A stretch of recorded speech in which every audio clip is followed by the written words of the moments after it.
Agatha Raisin and the Quiche of Death by M.C. Beaton. Copyright 1992 by M.C. Beaton.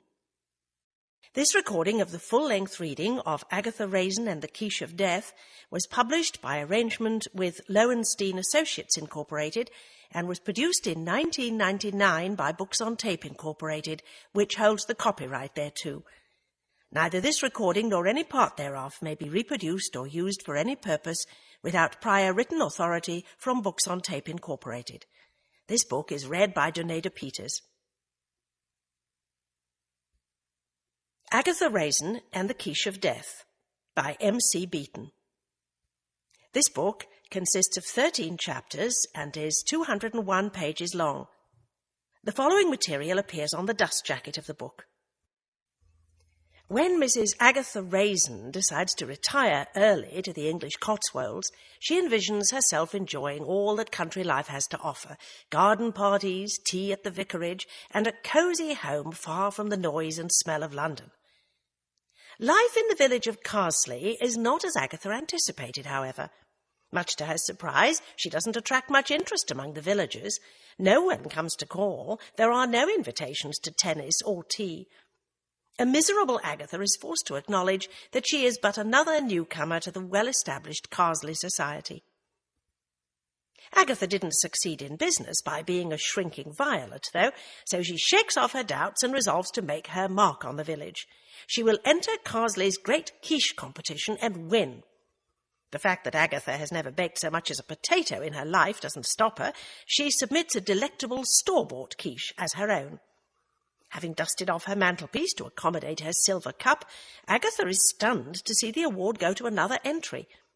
Her surprise turns to horror, however, when the contest judge drops dead from poison the police trace to Agatha's homemade spinach pie. Agatha is now the talk of the town, though not exactly in the manner she had hoped. In an effort to clear her name, she turns amateur sleuth, as Beaton introduces a witty and well-crafted new mystery series, peopled with quirky characters and an endearingly eccentric sleuth. M.C. Beaton is the author of the highly acclaimed Hamish Macbeth mystery series. With Agatha Raisin and the Quiche of Death, she begins a new series with a new sleuth, Mrs. Agatha Raisin. A native of Scotland, Beaton lives in a cottage in the English Cotswolds. The dedication reads, "For Patrick Heininger and his wife Caroline and son Benjamin of Bourton-on-the-Water, with love." Chapter 1. Mrs. Agatha Raisin sat behind her newly cleared desk in her office in South Molton Street in London's Mayfair. From the outer office came the hum of voices and the clink of glasses as the staff prepared to say farewell to her. For Agatha was taking early retirement. She had built up the public relations firm over long, hard years of work. She had come a long way from her working-class background in Birmingham. She had survived an unfortunate marriage and had come out of it divorced and battered in spirit, but determined to succeed in life. All her business efforts were to one end, the realization of a dream, a cottage in the Cotswolds. The Cotswolds in the Midlands are surely one of the few man-made beauties in the world. Quaint villages of golden stone houses, pretty gardens, winding green lanes and ancient churches. Agatha had been taken to the Cotswolds as a child for one brief magical holiday. Her parents had hated it and had said that they should have gone to Butlin's holiday camp as usual. But to Agatha, the Cotswolds represented everything she wanted in life: beauty, tranquility, and security. So even as a child, she had become determined that one day she would live in one of those pretty cottages in a quiet, peaceful village, far from the noise and smells of the city. During all her time in London, she had, until just recently, never gone back to the Cotswolds, preferring to keep the dream intact. Now she had purchased that dream cottage in the village of Carsely. It was a pity, thought Agatha, that the village was called plain Carsely and not Chipping Camden or Aston Magna or Lower Slaughter or one of those intriguing Cotswold names. But the cottage was perfect, and the village not on the tourist route, which meant freedom from craft shops, tea rooms, and daily bus parties. Agatha was aged 53, with plain brown hair and a plain square face and a stocky figure. Her accent was as Mayfair as could be, except in moments of distress or excitement, when the old nasal Birmingham voice of her youth crept through. It helps in public relations to have a certain amount of charm, and Agatha had none. She got results by being a sort of one-woman soft cop, hard cop combination, alternately bullying and wheedling on behalf of her clients. Journalists often gave space to her clients just to get rid of her. She was also an expert at emotional blackmail, and anyone unwise enough to accept a present or a free lunch from Agatha was pursued shamelessly until they paid back in kind. She was popular with her staff because they were a rather weak, frivolous lot, the kind of people who build up legends about anyone of whom they are frightened. Agatha was described as a real character, and like all real characters who speak their mind, she did not have any real friends. Her work had been her social life as well. As she rose to go through and join the party, a small cloud crossed the horizon of Agatha's usually uncomplicated mind. Before her lay days of nothing. No work from morning till night, no bustle or noise. How would she cope? She shrugged the thought away and crossed the Rubicon into the outer office to say her farewells. "Here she comes," screeched Roy, one of her assistants. "Made some special champagne punch, Aggie, real knicker-rotter." Agatha accepted a glass of punch. Her secretary Lulu approached and handed her a gift-wrapped parcel, and then the others crowded around with their offerings. Agatha felt a lump rising in her throat. A little insistent voice was chattering in her head. "What have you done? What have you done?" There was a bottle of scent from Lulu and, predictably, a pair of crotchless panties from Roy. There was a book on gardening from one, a vase from another, and so it went on. "Speech!" cried Roy. "Thank you all," said Agatha gruffly. "I'm not going to China, you know. You'll all be able to come and see me. Your new bosses, Pedmans, have promised not to change anything, so I suppose life will go on for all of you much the same. Thank you for my presents. I will treasure them, except for yours, Roy. I doubt if at my age I'll find any use for them." "You never know your luck," said Roy. "Some horny farmer'll probably be chasing you through the shrubbery." Agatha drank more punch and ate smoked salmon sandwiches, and then, with her presents packed by Lulu into 2 carrier bags, she made her way down the stairs of Raisin Promotions for the last time. In Bond Street, she elbowed a thin, nervous businessman aside who had just flagged down a cab, said unrepentantly, "I saw it first," and ordered the driver to take her to Paddington Station. She caught the 15:20 train to Oxford and sank back into the corner seat of a first-class carriage. Everything was ready and waiting for her in the Cotswolds. An interior decorator had done over the cottage. Her car was waiting for her at Morton-in-Marsh station for the short drive to Carsley. A removal firm had taken all her belongings from her London flat, now sold. She was free. She could relax. No temperamental pop stars to handle, no prima donna-ish couture firms to launch. All she had to do from now on was to please herself. Agatha drifted off to sleep and awoke with a start at the guard's cry of, "Oxford! This is Oxford! The train terminates here!" Not for the first time, Agatha wondered about British Rail's use of the word terminate. One expected the train to blow apart. Why not just say, "stops here"? She looked up at the screen, like a dingy television set which hung over platform 2. It informed her that the train to Charlbury, Kingham, Morton-in-Marsh and all further points to Hereford was on platform 3, and lugging her carrier bags, she walked over the bridge. The day was cold and grey. The euphoria produced by freedom from work and Roy's punch was slowly beginning to evaporate. The train moved slowly out of the station. Glimpses of barges on one side and straggly allotments on the other, and then flat fields, flooded from the recent rain, lay gloomily in front of her increasingly jaundiced view. "This is ridiculous," thought Agatha. "I've got what I always wanted. I'm tired, that's all." The train stopped somewhere outside Charlbury, gliding to a stop and sitting there placidly in the inexplicable way that British rail trains often do. The passengers sat stoically, listening to the rising wind whining over the bleak fields. "Why are we like sheep that have gone astray?" wondered Agatha. "Why are the British so cowed and placid? Why does no one shout for the guard and demand to know the reason? Other, more voluble races would not stand for it." She debated whether to go and see the guard herself. Then she remembered she was no longer in a hurry to get anywhere. She took out a copy of the Evening Standard, which she had bought at the station, and settled down to read it. After 20 minutes, the train creaked slowly into life. Another 20 minutes after Charlbury, and it slid into the little station of Moreton-in-Marsh. Agatha climbed out. Her car was still where she had left it. During the last few minutes of the journey, she had begun to worry that it might have been stolen.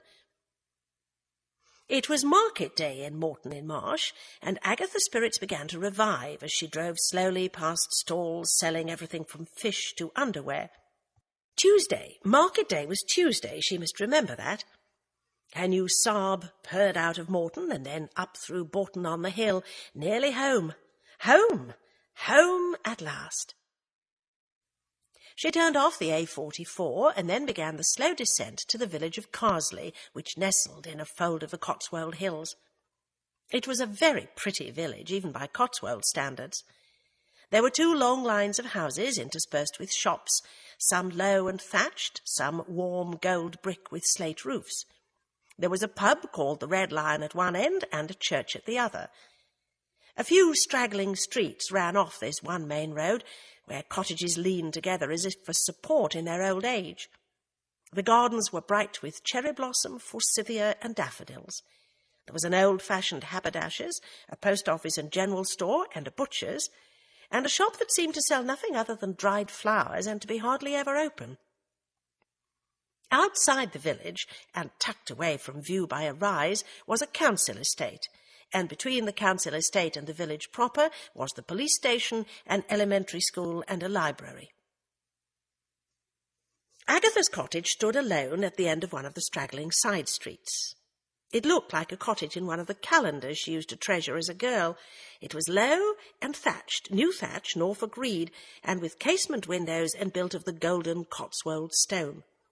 There was a small garden at the front and a long, narrow one at the back. Unlike practically everyone else in the Cotswolds, the previous owner had not been a gardener.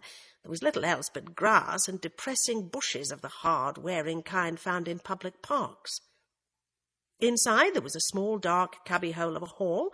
To the right was the living room, to the left the dining room, and the kitchen at the back was part of a recent extension and was large and square. Upstairs were 2 low-ceilinged bedrooms and a bathroom. All the ceilings were beamed. Agatha had given the interior decorator a free hand. It was all as it should be, and yet... Agatha paused at the door of the living room. 3-piece suite in covered Sanderson's linen, lamps, coffee table with glass top, fake medieval fire basket in the hearth, horse brasses nailed to the fireplace, pewter tankards and toby jugs hanging from the beams, and bits of polished farm machinery decorating the walls, and yet it looked like a stage set. She went into the kitchen and switched on the central heating. The super-duper removal company had even put her clothes in the bedroom and her books on the shelves, so there was not much for her to do. She went through to the dining room. Long table shining under its heat-resistant surface, Victorian dining chairs, Edwardian painting of a small child in a frock in a bright garden, Welsh dresser with blue and white plates, another fireplace with a fake log electric fire, and a drinks trolley. Upstairs the bedrooms were pure Laura Ashley. It felt like someone else's house, the home of some characterless stranger or an expensive holiday cottage. Well, she had nothing for dinner, and after a life of restaurants and takeaways, Agatha had planned to learn how to cook, and there were all her new cookery books in a gleaming row on a shelf in the kitchen. She collected her handbag and made her way out. Time to investigate what few village shops there were. Many of the shops, the real estate agent had told her, had closed down and had been transformed into des reses, or desirable residences. The villagers blamed the incomers, But it was the motor car which had caused the damage, the villagers themselves preferring to go to the supermarkets of Stratford or Evesham for their goods rather than buy them at a higher price in the village. Most people in the village owned some sort of car. As Agatha approached the main street, an old man was coming the other way. He touched his cap and gave her a cheerful "Afternoon." Then in the main street, everyone she passed greeted her with a few words, a casual "Afternoon" or "Nasty weather." Agatha brightened. After London, where she had not even known her neighbours, all this friendliness was a refreshing change. She studied the butcher's window and then decided that cookery could wait for a few days, and so passed on to the general store and bought a very hot vindaloo curry to microwave and a can of rice. Again, in the store, she was met with friendliness all round. At the door of the shop was a box of second-hand books. Agatha had always read improving books, mostly non-fiction. There was a battered copy of Gone with the Wind, and she bought it on impulse. Back in her cottage, she found a basket of pseudo-logs by the fire, little round things made out of pressed sawdust. She piled some up in the grate and set fire to them, and soon had a blaze roaring up the chimney. She removed the lace antimacassar, which the decorator had cutely draped over the television screen, and switched it on. There was some war going on, as there usually was, and it was getting the usual coverage. That is, the anchorman and the reporter were having a cosy talk. "Over to you, John. What is the situation now?" "Well, Peter..." By the time they moved on to the inevitable expert in the studio, Agatha wondered why they bothered to send any reporter out to the war at all. It was like the Gulf War all over again, where most of the coverage seemed to consist of a reporter standing in front of a palm tree outside some hotel in Riyadh. What a waste of money. He never had much information, and it would surely have been cheaper to place him in front of a palm tree in a studio in London. She switched it off and picked up Gone with the Wind. She had been looking forward to a piece of intellectual slumming to celebrate her release from work, but she was amazed at how very good it was. Almost indecently readable, thought Agatha, who had only read before the sort of books you read to impress people. The fire crackled, and Agatha read until her rumbling stomach prompted her to put the curry in the microwave. Life was good. But a week passed, a week in which Agatha, in her usual headlong style, had set out to see the sights. She had been to Warwick Castle, Shakespeare's birthplace, Blenheim Palace, and had toured through the villages of the Cotswolds, while the wind blew and the rain fell steadily from grey skies, returning every evening to her silent cottage, with only a newfound discovery of Agatha Christie to help her through the evenings. She had tried visiting the pub, the Red Lion, a jolly, low-raftered, chintzy sort of place with a cheerful landlord. And the locals had talked to her, as they always did, with a peculiar sort of open friendliness that never went any further. Agatha could have coped with a suspicious animosity, but not this cheerful welcome which somehow still held her at bay. Not that Agatha had ever known how to make friends, but there was something about the villagers, she discovered, which repelled incomers. They did not reject them. On the surface they welcomed them. But Agatha knew that her presence made not a ripple on the calm pond of village life. No one asked her to tea. No one showed any curiosity about her whatsoever. The vicar did not even call. In an Agatha Christie book, the vicar would have called, not to mention some retired colonel and his wife. All conversation seemed limited to morning, afternoon, or talk about the weather. For the first time in her life, she knew loneliness, and it frightened her. From the kitchen windows at the back of the house was a view of the Cotswold Hills, rising up to block out the world of bustle and commerce, trapping Agatha like some baffled alien creature under the thatch of her cottage, cut off from life. The little voice that had cried, "What have I done?" became a roar. And then she suddenly laughed. London was only an hour and a half away on the train, not thousands of miles. She would take herself up the following day, see her former staff, have lunch at the Caprice, and then perhaps raid the bookshops for some readable material. She had missed market day in Morton, but there was always another week. As if to share her mood, the sun shone down on a perfect spring day. The cherry tree at the end of her back garden, the one concession to beauty that the previous owner had seen fit to make, raised heavy branches of flowers to a clear blue sky, as Agatha had her usual breakfast of 1 cup of black coffee instant and 2 filter-tipped cigarettes. With a feeling of holiday, she drove up the winding hill that led out of the village, and then down through Bourton-on-the-Hill to Moreton-in-Marsh. She arrived in London's Paddington Station and drew in great lungfuls of polluted air and felt herself come alive again. In the taxi to South Molton Street, she realised she did not really have any amusing stories with which to regale her former staff. "Our Aggie will be queen of that village in no time at all," Roy had said. How could she explain that the formidable Agatha Raisin did not really exist as far as Carsley was concerned? She got out of the taxi in Oxford Street and walked down South Molton Street, wondering what it would be like to see Pedman's written up where her own name used to be. Agatha stopped at the foot of the stairs which led up to her former office over the Paris dress shop. There was no sign at all, only a clean square on the paintwork where Raisin Promotions had once been. She walked up the stairs. All was silent as the grave. She tried the door. It was locked. Baffled, she retreated to the street and looked up. And there, across one of the windows, was a large board with "For Sale" in huge red letters, and the name of a prestigious estate agent. Her face grim, as she took a cab over to the city, to Cheapside, to the headquarters of Pedman's, and demanded to see Mr. Wilson, the managing director. A bored receptionist, with quite the longest nails Agatha had ever seen, languidly picked up the phone and spoke into it.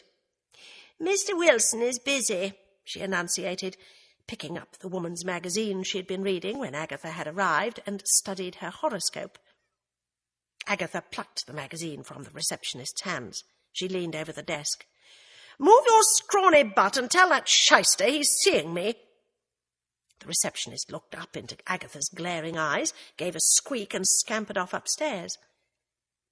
After some moments, during which Agatha had read her horoscope, "Today could be the most important day of your life, but watch your temper," the receptionist came tottering back on her very high heels and whispered, "Mr. Wilson will see you now, if you will come this way." "I know the way," snarled Agatha. Her stocky figure marched up the stairs, her sensible low-heeled shoes thumping on the treads. Mr. Wilson rose to meet her. He was a small, very clean man, with thinning hair, gold-rimmed glasses, soft hands, and an unctuous smile, more like a Harley Street doctor than the head of a public relations firm.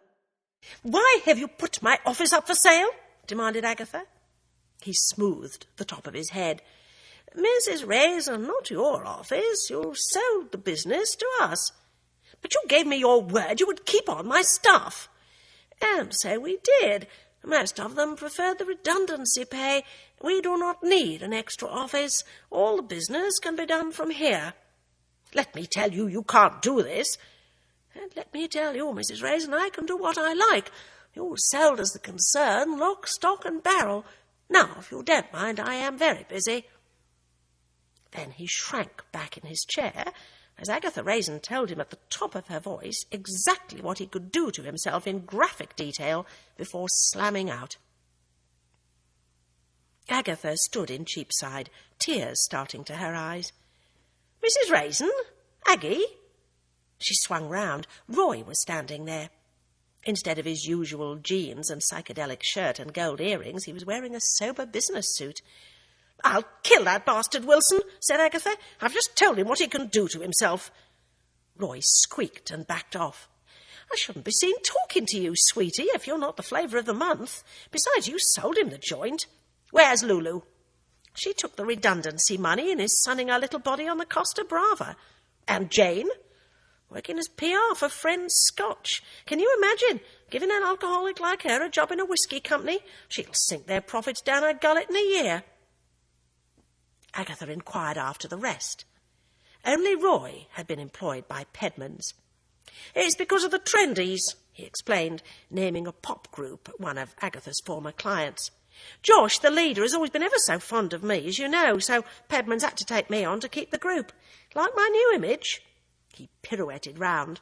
"No," said Agatha gruffly. "Doesn't suit you. Anyway, why don't you come down and visit me this weekend?" Roy looked shifty. "Love to, darling, but got lots and lots to do. Wilson is a slave driver. Must go." He darted off into the building, leaving Agatha standing alone on the pavement. She tried to hail a cab, but they were all full. She walked along to Bank Station, but the tube trains weren't running, and someone told her there was a transport strike. "How am I going to get across town?" grumbled Agatha. "You could try a riverboat," he suggested. "Pier at London Bridge." Agatha stumped along to London Bridge, her anger fading away to be replaced with a miserable feeling of loss. At the pier at London Bridge, she came across a sort of yuppies' Dunkirk. The pier was crammed with anxious young men and women clutching briefcases, while a small flotilla of pleasure boats took them off.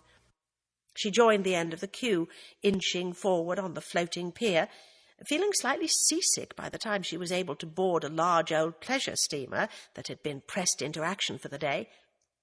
The bar was open. She clutched a large gin and tonic and took it up to the stern, and sat down in the sunshine on one of those little golden-red plush ballroom chairs one finds on Thames pleasure boats. The boat moved out and slid down the river in the sunshine, seeming to Agatha to be moving past all she had thrown away, life and London. Under the bridges cruised the boat, along past the traffic jams on the embankment, and then to Charing Cross Pier, where Agatha got off. She no longer felt like lunch or shopping or anything else, but to get back to her cottage and lick her wounds and think of what to do. She walked up to Trafalgar Square and then along the Mall, past Buckingham Palace, up Constitution Hill, down the underpass, and up into Hyde Park by Decimus Burton's Gate and the Duke of Wellington's house. She cut across the park the direction of Bayswater and Paddington.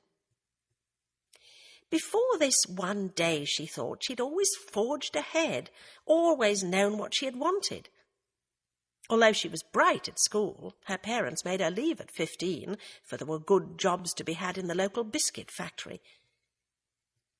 At that time, Agatha had been a thin, white-faced, sensitive girl.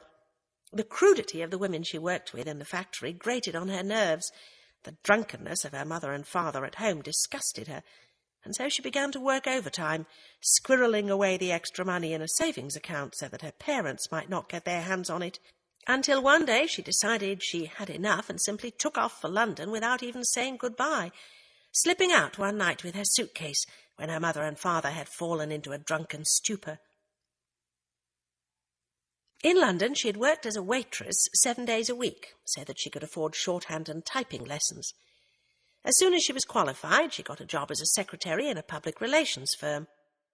But just when she was beginning to learn the business, Agatha had fallen in love with Jimmy Raisin, a charming young man with blue eyes and a mop of black hair.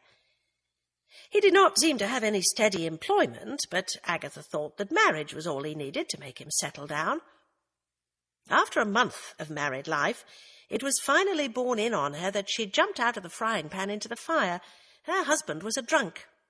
Yet she'd stuck by him for 2 whole years, being the breadwinner, putting up with his increasing bouts of drunken violence, until one morning she'd looked down at him, lying snoring on the bed, dirty and unshaven, and had pinned a pile of Alcoholics Anonymous literature to his chest, packed her things, and moved out. He knew where she worked. She thought he would come in search of her, if only for money, but he never did. She once went back to the squalid room in Kilburn which they had shared, but he had disappeared. Agatha had never filed for divorce. She assumed he was dead. She had never wanted to marry again. She had become harder and harder and more competent, more aggressive, until the thin, shy girl that she had been slowly disappeared under layers of ambition. Her job became her life, her clothes expensive, her tastes in general those that were expected of a rising public relations star. As long as people noticed you, as long as they envied you, that was enough for Agatha. By the time she reached Paddington Station, she had walked herself into a more optimistic frame of mind. She had chosen her new life, and she would make it work. That village was going to sit up and take notice of Agatha Raisin. When she arrived home, it was late afternoon, and she realized she had had nothing to eat. She went to Harvey's, the general store cum post office, and ferreted around in the deep freeze, wondering if she could face curry again, when her eye was caught by a poster pinned up on the wall.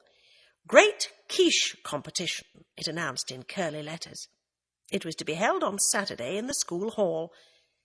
There were other competitions listed in smaller letters, fruitcake, flower arrangements, and so on. The quiche competition was to be judged by a Mr. Cummings-Browne. Agatha scooped a chicken korma out of the deep freeze and headed for the counter. "Where does Mr. Cummings-Browne live?" she asked.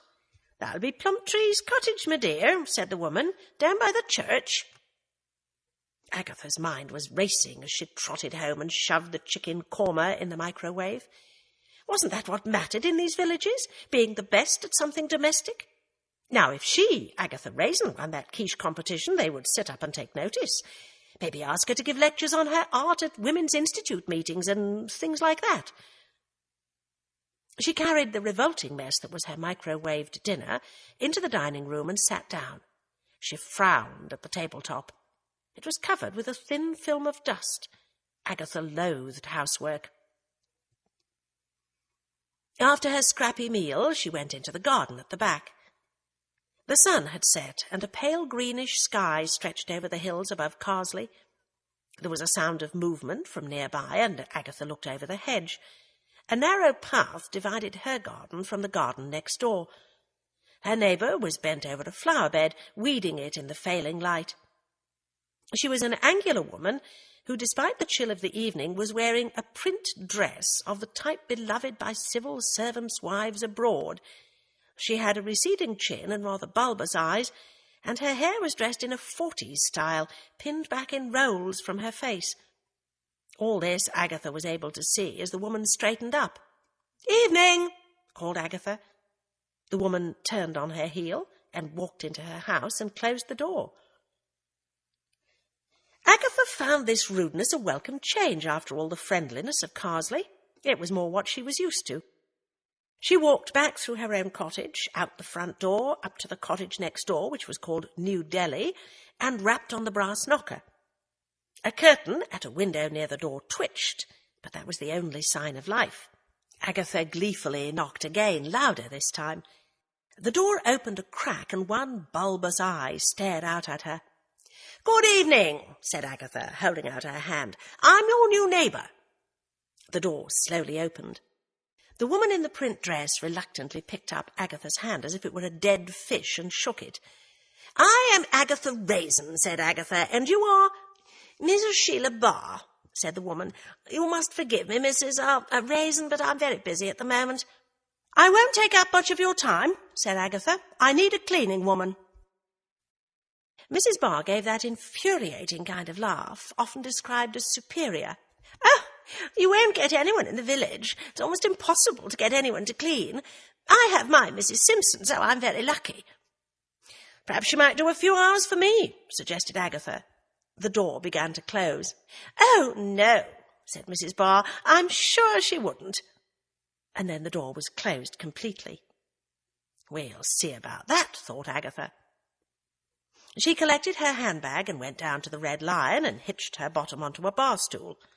"Evening, Mrs. Raisin," said the landlord, Joe Fletcher. "Turned nice, hasn't it? Maybe we'll be getting some good weather after all." Screw the weather, thought Agatha, who was tired of talking about it. Aloud she said, "Do you know where Mrs. Simpson lives?" "Council estate, I think. Would that be Bert Simpson's missus?" "Don't know. She cleans."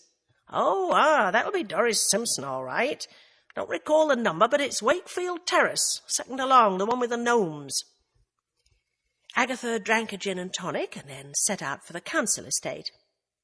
She soon found Wakefield Terrace and the Simpsons because their garden was covered in plastic gnomes, not grouped round a pool or placed artistically, but just spread about at random.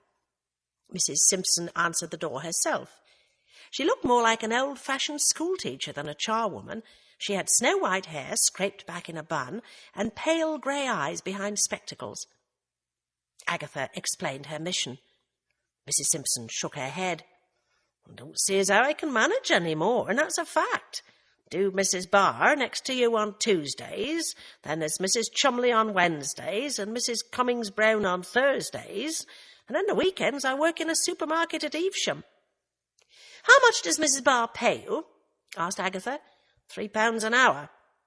"If you work for me instead, I'll give £4 an hour." "You best come in." Bert! Turn that telly off. This here is Mrs. Raisin what's taken Budgeon's cottage down Lilac Lane." A small, spare man with thinning hair turned off the giant television set, which commanded the small, neat living room. "I didn't know it was called Lilac Lane," said Agatha. "They don't seem to believe in putting up names for the roads in the village." "Reckon that's because there's so few of 'em, my dear," said Bert. "I'll get you a cup of tea, Mrs. Raisin." "Agatha, do call me Agatha," said Agatha, with the smile that any journalist she had dealt with would recognise.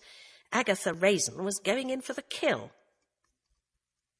While Doris Simpson retreated to the kitchen, Agatha said, "I'm trying to persuade your wife to stop working for Mrs. Barr and work for me instead. I'm offering £4 an hour, a whole day's work, and, of course, lunch supplied." "Sounds handsome to me, but you'll have to ask Doris," said Bert. "Not for what she'd be glad to see the back of that Barr woman's house." "Hard work?" "It's not the work," said Bert. "It's the way that woman do go on. She follows Doris around, checking everything like." "Is she from Carsley?" "Nah, her's an incomer. Husband died a whiles back. Something in the Foreign Office he was. Came here about 20 year ago." Agatha was just registering that 20 years in Carsely did not qualify one for citizenship, so to speak, when Mrs. Simpson came in with the tea tray. "The reason I'm trying to get you away from Mrs. Barr is this," said Agatha. "I'm very bad at housework. Been a career woman all my life. I think people like you, Doris, are worth their weight in gold. I pay good wages because I think cleaning is a very important job. I will also pay your wages when you're sick or on holiday." "Now, that's more than fair," cried Bert. "Remember when you had your appendix out, Doris? Her never even came nigh the hospital, let alone gave you a penny." "True," said Doris, "but it's steady money. What if you was to leave, Agatha?" "Oh, I'm here to stay," said Agatha. "I'll do it," said Doris suddenly. "In fact, I'll phone her now and get it over with." She went out to the kitchen to phone. Bert tilted his head on one side and looked at Agatha, his little eyes shrewd. "You know you'll have made an enemy there," he said. "Pooh," said Agatha Raisin. "She'll just need to get over it." As Agatha was fumbling for her door key a half hour later, Mrs. Barr came out of her cottage and stood silently glaring across at Agatha. Agatha gave a huge smile. "Lovely evening," she called. She felt quite like her old self.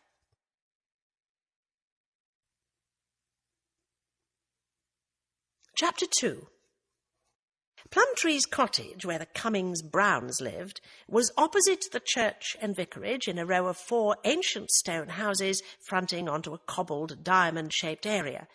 There were no gardens at the front of these houses, only narrow strips of earth which held a few flowers. The door was answered late the next morning, to Agatha's knock, by a woman whom Agatha's beady eyes summed up as being the same sort of species of expatriate as Mrs. Barr. Despite the chilliness of the spring day, Mrs. Cummings-Browne was wearing a print sundress which showed tanned, middle-aged skin. She had a high, autocratic voice and pale blue eyes and a sort of colonel's lady manner. "Yes, what can I do for you?" Agatha introduced herself and said she was interested in entering the quiche competition, but as she was new to the village, she did not know how to go about it. "I am Mrs. Cummings-Browne," said the woman, "and really all you have to do is read one of the posters. They're all over the village, you know." She gave a patronising laugh which made Agatha want to strike her. Instead, Agatha said mildly, "As I say, I am new in the village, and I would like to get to know some people. Perhaps you and your husband might care to join me for dinner this evening. Do they do meals at the Red Lion?" Mrs. Cummings-Browne gave that laugh again. "I wouldn't be seen dead in the Red Lion, but they do good food at the Feathers in Ancombe." "Where on earth is Ancombe?" asked Agatha. Only about 2 miles away. You really don't know your way about very well, do you? We'll drive. Be here at 7:30. The door closed. Well, well, thought Agatha, that was easy. Must be a pair of freeloaders, which means my quiche stands a good chance. She strolled back through the village, mechanically smiling and answering the greetings of morning from the passers-by. So there were worms in this charming polished apple, mused Agatha. The majority of the villagers were mainly working and lower middle class, and extremely civil and friendly. If Mrs. Barr and Mrs. Cummings-Browne were anything to go by, it was the no doubt self-styled upper class of incomers who were rude. A drift of cherry blossom blew down at Agatha's feet. The golden houses glowed in the sunlight. Prettiness did not necessarily invite pretty people. The incomers had probably bought their dinky cottages when prices were low, and had descended to be big fish in this small pool. But there was no impressing the villagers or scoring off them in any way that Agatha could see. The incomers must have a jolly time being restricted to trying to put each other down. Still, she was sure if she won that competition, the village would sit up and take notice. That evening, Agatha sat in the low-raftered dining room of the Feathers at Ancombe and covertly studied her guests. Mr. Cummings-Browne, well, it's major for my sins, but I don't use my title, was as tanned as his wife, a sort of orangey tan that led Agatha to think it probably came out of a bottle. He had a balding, pointed head with sparse grey hairs carefully combed over the top and odd jug-like ears. Mr. Cummings-Browne had been in the British Army in Aden, he volunteered. That, Agatha reflected, must have been quite some time ago. Surely the British had left Aden in the 60s. Then it transpired he had done a little chicken farming, but he preferred to talk about his army days, a barely comprehensible saga of servants he had had and chappies in the regiment.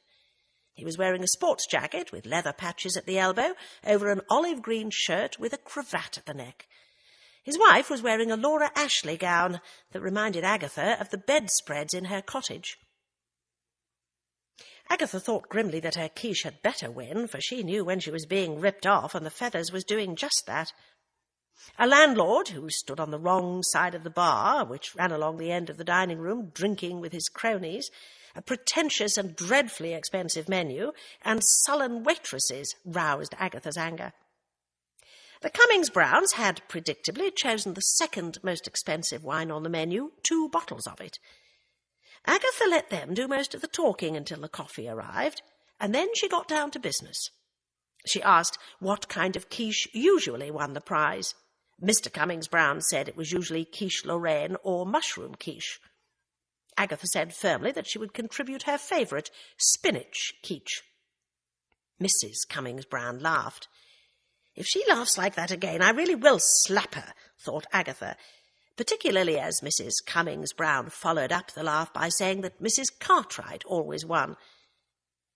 Agatha was to remember later that there had been a certain stillness about Mr. Cummings-Browne when Mrs. Cartwright's name was mentioned, but for the present she had the bit between her teeth. Her own quiche, said Agatha, was famous for its delicacy of taste and lightness of pastry. Besides, a spirit of competition was what was needed in the village. Very bad for morale to have the same woman winning year in and year out. Agatha was good at emanating emotional blackmail without precisely saying anything direct. She made jokes about how dreadfully expensive the meal was, while all the time her bear-like brown eyes hammered home the message, "You owe me for this dinner." But journalists, as a rule, belong to the kind of people who are born feeling guilty. Obviously, the Cartwright-Brownes were made of sterner stuff. As Agatha was preparing to pay the bill, notes slowly counted out instead of credit card to emphasize the price, her guests stayed her hand by ordering large brandies for themselves. Despite all they had drunk, they remained as sober-looking as they had been when the meal started. Agatha asked about the villagers. Mrs. Cummings-Browne said they were pleasant enough, and they did what they could for them, all delivered in a lady-of-the-manor tone. They asked Agatha about herself, and she replied briefly. Agatha had never trained herself to make social chit-chat. She was only used to selling a product or asking people all about themselves to soften them up so that she could eventually sell that product. They finally went out into the soft, dark night. The wind had died and the air held a promise of summer to come. Mr. Cummings-Browne drove his Range Rover slowly through the green lanes leading back to Carsely. A fox slid across the road in front of the lights, rabbits skittered for safety, and bird cherry, just beginning to blossom, starred the hedgerows. Loneliness again gripped Agatha. It was a night for friends, for pleasant company, not a night to be with such as the Cummings-Brownes. He parked outside his own front door and said to Agatha, "Find your way all right from here?" "No," said Agatha crossly. "The least you could do is to run me home." "Lose the use of your legs if you go on like this," he said nastily. But after giving an impatient little sigh, he drove her to her cottage. "I must leave a light on in future," thought Agatha, as she looked at her dark cottage. A light would be welcoming. Before getting out of the car, she asked him exactly how to go about entering the competition, and after he had told her, she climbed down and, without saying good night, went into her lonely cottage. The next day, as instructed, she entered her name in the Quiche competition book in the school hall. The voices of the school children were raised in song in some classroom. "To my hay down, down, to my ho down, down." So they still sang "Among the leaves so green, oh," thought Agatha. She looked around the barren hall. Trestle tables were set against one wall, and there was a rostrum at the far end. Hardly a setting for ambitious achievement. She then got out her car and drove straight to London this time, much as she loathed and dreaded the perils of the motorways. She parked in the street at Chelsea's World's End, where she had lived such a short time ago, glad that she had not surrendered her residence parking card. There had been a sharp shower of rain. How wonderful London smelled, of wet concrete, diesel fumes, petrol fumes, litter, hot coffee, fruit and fish, all the smells that meant home to Agatha. She made her way to the quicherie, a delicatessen that specialised in quiche. She bought a large spinach quiche, stowed it in the boot of her car, and then took herself off to the Caprice for lunch, where she ate their salmon fish cakes and relaxed among what she considered as my people, the rich and famous, without it ever crossing her mind that she did not know any of them. Then to Fenwick's in Bond Street to buy a new dress, not print, heaven forbid, but a smart scarlet wool dress with a white collar. Back to Carsely in the evening light and into the kitchen. She removed the quiche from its shop wrappings, put her own ready-printed label, "Spinach Quiche Mrs. Raisin," on it, and wrapped it with deliberate amateurishness in thin, clear plastic. She surveyed it with satisfaction. It would be the best there. The quicherie was famous for its quiches. She carried it up to the school hall on Friday evening, following a straggling line of women bearing flowers, jam, cakes, quiche and biscuits. The competition entries had to be in the school hall the evening before the day of the competition, for some of the women worked at the weekends. As usual, a few of the women hailed her with, "Evening, bit warmer, maybe got a bit of sun." How would they cope with some horror like an earthquake or a hurricane, Agatha wondered. Might shut them up in future, as the mild vagaries of the Cotswolds weather rarely threw up anything dramatic, or so Agatha believed. She found she was quite nervous and excited when she went to bed that night. Ridiculous! It was only a village competition. The next day dawned blustery and cold, with wind tearing down the last of the cherry blossom from the gardens and throwing the petals like bridal showers over the villagers as they crowded into the school hall. A surprisingly good village band was playing selections from My Fair Lady, ages of the musicians ranging from 8 to 80. The air smelt sweetly from the flower arrangements and from single blooms set proudly in their thin vases for the flower competition, narcissi and daffodils. There was even a tea-room set up in a side room with dainty sandwiches and homemade cakes. "Of course Mrs. Cartwright will win the quiche competition," said a voice near Agatha. Agatha swung round. "Why do you say that?" "Because Mr. Cummings-Browne is the judge," said the woman, and moved off to be lost in the crowd. Lord Pendlebury, a thin, elderly gentleman who looked like an Edwardian ghost and who had estates on the hill above the village, was to announce the winner of the quiche competition, although Mr. Cummings-Browne was to be the judge. Agatha's quiche had a thin slice cut out of it, as had the others. She looked at it smugly. 3 cheers for the quicherie. The spinach quiche was undoubtedly the best one there. The fact that she was expected to have cooked it herself did not trouble her conscience at all. The band fell silent. Lord Pendlebury was helped up to the platform in front of the band. "The winner of the great quiche competition is—" quavered Lord Pendlebury. He fumbled with a sheaf of notes, picked them up, tidied them, took out a pair of pince-nez, looked again helplessly at the papers, until Mr. Cummings-Browne pointed to the right sheet of paper. "Bless me! Yes, wittered Lord Pendlebury. The winner is Mrs. Cartwright." "Snakes and bastards!" muttered Agatha. Fuming, she watched as Mrs. Cartwright, a gypsy-looking woman, climbed up onto the stage to receive the award. It was a cheque. "How much?" Agatha asked the woman next to her. £10. £10? exclaimed Agatha, who had not even asked before what the prize was to be, but had naively assumed it would be in the form of a silver cup. She had imagined such a cup with her name engraved on it, resting on her mantelpiece. How was she supposed to celebrate by spending that? Dinner at McDonald's? "It's the thought that counts," said the woman vaguely. "You are Mrs. Raisin. You've just bought Budgeon's cottage. I'm Mrs. Bloxby, the vicar's wife. Can we hope to see you at church on Sunday?" "Why Budgeon?" asked Agatha. "I bought the cottage from a Mr. Alder." "It's always been Budgeon's cottage," said the vicar's wife. "He died 15 years ago, of course, but to us in the village it will always be Budgeon's cottage. He was a great character. At least you do not have to worry about your dinner tonight, Mrs. Raisin. Your quiche looks delicious." "Oh, throw it away," snarled Agatha. "Mine was the best. This competition was rigged." Mrs. Bloxby gave Agatha a look of sad reproach before moving away. Agatha experienced a qualm of unease. She should not have been bitchy about the competition to the vicar's wife. Mrs. Bloxby seemed a nice sort of woman.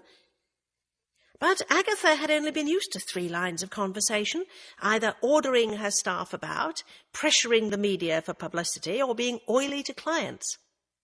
A faint idea was stirring somewhere in her brain that Agatha Raisin was not a very lovable person. That evening she went down to the Red Lion. It was indeed a beautiful pub, she thought, looking about, low-raftered, dark, smoky, with stone floors, bowls of spring flowers, log fire blazing, comfortable chairs and solid tables at proper drinking and eating height instead of those cocktail knee-high tables, which meant you had to crouch to get the food to your mouth. Some men were standing at the bar. They smiled and nodded to her and then went on talking. Agatha noticed a slate with meals written on it and ordered lasagna and chips from the landlord's pretty daughter before carrying her drink over to a corner table. She felt as she had done as a child, longing to be part of all this old English country tradition of beauty and safety, and yet being on the outside looking in. But had she wondered, ever really been part of anything except the ephemeral world of public relations? If she dropped dead right now on this pub floor, was there anyone to mourn her? Her parents were dead. God alone knew where her husband was, and he would certainly not mourn her. Shit, this gin's depressing stuff, thought Agatha angrily, and ordered a glass of white wine instead to wash down her lasagna, which she noticed had been microwaved so that it stuck firmly to the bottom of the dish. But the chips were good. Life did have its small comforts after all. Mrs. Cummings-Browne was preparing to go out to a rehearsal of Blythe's Spirit at the church hall. She was producing it for the Carsely Dramatic Society and trying unsuccessfully to iron out their Gloucestershire accents. "Why can't any of them achieve a proper accent?" she mourned as she collected her handbag. "They sound as if they're mucking out pigs, or whatever one does with pigs. Speaking of pigs, I brought home that horrible Raisin woman's quiche. She flounced off in a huff and said we were to throw it away. I thought you might like a piece for supper.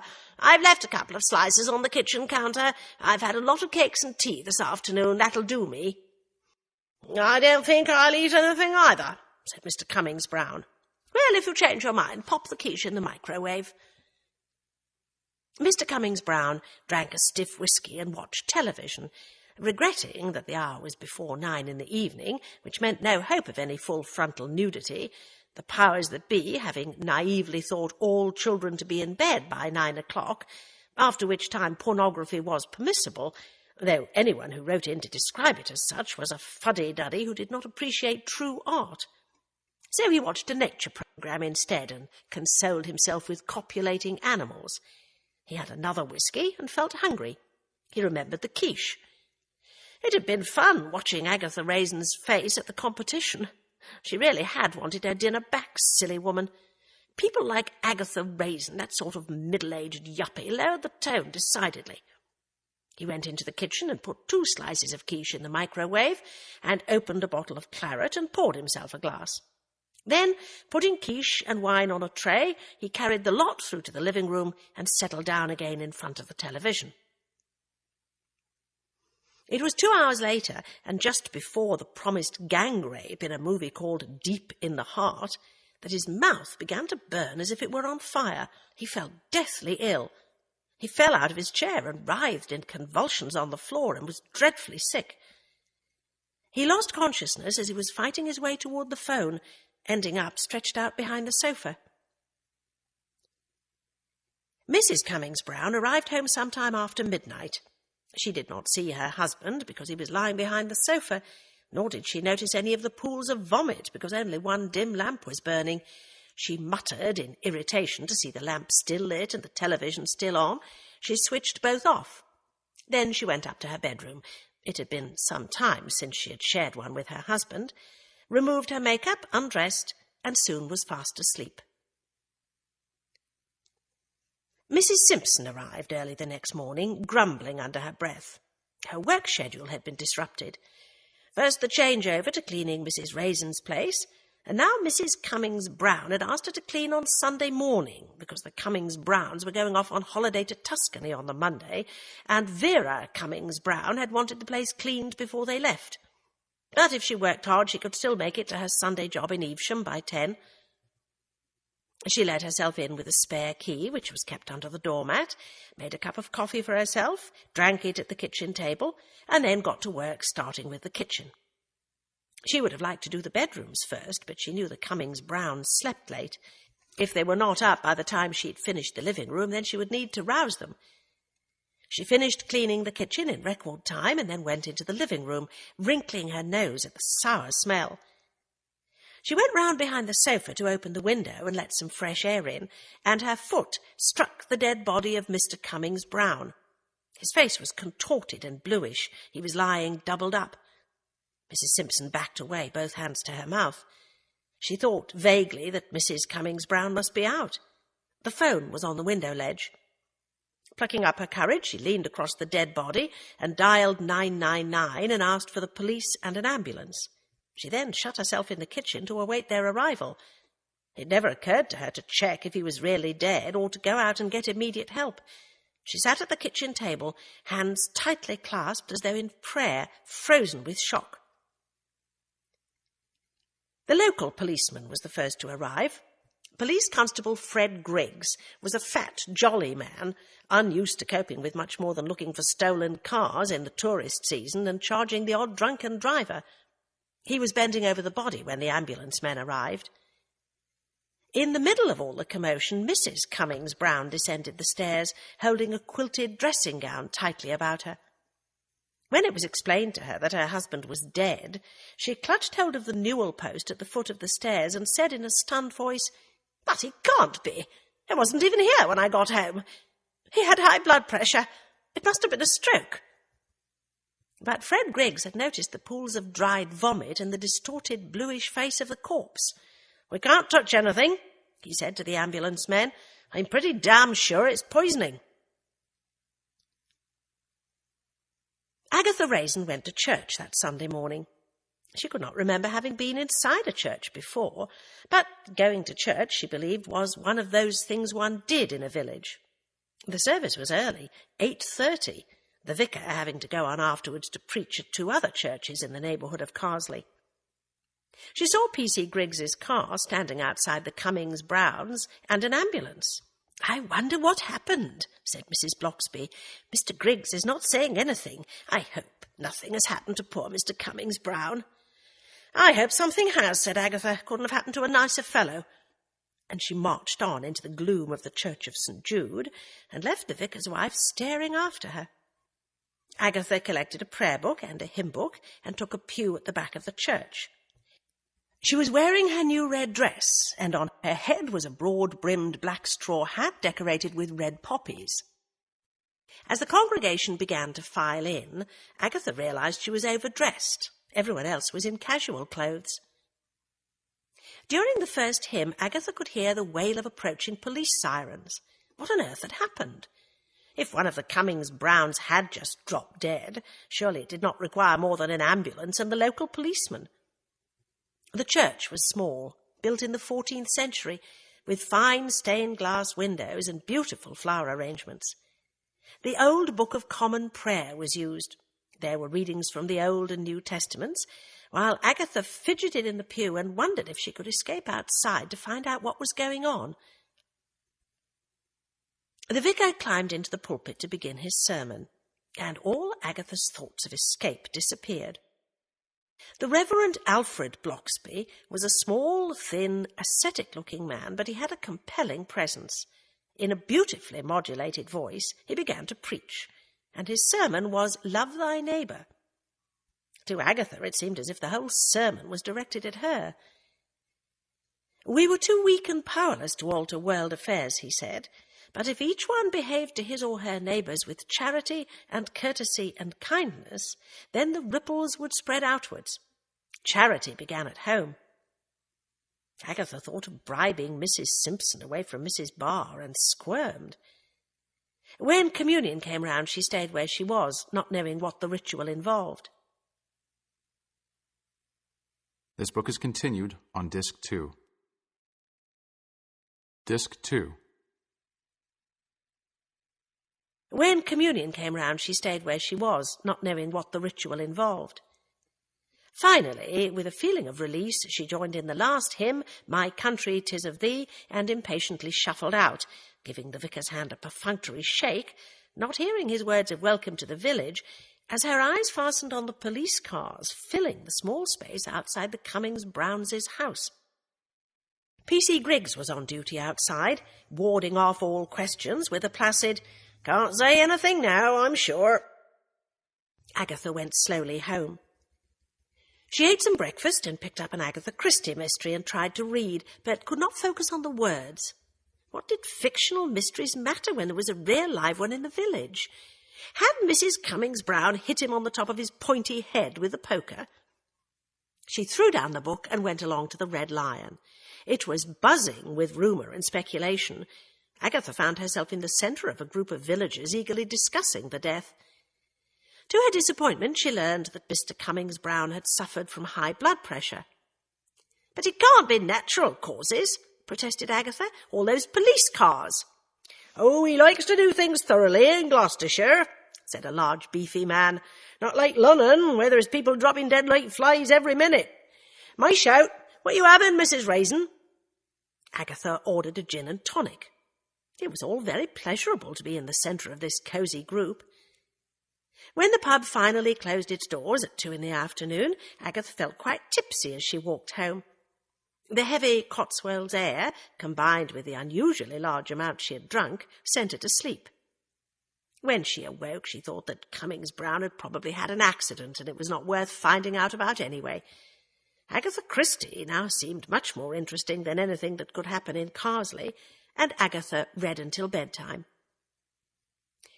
In the morning she decided to go for a walk. Walks in the Cotswolds are all neatly signposted. She chose one at the end of the village beyond the council houses, opening a gate that led into some woods. Trees with new green leaves arched over her, and primroses nestled among their roots. There was a sound of rushing water from a hidden stream over to her left. The night's frost was slowly melting in shafts of sunlight which struck down through the trees. High above, a blackbird sang a heart-breaking melody, and the air was sweet and fresh. The path led her out of the trees and along the edge of a field of new corn, bright green and shiny, turning in the breeze like the fur of some huge green cat. A lark shot up to the heavens, reminding Agatha of her youth, in the days when even the wastelands of Birmingham were full of larks and butterflies, the days before chemical spraying. She strode out, feeling healthy and well and very much alive. By following the signs, she walked through fields and more woods, finally emerging onto the road that led down into Carsely.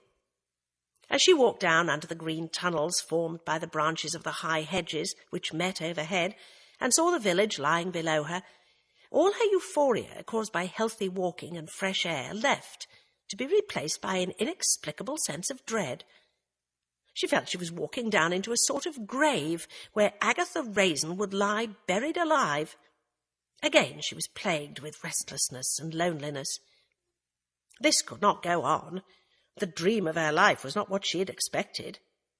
She could sell up, although the market was still not very good. Perhaps she could travel.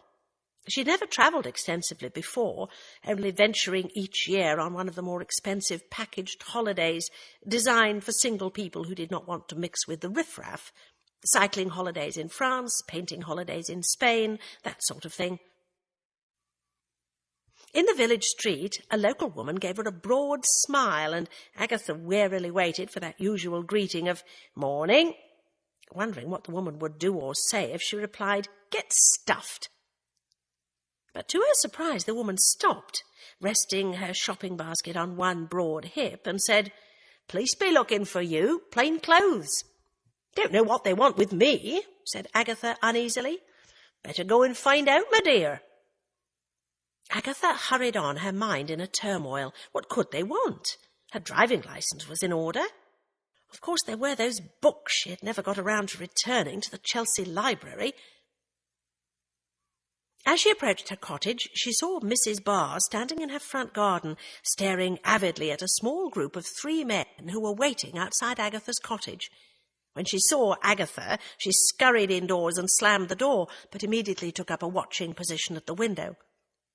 A thin, cadaverous man approached Agatha. "Miss Raisin, I am Detective Chief Inspector Wilkes. May we have a word with you? Indoors." Chapter 3. Agatha led them indoors. Detective Chief Inspector Wilkes introduced a dark, silent man beside him as Detective Sergeant Friend, and a young, tubby Oriental who looked like a Buddha as Detective Constable Wong. Agatha sat in an armchair by the fireplace, and the 3 sat down on the sofa side by side. "We are here to ask you about your quiche, Mrs. Raisin," said Wilkes. "I understand the Cummings-Brownes took it home. What was in it?" "What's all this about?" demanded Agatha. "Just answer my questions," said Wilkes stolidly. What was in quiche, wondered Agatha desperately. "Eggs, flour, milk and spinach," she volunteered hopefully. Detective Constable Wong spoke up. He had a soft Gloucestershire accent. "Perhaps it would be best if Mrs. Raisin took us into her kitchen and showed us the ingredients." The 3 detectives promptly stood up and towered over Agatha. Agatha got up, registering that her knees were trembling, and led the way into the kitchen while they crowded in after her. Under their watching eyes, she opened the cupboards. "Strange," said Agatha. "I seem to have used everything up. I am very thrifty." Wong, who had been watching her with amusement, said suddenly, "If you will write down the recipe, Mrs. Raisin, I'll run down to Harvey's and buy the ingredients, and then you can show us how you baked it." Agatha shot him a look of loathing. She took down a cookery book called French Provincial Cooking, opened it, wincing at the faint crack from its hitherto unopened spine, and looked up the index. She found the required recipe and wrote down a list of the ingredients. Wong took the list from her and went out. "Now, will you tell me what this is about?" asked Agatha. "In a moment," said Wilkes stolidly. Had Agatha not been so very frightened, she would have screamed at him that she had a right to know, but she weakly made a jug of instant coffee and suggested they sit in the living room and drink it while she waited for Wong. Having got rid of them, she studied the recipe. Provided she did exactly as instructed, she should be able to get it right. She'd meant to take up baking, and so she had scales and measures, thank God. Wong returned with a brown paper bag full of groceries. "Join the others in the living room," ordered Agatha, "and I'll let you know when it's ready." Wong sat down in a kitchen chair. "I like kitchens," he said amiably. "I watch you cook." Agatha shot him a look of pure hatred from her little brown eyes as she heated the oven and got to work. There were old ladies being mugged all over the country, she thought savagely. Had this wretched man nothing better to do? But he seemed to have infinite patience. He watched her closely, and then when she finally put the quiche in the oven, he rose and went to join the others. Agatha stayed where she was, her mind in a turmoil. She could hear the murmur of voices from the other room. It was like being back at school, she thought. She remembered the headmistress telling them that they must all open their lockers for inspection without explaining why. Oh, the dread of opening her own locker in case there was something in it that shouldn't have been there. A policewoman had silently gone through everything. No one explained what was wrong. No one said anything. Agatha could still remember the silent, frightened girls, the stern and silent teachers, the competent policewoman. And then one of the girls was led away. They never saw her again. They assumed she had been expelled because of whatever had been found in her locker. But no one had called at the girl's home to ask her. Judgment had been passed on her by that mysterious world of adults, and she had been spirited out of their lives as if by some divine retribution. They had gone on with their school days. Now she felt like a child again, hemmed in by her own guilt and an accusing silence. She glanced at the clock. When had she put it in? She opened the oven door. There it stood, raised and golden and perfect. She heaved a sigh of relief and took it out just as Wong came back into the kitchen. "We'll leave it to cool for a little," he said. He opened his notebook. "Now, about the Cummings-Brownes. You dined with them at the Feathers. What did you have?" And then? What did they drink?" And so it went on, while out of the corner of her eye Agatha saw her golden brown quiche sink slowly down into its pastry shell. Wong finally closed his notebook and called the others in. "We'll just cut a slice," he said. Agatha wielded a knife and spatula and drew out one small, soggy slice. "What did he die of?" asked Agatha desperately. "Cowbane," said Friend. "Cowbane?" Agatha stared at them. "Is that something like mad cow disease?" "No," said Detective Chief Inspector Wilkes heavily. "It's a poisonous plant, not all that common, but it's found in several parts of the British Isles, including the West Midlands, and we are in the West Midlands, Mrs. Raisin. On examining the contents of the deceased's stomach, it was shown he had eaten quiche and drunk wine just before his death. The green vegetable stuff was identified as cowbane. The poisonous substance it contains is an unsaturated higher alcohol cyclotoxin." "So you see, Mrs. Raisin," came the mild voice of Wong, "Mrs. Cummings-Browne thinks your quiche poisoned her husband. That is, if you ever made that quiche." Agatha glared out of the window, wishing they would all disappear. "Mrs. Raisin?" She swung round. Detective Constable Wong's slanted brown eyes were on a level with her own. Wasn't he too small for the police force, she thought inconsequently. "Mrs. Raisin," said Bill Wong softly, "it is my humble opinion that you have never baked a quiche or a cake in your life. Your cookery books had obviously never been opened before. Some of your cooking utensils still had the prices stuck to them. So will you begin at the beginning? There's no need to lie, so long as you're innocent." "Will this come out in court?" asked Agatha miserably, wondering if she could be sued by the village committee for having thrust a quicherie quiche into their competition. Wilkes's voice was heavy with threat. "Only if we think it necessary." Again, Agatha's memory carried her back to her school days. She had bribed one of the girls to write an essay for her with 2 chocolate bars and a red scarf. Unfortunately, the girl, a leading light in the Young People in Christ movement, had confessed all to the headmistress, and so Agatha had been summoned and told to tell the truth. So in a small, almost childish voice, quite unlike her usual robust tones, she confessed going up to Chelsea and buying the quiche. Wong was grinning happily, and she could have wrung his neck. Wilkes demanded the bill for the quiche, and Agatha found it at the bottom of the rubbish bin under several empty frozen food packets and gave it to him. They said they would check her story out. Agatha hid indoors for the rest of that day, feeling like a criminal. She would have stayed in hiding the next day, had not the cleaner, Mrs. Simpson, arrived, reminding Agatha that she had promised her lunch. Agatha scuttled down to Harvey's and bought some cold meat and salad. Nothing seemed to have changed. People talked about the weather. The death of Cummings-Browne might never have happened.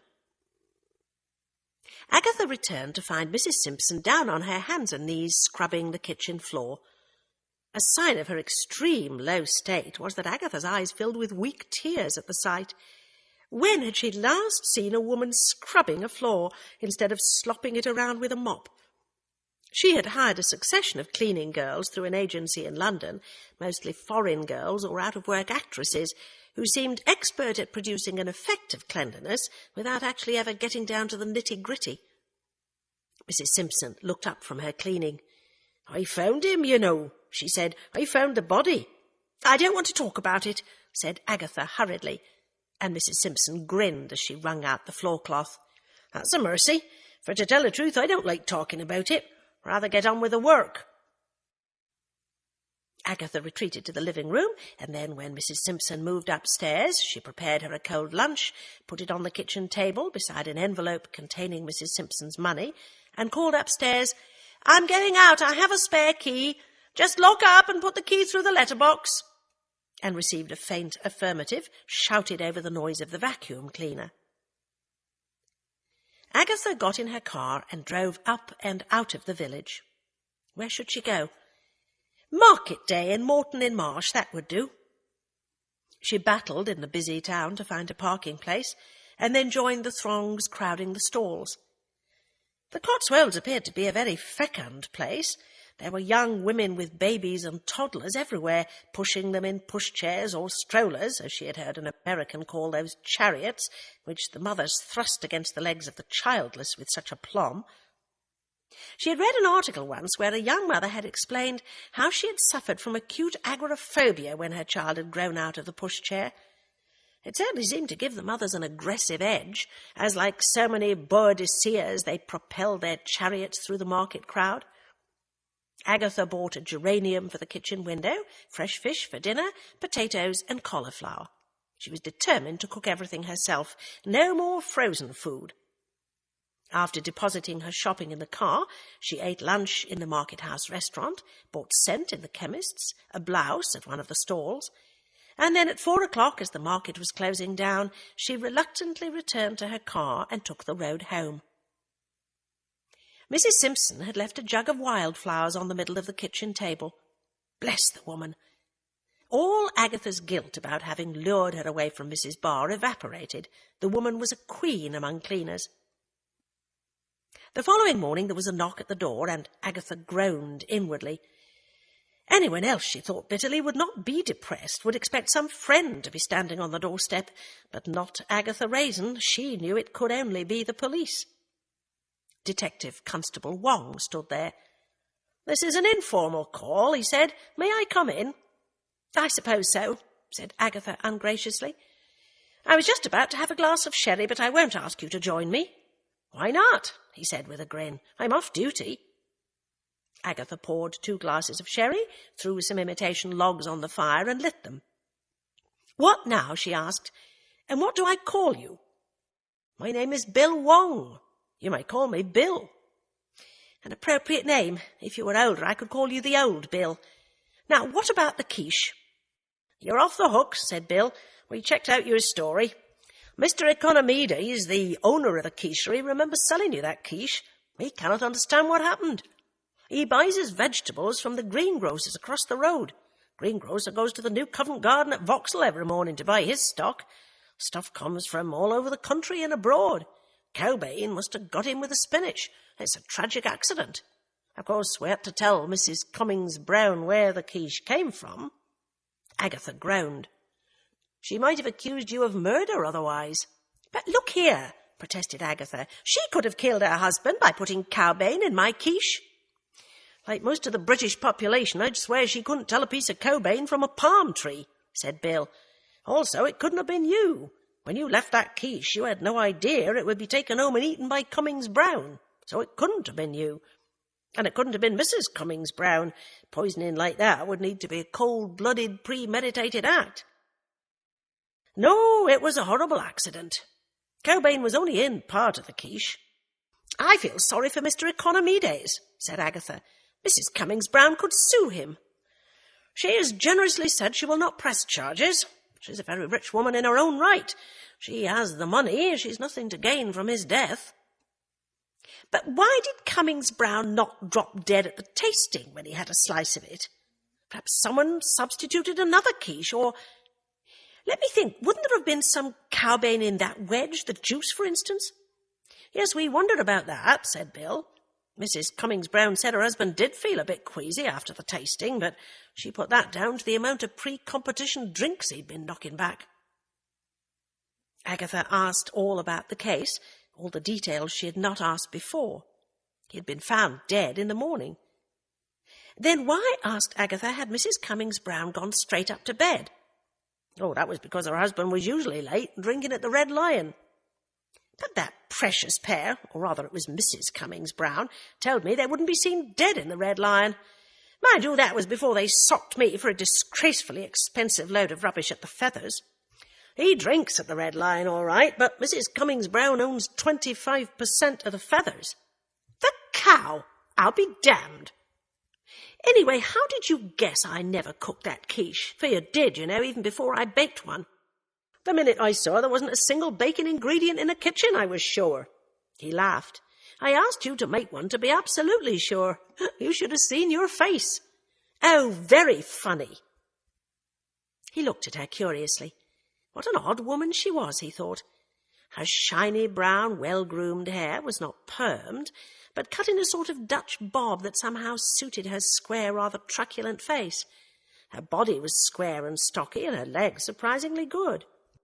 "What," asked Bill, "was so special to a recently ex-high-powered businesswoman like yourself about winning a village competition?" "I felt out of place," said Agatha bleakly. "I wanted to make my mark on the village." He laughed happily, his eyes closing into slits. "Oh, you've done just that. Mrs. Cummings-Browne knows now you cheated, and so does Fred Griggs, the local bobby, and he's a prize gossip." Agatha felt too humiliated to speak. So much for her dream home she would need to sell up. How could she face anyone in the village? He looked at her sympathetically. "If you want to make your mark on the village, Mrs. Raisin, you could try becoming popular." Agatha looked at him in amazement. Fame, money, and power were surely the only things needed to make one's mark on the world. "It comes slowly," he said. "All you have to do is start to like people. If they like you back, regard it as a bonus." Really, what odd types they had in the police force these days, thought Agatha, surprised. Did she dislike people? Of course she didn't. Well, so far, the only people she'd taken a dislike to in yokel country, she thought savagely, were old fart-face next door and Mrs. Cummings-Browne and the dear deceased. "How old are you?" she asked. 23, said Bill. "Chinese?"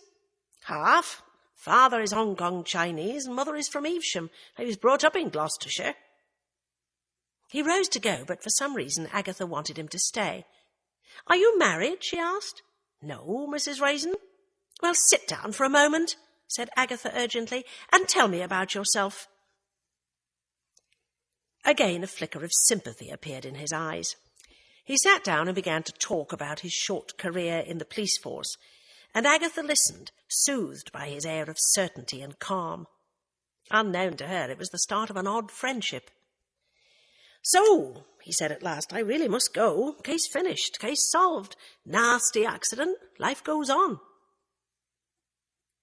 The next day, to escape from the eyes of the villagers, eyes that would accuse her of being a cheat, Agatha drove to London. She was anxious about Mr. Economides. Agatha, a regular takeaway eater, had frequented Mr. Economides' shop over the years. Perhaps some of Bill Wong's remarks had struck home, But Agatha had realised Mr. Economides, although their relationship had been that of customer and salesman, was as near a friend as she had got. The shop contained 2 small tables and chairs for customers who liked to have coffee, and when the shop was quiet, Mr. Economides had often treated Agatha to a coffee and told her tales of his numerous family. But when she arrived, the shop was busy, and Mr. Economides was guarded in his answers as his competent, hairy hands packed quiche and cold cuts for the customers. Yes, Mrs. Cummings-Browne had called in person to assure him that she would not be suing him. Yes, it had been a tragic accident, and now, if Mrs. Raisin would excuse him... Agatha left feeling rather flat. London, which had so recently enclosed her like a many-coloured coat, now stretched out in lonely streets full of strangers all about her. She went to Foyle's bookshop in the Charing Cross Road and looked up a book on poisonous plants. She studied a picture of cowbane. It was an innocuous-looking plant with a ridged stem and flower heads composed of groups of small white flowers. She was about to buy the book when she suddenly thought, why bother? It had been an accident, a sad accident. She pottered around a few other shops in London before returning to her car and joining the long line of traffic that was belching its way out of London. Reluctant to return to the village before dark, she cut off the motorway and headed for Oxford, and parked her car in St. Giles and made her way to the Randolph Hotel for tea. She was the only customer, odd in that most popular of hotels. She settled back in a huge sofa and drank tea and ate crumpets served to her by a young maiden with a pre-Raphaelite face. Faintly from outside came the roar of traffic ploughing up Beaumont Street past the Ashmolean Museum. The hotel had a dim ecclesiastical air, as if haunted by the damp souls of dead deans. She pushed the last crumpet around on her plate. She did not feel like eating it. She needed a purpose in life, she thought, an aim. Would it not be marvellous if Cummings-Browne turned out to have been murdered after all? And she, Agatha Raisin, solved the case? She would become known throughout the Cotswolds. People would come to her. She would be respected. Had it been an accident? What sort of marriage had the Cummings-Brownes really had, where she could come home and trot off to bed while her husband lay dead behind the sofa? Why separate bedrooms? Bill Wong had told her that. Why should Mr. Economides' excellent and famous quiche suddenly contain cowbane, when over the years he had not had one complaint? Perhaps she could ask around. Just a few questions, no harm in that. Feeling more cheerful than she had for a long time, she paid the bill and tipped the gentle waitress lavishly. The sun was sinking low behind the trees as she motored through the village and turned off at Lilac Lane. She fished out the spare door key, and then she heard her phone ringing, sharp and insistent. She swore under her breath as she fumbled with the key. It was the first time her phone had rung. She tumbled in the door and felt her way towards it in the gloom. "Roy here," came the familiar, mincing voice of her ex-assistant. "How lovely to hear from you," cried Agatha, in tones she had never used before to the young man. "Fact is, Aggie, I was hoping I could come down and see you this weekend." "Of course, you're welcome. I've got this Australian friend, Steve, wants to see the countryside. Do you mind if he comes too?" "More the merrier. Are you driving here?" "I thought we'd take the train and come down Friday night." "Wait a bit," said Agatha. "I've got a timetable here." She fumbled in her bag. "Yes, there's a through train, leaves Paddington at 6:20 in the evening, don't need to change anywhere, gets in at Moreton-in-Marsh." "Where?" "Moreton-in-Marsh. Too Agatha Christie for words, darling." "And I'll meet you at the station." "It's the May Day celebrations at the weekend, Aggie, and Steve wants to look at maypoles and Morris dancers and all that sort of thing. I haven't had time to look at any posters, Roy. I've been involved in a death." "Did one of the clodhoppers try to mumble you with his gruttock glove?" "Nothing like that. I'll tell you all about it when I see you." Agatha whistled to herself as she cracked open one of her cookery books and began to prepare the fish she had bought the day before. There seemed to be so many exotic recipes. Surely one just fried the stuff.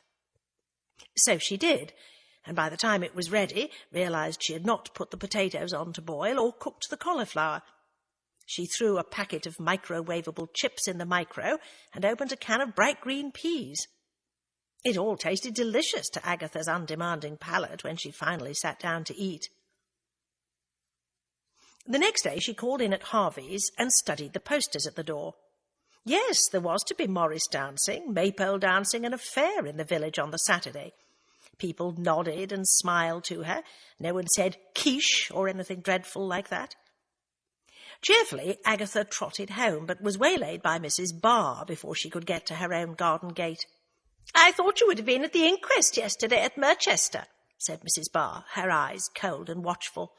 "No one asked me," said Agatha. "It was an accident. I suppose the police evidence was enough." "Not enough for me," said Mrs. Barr coolly. "Nothing came out about the way you cheated at that competition." Curiosity overcame rancour in Agatha's bosom. Why not? Surely it was mentioned that it had been bought in a shop in Chelsea. "Oh, yes, that came out, but not a word of condemnation for you being a cheat and a liar. Poor Mrs. Cummings-Browne broke down completely. We don't need your sort in this village." "And what was the verdict?" "Accidental death. But you killed him, Agatha Raisin. You killed him with your nasty foreign quiche, just as much as if you'd knifed him." Agatha's eyes blazed. "I'll kill you, you malicious harridan, if you don't bugger off." She marched to her own cottage, blinking tears from her eyes, appalled at her own shock and dismay and weakness. Thank God Roy was coming. Dear Roy, thought Agatha sentimentally, forgetting she had always considered him a tiresomely effeminate young man whom she would have sacked had he not had a magic touch with the peculiar world of pop music. There came a knock at the door, and Agatha cringed, wondering if some other nasty local was about to berate her. But when she opened it, it was Bill Wong who stood on the step. "Came to tell you about the inquest," he said. "I called yesterday, but you were out." "I was seeing friends," said Agatha loftily. "In fact, 2 of them are coming to stay with me for the weekend. But come in." "What was the bar female on about?" he asked curiously as he followed Agatha into her kitchen. "Accusing me of murder," mumbled Agatha, putting groceries away in the cupboards. "Like a coffee?" "Yes, please." "So the inquest is over, and Mr. Cummings-Browne is to be cremated, and his ashes cast to the 4 winds on Salisbury Plain in memory of his army days." "I believe Mrs. Cummings-Browne collapsed at the inquest," said Agatha. Yes, she did. 2 sugars, please, and just a dash of milk. Most affecting." Agatha turned to look at him, her interest suddenly quickening. "You think she was acting?" "Maybe, but I was surprised he was so generally mourned. There were quite a lot of ladies there, sobbing into their handkerchiefs." "With their husbands, or on their own?" "On their own." Agatha put a mug of coffee down in front of him, poured one for herself, and sat down at the kitchen table opposite him. "Something's bothering you," said Agatha. "Oh, the case is closed, and I have a lot of work to do. There's an epidemic of joyriders in Merchester." "What time did Mrs. Cummings-Browne go to bed the night her husband died?" asked Agatha. "Just after midnight or thereabouts."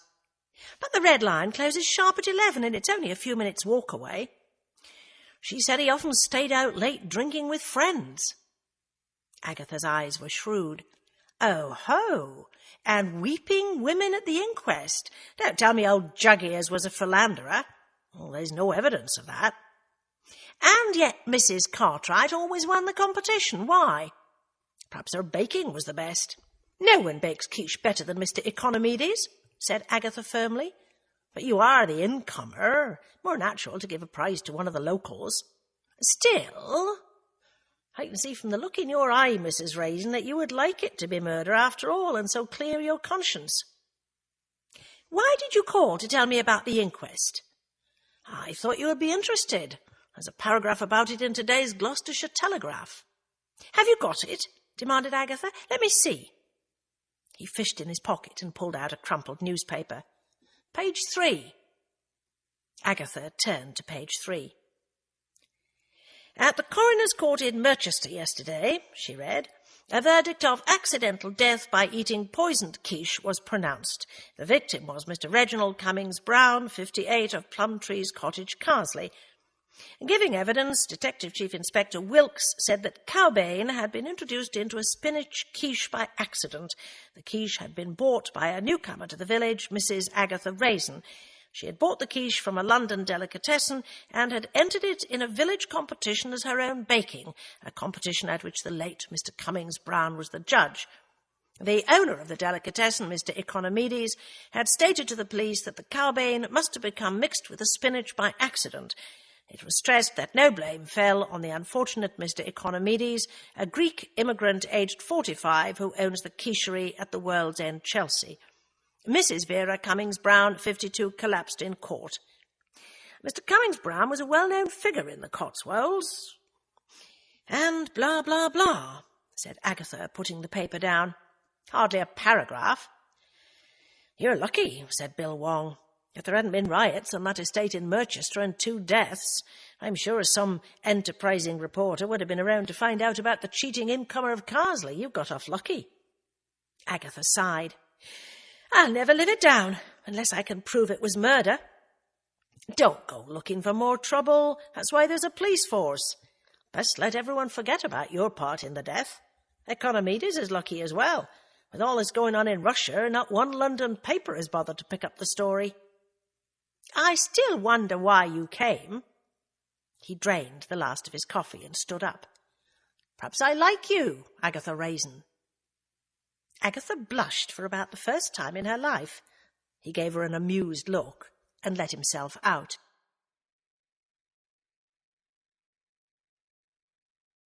Chapter 4. Agatha felt quite nervous as she waited for the Cotswold Express to pull in at Moreton-in-Marsh station. What would this friend of Roy's be like? Would she like him? Agatha's main worry was that the friend might not like her, but she wasn't even going to admit to that thought. The weather was calm, but still cold. The train, oh, miracle of miracles, was actually on time. Roy descended and rushed to embrace her. He was wearing jeans and a T-shirt which bore the legend, I have been used. Following him came a slight young man. He had thick black hair and a heavy moustache, and wore a light blue denim jacket, jeans, and high-heeled cowboy boots. Butch Cassidy comes to Moreton-in-Marsh. This, then, was Steve.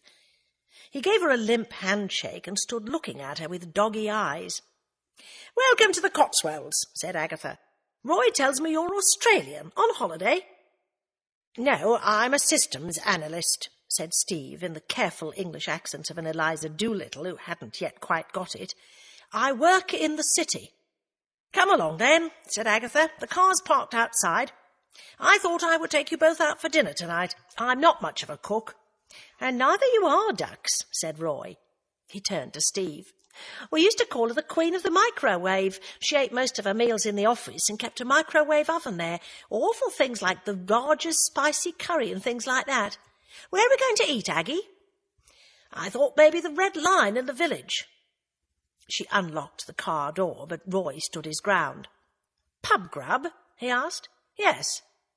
Steak and kidney pie and chips, sausage and chips, fish and chips, and lasagna and chips?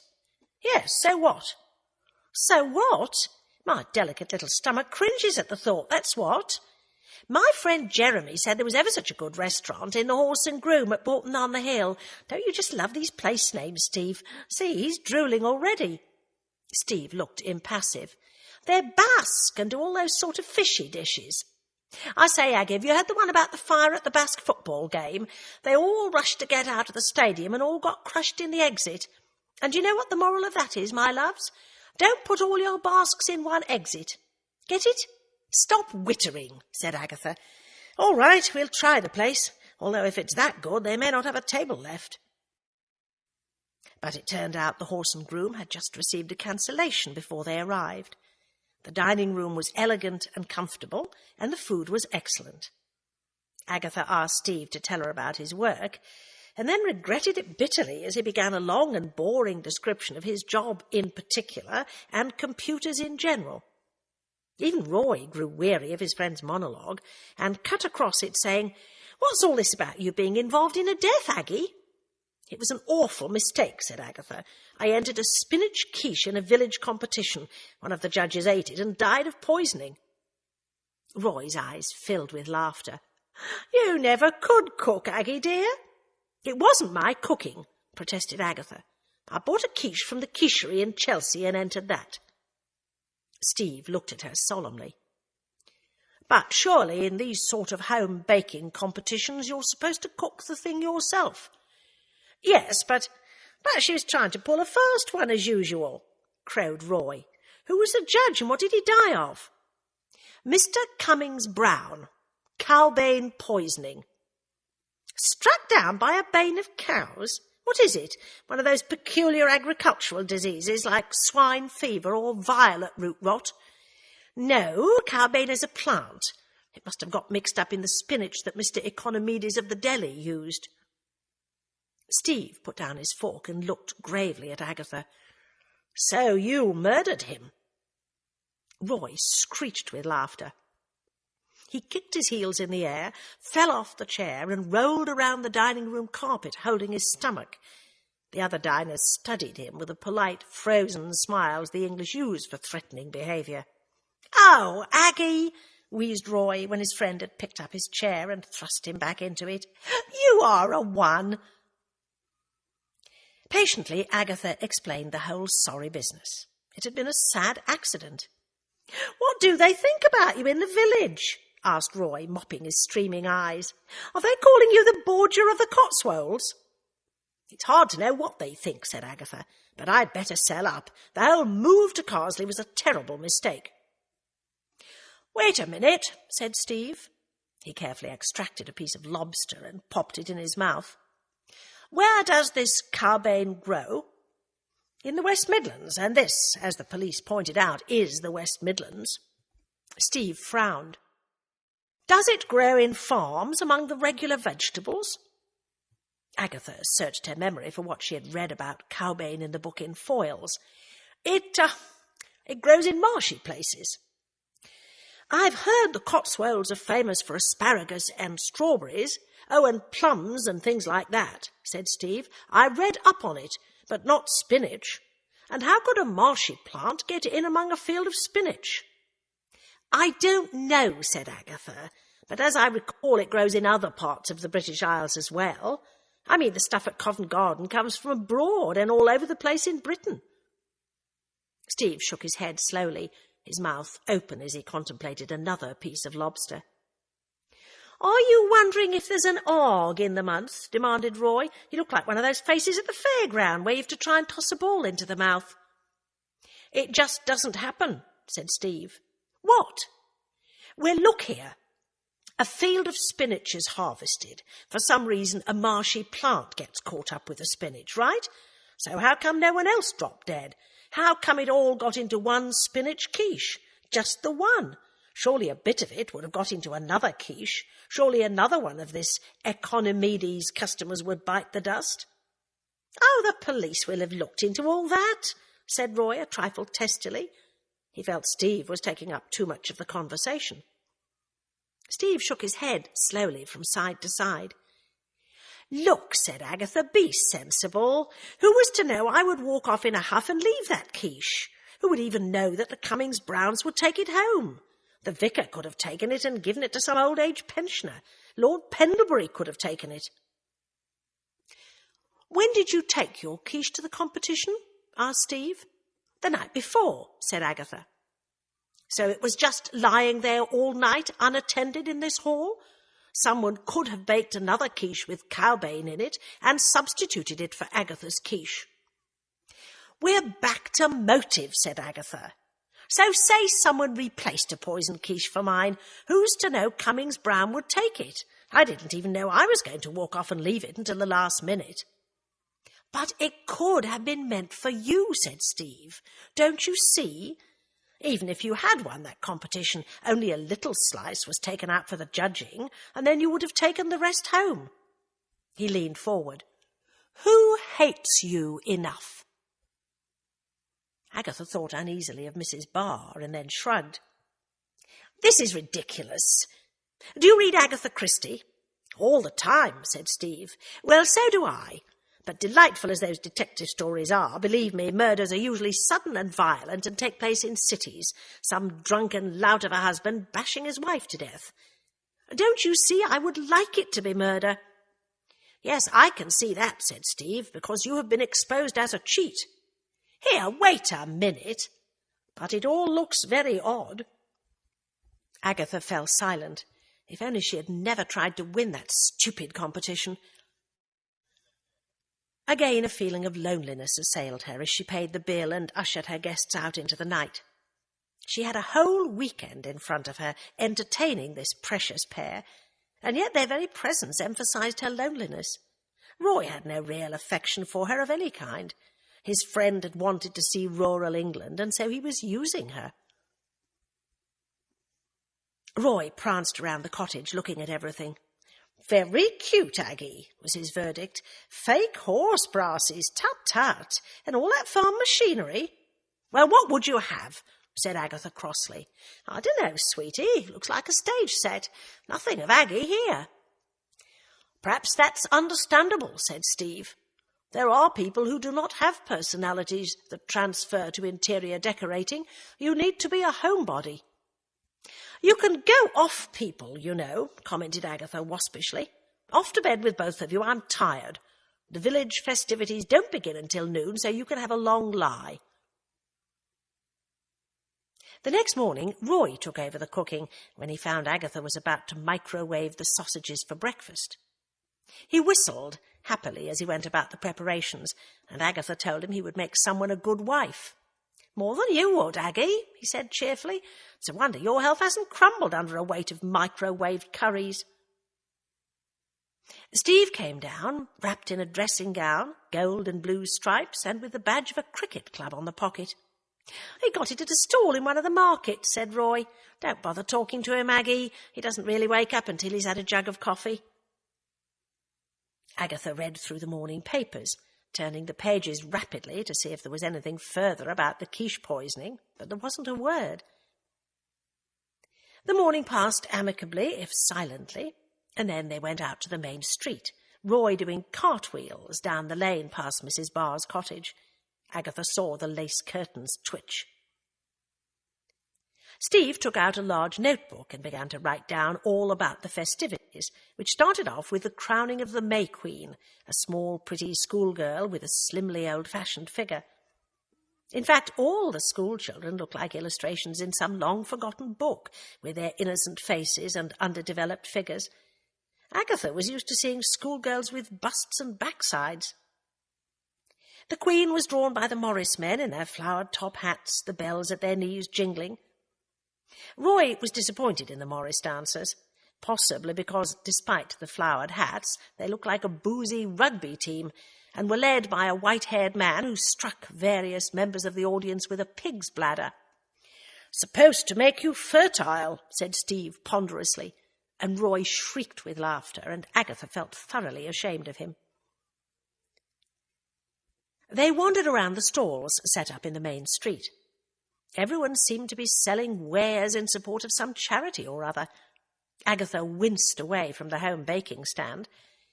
Roy won a tin of sardines at the tombola and got so carried away he bought ticket after ticket until he managed to win a bottle of scotch. There was a game of skittles, which they all tried, a rendering of numbers from musicals by the village band, and then the Morris dancers again, leaping up into the sunny air, accompanied by fiddle and accordion. "Don't you know you were living in an anachronism?" said Steve ponderously, scribbling away in his notebook. Roy wanted to try his luck at the tombola again, and he and Steve went off. Agatha flicked through a pile of second-hand books on a stall, and then looked sharply at the woman behind the stall, Mrs. Cartwright.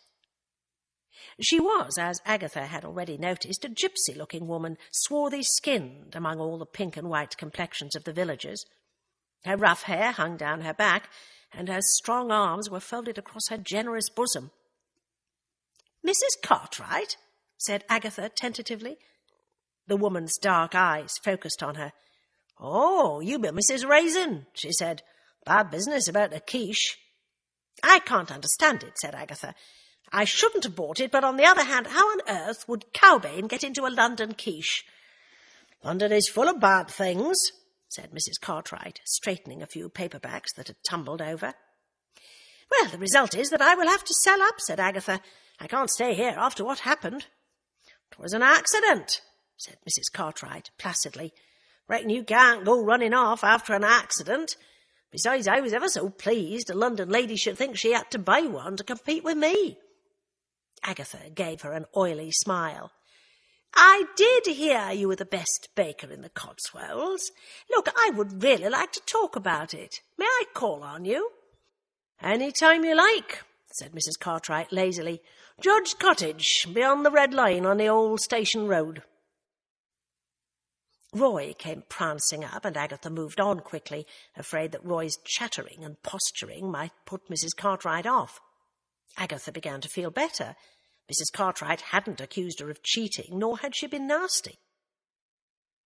But then, after Steve and Roy had rejoined her, and as they were leaving the May-Day fair, they came face to face with Mrs. Barr. She stopped in front of Agatha, her eyes blazing.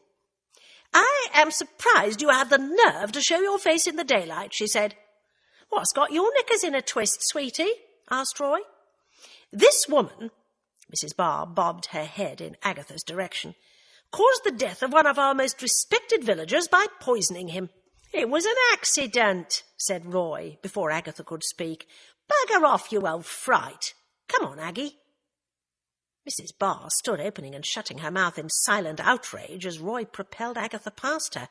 Miserable old cow, said Roy as they turned into Lilac Lane. What got up her nose? I lured her cleaning woman away. Ooh, that's a capital crime. Murder has been committed for less. Take us to Beaton-on-the-Water, Aggie. Steve wants to see it, and we don't need to eat yet after that enormous breakfast. Agatha, although she still felt shaken by Mrs. Barr, patiently got out the car. Stow on the wold! Screamed Roy a quarter of an hour later as Agatha was about to bypass that village. We must see it! So Agatha turned round and went into the main square, thrusting her car head first into the one remaining parking place which a family car had been just about to reverse into. She had never seen so many Morris dancers. They seemed to be all over the place, and of a more energetic type than the ones in Carsley, as they waved their handkerchiefs and leaped in the air like so many Nijinskis. I think, said Roy, that if you've seen one lot of Morris dancers, you've seen the lot. Put away your notebook, Steve, for God's sake. It is all very interesting, said Steve. Some say that Morris dancing was originally Moorish dancing. What do you think? I think yawn, yawn, yawn, said Roy pettishly. Let's go and sample the cosmopolitan delights of Beaton-on-the-Water. Beaton-on-the-Water is certainly one of the prettiest villages in the Cotswolds, with a glassy stream running through the centre under stone bridges.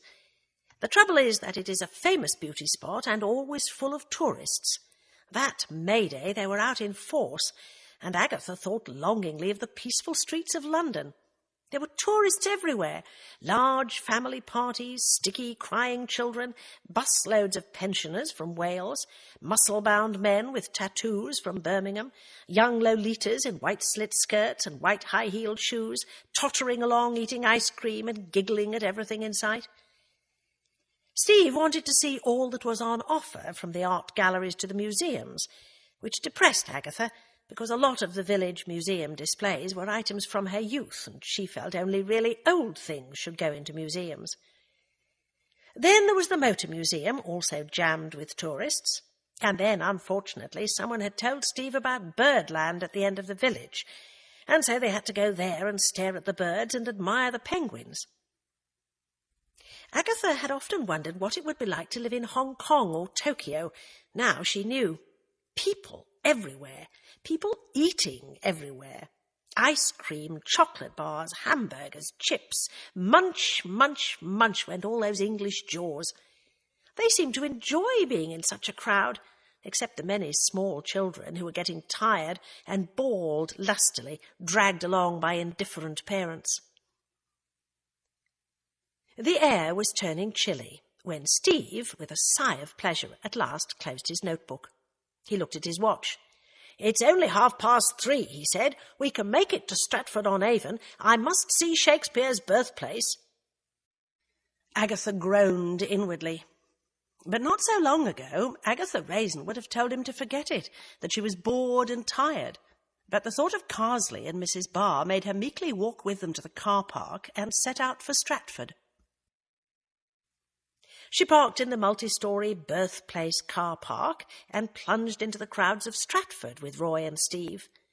So many, many people, all nationalities this time. They shuffled along with the crowd through Shakespeare's home, a strangely soulless place, thought Agatha again. It had been so restored, so sanitised, that she could not help feeling that some of the old pubs in the Cotswolds had more of an air of antiquity. Then down to look at the River Avon, then a search by Steve for tickets to the evening showing of King Lear by the Royal Shakespeare Company, which to Agatha's dismay he managed to get. In the darkness of the theatre, with her stomach rumbling, for she had had nothing to eat since breakfast, Agatha's mind turned back to the murder. It would surely do no harm to find out a little more about Mr. Cummings-Browne. Then Mrs. Simpson had found the body. How had Mrs. Cummings-Browne reacted? The first act passed unheeded before Agatha's eyes. 2 large gins at the interval made her feel quite tipsy. Once more she imagined solving the case and earning the respect of the villagers. By the last act she was fast asleep, and all the glory of Shakespeare fell on her deaf ears. It was only as they were walking out, crowds, more crowds, that Agatha realised she had nothing at home for them to eat, and it was too late to find a restaurant. But Steve, who had at one point of the day been lugging a carrier bag, said he had planned to cook them dinner and had bought fresh trout at Birdland. "You really ought to dig in your heels and stay here," said Roy as he got out of the car in front of Agatha's cottage. "No people, quiet, calm. You're lucky you don't live in a tourist village. Do any tourists come at all?" "The Red Lion's got rooms, I believe," said Agatha. "A few let out their cottages, but not many come." "Let's have a drink while Steve does the cooking," said Roy. He looked around Agatha's living room. "If I were you, I would junk all those cutesy mugs and fake horse brasses and farm machinery and get some paintings and bowls of flowers. It's not the thing to have a fire basket, particularly a fake medieval one. You're supposed to burn the logs on the stone hearth." "I dig my heels in over the fire basket," said Agatha, "but I might get rid of the other stuff." She thought, "They collect a lot for charity in this village. I could load up the car with the stuff on Tuesday and take it along to the vicarage, ingratiate myself a bit there." Dinner was excellent. "I must learn to cook," thought Agatha. "I've got little else to do." Steve opened his notebook. "Tomorrow, if you do not think it too much, Agatha, I would like to visit Warwick Castle." Agatha groaned. "Warwick Castle's like Bourton-on-the-Water, wall-to-wall tourists from one year's end to the other." "But it says here," said Steve, fishing out a guidebook, "that it is one of the finest medieval castles in England."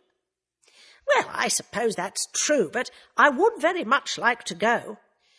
"All right, but be prepared for an early start. See if we can get in there before the crowds."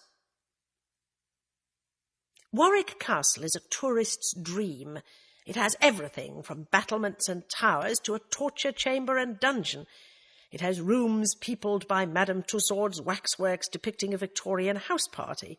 It has signs in the drive saying, "Drive slowly, Peacock's Crossing." It has a rose garden and a peacock garden. It takes a considerable amount of time to see everything, and Steve wanted to see everything. With unflagging energy and interest, he climbed up the towers and along the battlements and down to the dungeons. Oblivious to the tourists crowding behind, he lingered in the staterooms, writing busily in his notebook. "Are you going to write about all this?" asked Agatha impatiently. Steve said, "Only in letters." He wrote a long letter home each week to his mother in Sydney. Agatha hoped they could finally escape, but the tyranny of the notebook was replaced by the tyranny of the video camera. Steve insisted they all climb back up to the top of one of the towers, and he filmed Agatha and Roy standing at the edge, leaning against the crenellated parapet. Agatha's feet were aching by the time she climbed back in her car. They had lunch at a pub in Warwick, and Agatha, numb with fatigue, found herself agreeing to take them round the Cotswold villages they had not seen, the ones whose names intrigued Steve, like Upper and Lower Slaughter, Aston Magna, Chipping Campden, and so on. Steve found shops open in Chipping Campden and bought groceries, saying he would cook them dinner that evening. She was so tired when dinner was over that all Agatha wanted to do was go to bed. But it turned out that Steve's camera was the type you could plug into the TV and show the film taken. Agatha leaned back and half closed her eyes. She hated seeing herself on film anyway. Then she heard Roy exclaim, "Wait a minute! At Warwick Castle, on top of the tower, that woman! Look, Aggie, run it again, Steve!" The film flickered back and then began to roll again. There she was with Roy on top of the tower. Roy was giggling and clowning. The camera then slowly panned over the surrounding countryside, inch, it seemed, by inch, Steve obviously trying to avoid the amateur's failing of camera swing. And then suddenly it focused on a woman standing a little way from Agatha and Roy. She was a spinsterish creature in a tweed jacket, drooping tweed skirt and sensible shoes. But she was glaring at Agatha with naked venom in her eyes, and her fingers were curled like claws. The film moved back to Agatha and Roy. "Ain't her first murderer," said Roy. "Anyone you know, Aggie?" Agatha shook her head. "I've never seen her before, not in the village anyway. Run it again." Again those hate-filled eyes loomed up. "Perhaps it wasn't me she was glaring at," said Agatha. "Perhaps her husband had just come up the stairs." Steve shook his head. "There was no one else there. I remember seeing just that woman when I was filming. Then, just as I'd finished, a whole lot of tourists appeared." "How odd!" Roy stared blankly at the television screen. "How could she know you enough to hate you? What were we saying?" "Roy was clowning," said Agatha slowly. "It's a pity you haven't any sound on that film, Steve." "I forgot there is. Usually I don't bother about it and tape some music to go with the English travelogue and then send it home to my mother." "Turn the sound up," said Roy eagerly. Into the room came the sound of the wind on the top of the battlements. Then Roy's voice. "Do you want Aggie to throw herself off the battlements like Tosca?" And Agatha saying, "Oh, do give over, Roy. Gosh, it's cold here." And then, in sepulchral tones, Roy said, "As cold as the grave into which you drove Mr. Cummings-Browne with your quiche, Agatha." Agatha's voice was replying testily, "He's not in a grave. He's scattered to the four winds on Salisbury Plain. Are you finished yet, Steve?" Then Steve's voice saying, "Just a bit longer." And then the shot of the glaring woman. "And you said nobody hated you," mocked Roy. "That one looked as if she wanted to kill you. Wonder who she is." "I'll photograph her from the screen," said Steve, "and send you a print. Might be an idea to find out. She must have known about the death of Cummings-Browne." Agatha sat silent for a few moments. She thought she would never forget that spinsterish face and those glaring eyes. "Betty buys," said Roy. "Which train should we catch tomorrow?" Agatha roused herself. "Trains might not be very good on a holiday Monday.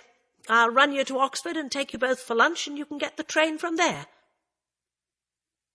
She had thought she would be glad to see the last of the pair of them, but when she finally stood with them on Oxford station to say goodbye, she suddenly wished they weren't going. "Come again," she said. "Any time."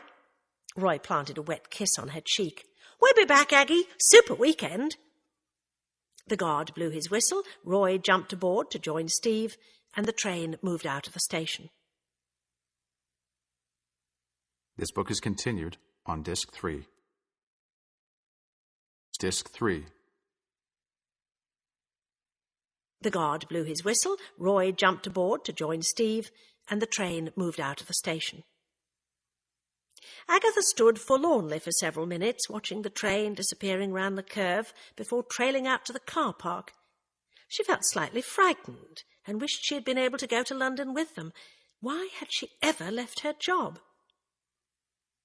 But home was waiting for her in Carsely, down in a fold of the Cotswold Hills. Carsely, where she had disgraced herself, where she did not belong and never would. Chapter 5. Agatha loaded up the car with the Toby jugs, pewter mugs, fake horse brasses and bits of farm machinery the next day, and drove the short distance to the vicarage. Mrs. Simpson was busy cleaning the cottage. Agatha planned to talk to her over lunch. Perhaps it was because of the poisoning, but Mrs. Simpson called Agatha Mrs. Raisin, and Agatha felt compelled to call her Mrs. Simpson, not Doris. The cleaner was efficient and correct, but exuded a certain atmosphere of wariness. At least she had not brought her own lunch. Mrs. Bloxby, the vicar's wife, answered the door herself. Frightened of a rebuff, Agatha gabbled out that she had brought some items she hoped the church might be able to sell to benefit some charity. "How very good of you," said Mrs. Bloxby. "Alf," she called over her shoulder, "Mrs. Raisin has brought us some items for charity. Come and lend a hand." Agatha was startled. Vicars should not be called plain Alf, but something like Peregrine, Hilary, or Aloysius. The vicar appeared, wearing an old gardening shirt and corduroy trousers. All three carried the boxes into the vicarage living room. Agatha took out a few of the items. "My dear Mrs. Raisin," exclaimed Mrs. Bloxby, "are you sure? You could sell this stuff yourself for quite a bit of money. I don't mean the horse brasses, but the jugs are good, and the farm machinery pieces are genuine. This," she held up a shiny instrument of torture, "is a genuine mole trap. You don't see many of those around today. No, I'll be happy if you get some money, but try to choose some charity which won't spend it all on cocktail parties or politics." "Yes, of course, we're very keen on supporting cancer research and Save the Children," said the vicar. "Perhaps you'd like a cup of coffee, Mrs. Raisin?" "That would be nice. I leave my wife to look after you. I have Sunday's sermons to prepare."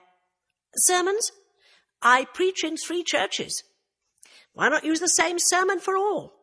Tempting, but it would hardly show a sign of caring for the parishioners." The vicar retreated to the nether regions, and his wife went off to the kitchen to make coffee. Agatha looked about her. The vicarage must be very old indeed, she thought. The window frames sloped and the floors sloped. Here was no fitted carpet such as she had in her own cottage, but old floorboards polished like black glass and covered in the centre by a brightly coloured Persian rug. Logs smouldered in the cavernous fireplace. There was a bowl of potpourri on one small table, a vase of flowers stood on another, and there was a bowl of hyacinths at the low window. The chairs were worn with, Agatha shifted her bottom experimentally, feather cushions. In front of her was a new coffee table of the kind you buy in do-it-yourself stores and put together, and yet, covered as it was with newspapers and magazines and the beginnings of a tapestry cushion cover, it blended in with the rest of the room. Above her head were low beams, black with age and centuries of smoke.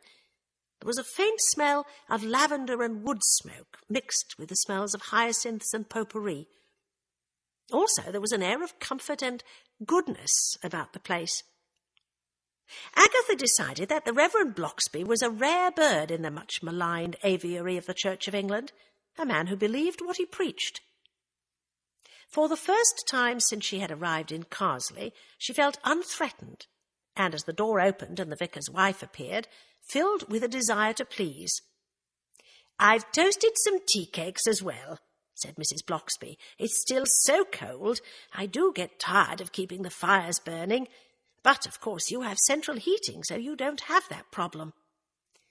"You have a beautiful home," said Agatha. "Thank you.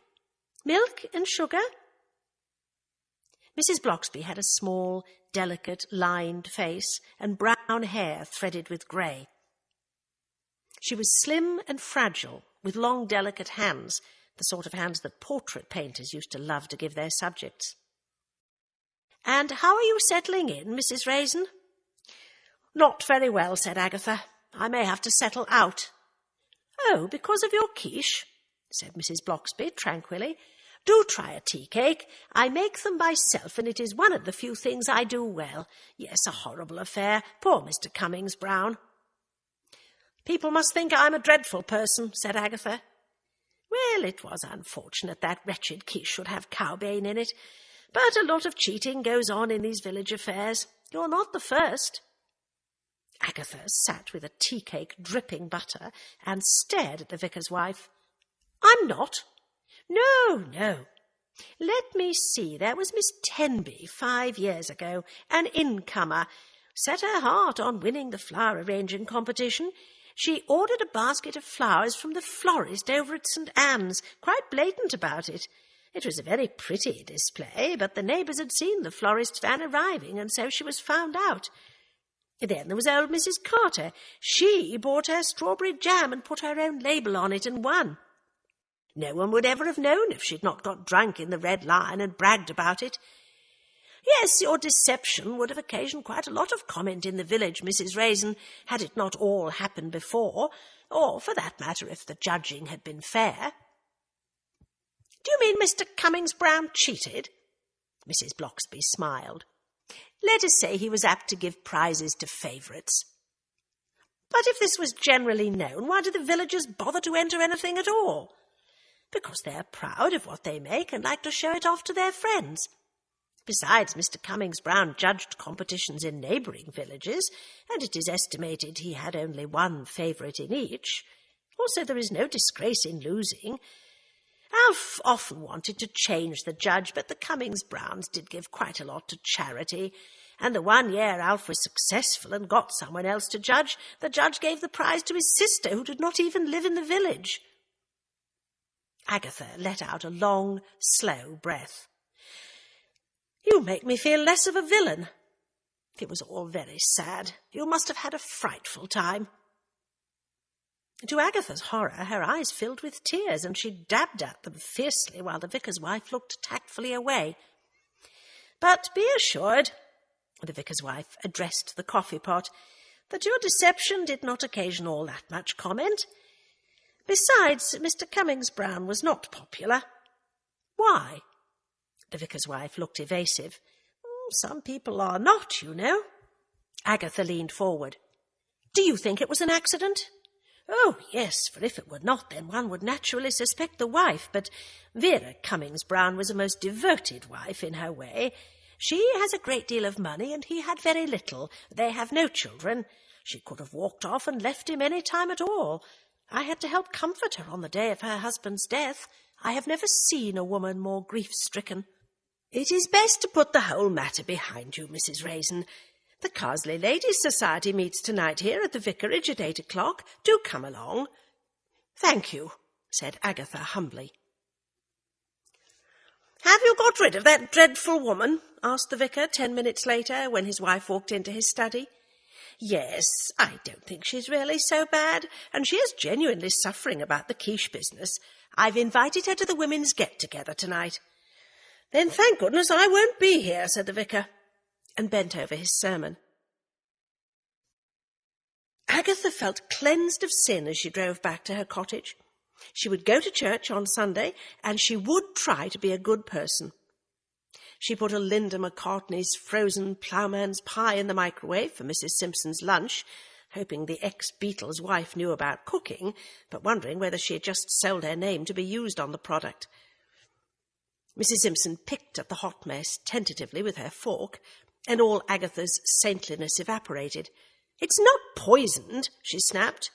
"It's just I don't much care for frozen stuff," said Mrs. Simpson. "Well, I'll get you something better next time.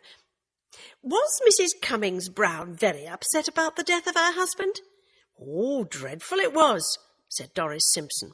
"Real shook her were. Numb with shock at first, and then crying and crying. Had to fetch the vicar's wife to help."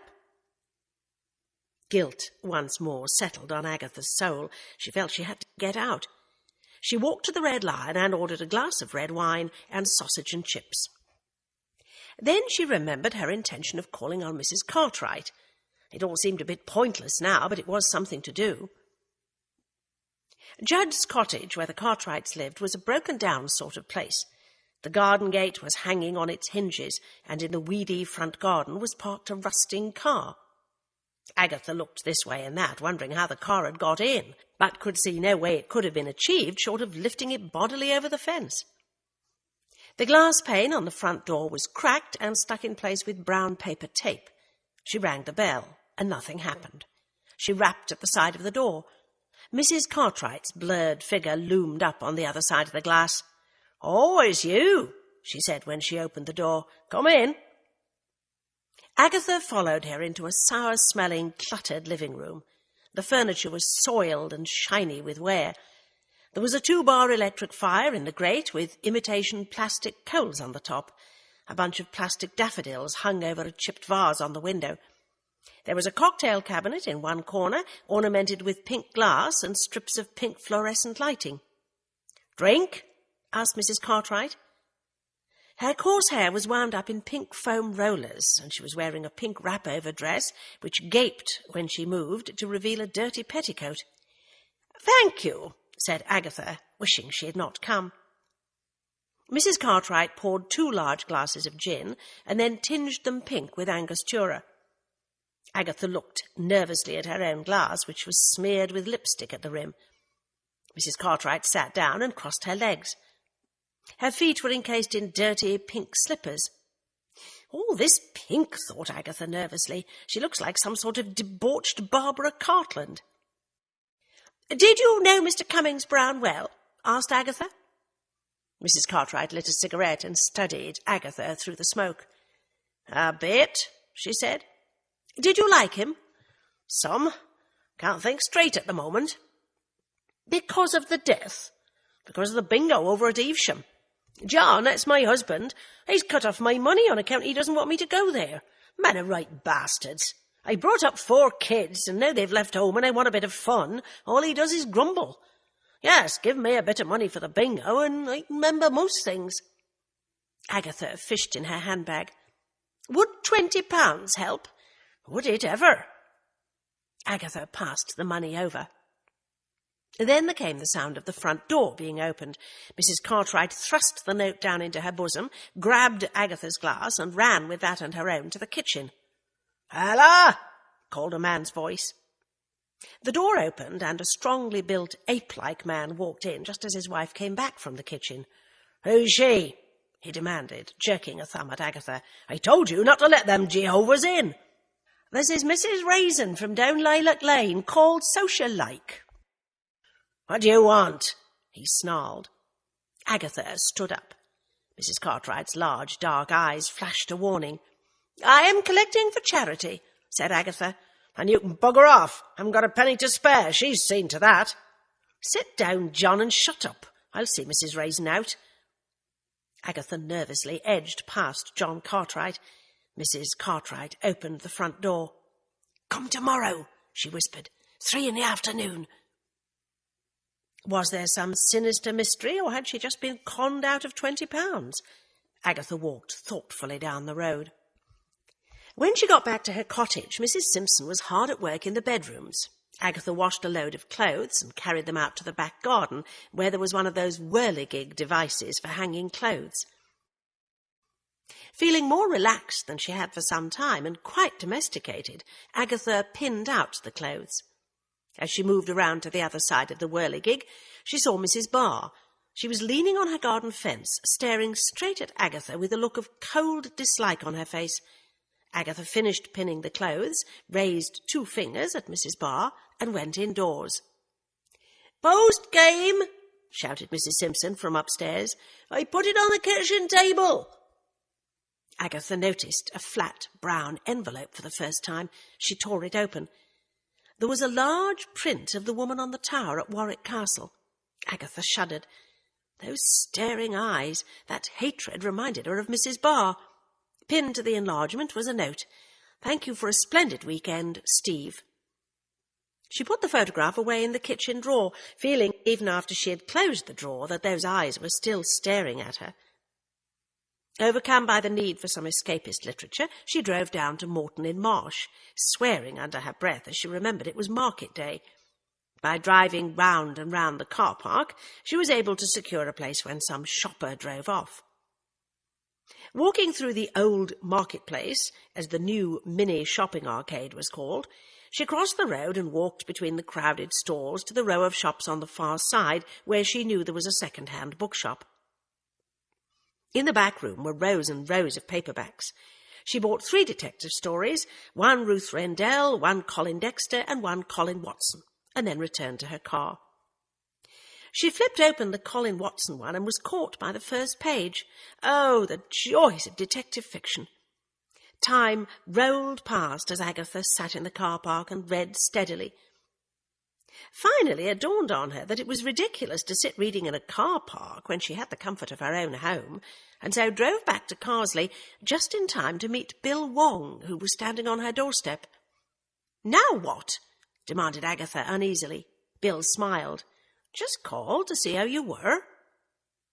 At first Agatha felt gratified as she unlocked the door and let herself in, picking up the other key from the kitchen floor, where it had fallen when Mrs. Simpson had popped it through the letterbox. Then she felt a twinge of unease. Could Bill Wong be checking up on her for any reason? "Coffee?" she asked. "Tea will do." In the sitting room, Bill looked slowly around. "Where did all the bits and pieces go?" "I didn't think they were me," said Agatha, "so I gave them to the church to sell for charity." "What is you, if Toby jugs and farm machinery are not?" "Don't know," mumbled Agatha. "Something a bit more homey." "The lighting's wrong," said Bill, looking at the spotlights on the beams. "Spots are out." "You sound like someone talking about acne," snapped Agatha. "And why is everyone suddenly so arty-farty about interior decoration these days?" "Ah, your friends who came at the weekend, the prancing one and the one with the cowboy boots?" "You've been spying on me." "Not I. I was off duty and took a girlfriend to Bourton-on-the-Water. A great mistake. I'd forgotten about the holiday crowds." "I can't imagine you having a girlfriend." "Oh? Why?"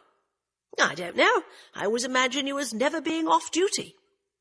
"In any case," said Bill, "I hope you haven't decided to become the Miss Marple of Carsely and are still trying to prove accident as murder." Agatha opened her mouth to tell him about Mrs. Cartwright and then decided against it. He would criticise her for interfering, and he would point out, probably correctly, that Mrs. Cartwright had nothing to tell and was simply out for money. Instead, she said, "An odd thing happened at Warwick Castle. Steve, the young man with the cowboy boots, took a video film of me and Roy," that's the other young man, "on the top of one of the towers. He showed the video on television in the evening, and there on the tower was this woman glaring at me with hatred." "Interesting. But you could have jostled her on the stairs or trod on her foot." "He took a photograph from the television set, and it's quite clear, and we were talking about the death when he filmed. Would you like to see it?" "Yes, might be someone I know." Agatha brought in the print and handed it to him. He studied it carefully. "No one I've seen before," he said. "But if you took that nasty look off her face, she'd look like hundreds of other women in the Cotswold villages. Thin, spinsterish, wispy hair, indeterminate features, false teeth." "How do you know about the false teeth, Sherlock?"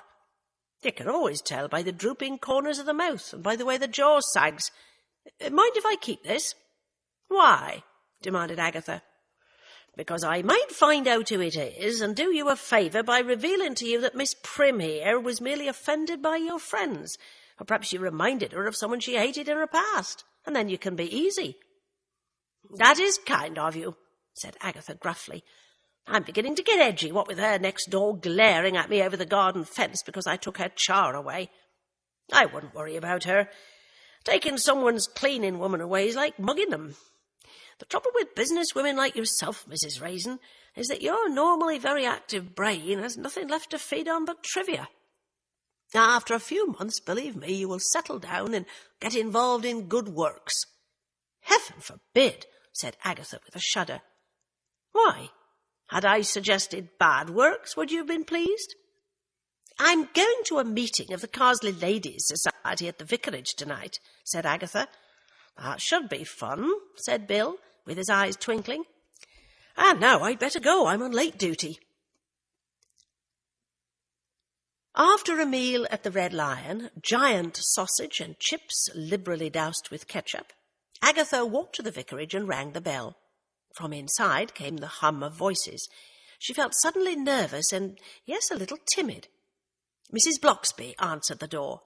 "Come in, Mrs. Raisin. Most people have arrived." She led Agatha into the sitting-room where about 15 women were seated about. They stopped talking and looked curiously at Agatha. "I'll introduce you," said Mrs. Bloxby. Agatha tried to remember the names, but they kept sliding out of her mind as soon as each was announced. Mrs. Bloxby offered Agatha tea, cakes, and sandwiches. Agatha helped herself to a cucumber sandwich. "Now, if we're all ready," said Mrs. Bloxby, "our chairwoman, Mrs. Mason, will begin. The floor is yours, Mrs. Mason." Mrs. Mason, a large woman in a purple nylon dress and large white shoes like canoes, surveyed the room. "As you know, ladies, our old people in the village do not get out much. I'm appealing to any of you with cars to step in and volunteer to take some of them on an outing when you can manage it. I will read out the names of the old people and volunteer if you can manage some free time." There seemed to be no shortage of volunteers, as Mrs. Mason went through a list in her hand. Agatha looked around at the other women. There was something strangely old-fashioned about them with their earnest desire to help. All were middle-aged, apart from a thin, pale-looking girl in her 20s who was seated next to Agatha. "Ain't got no car," she whispered to Agatha. "Can hardly take them on me bike."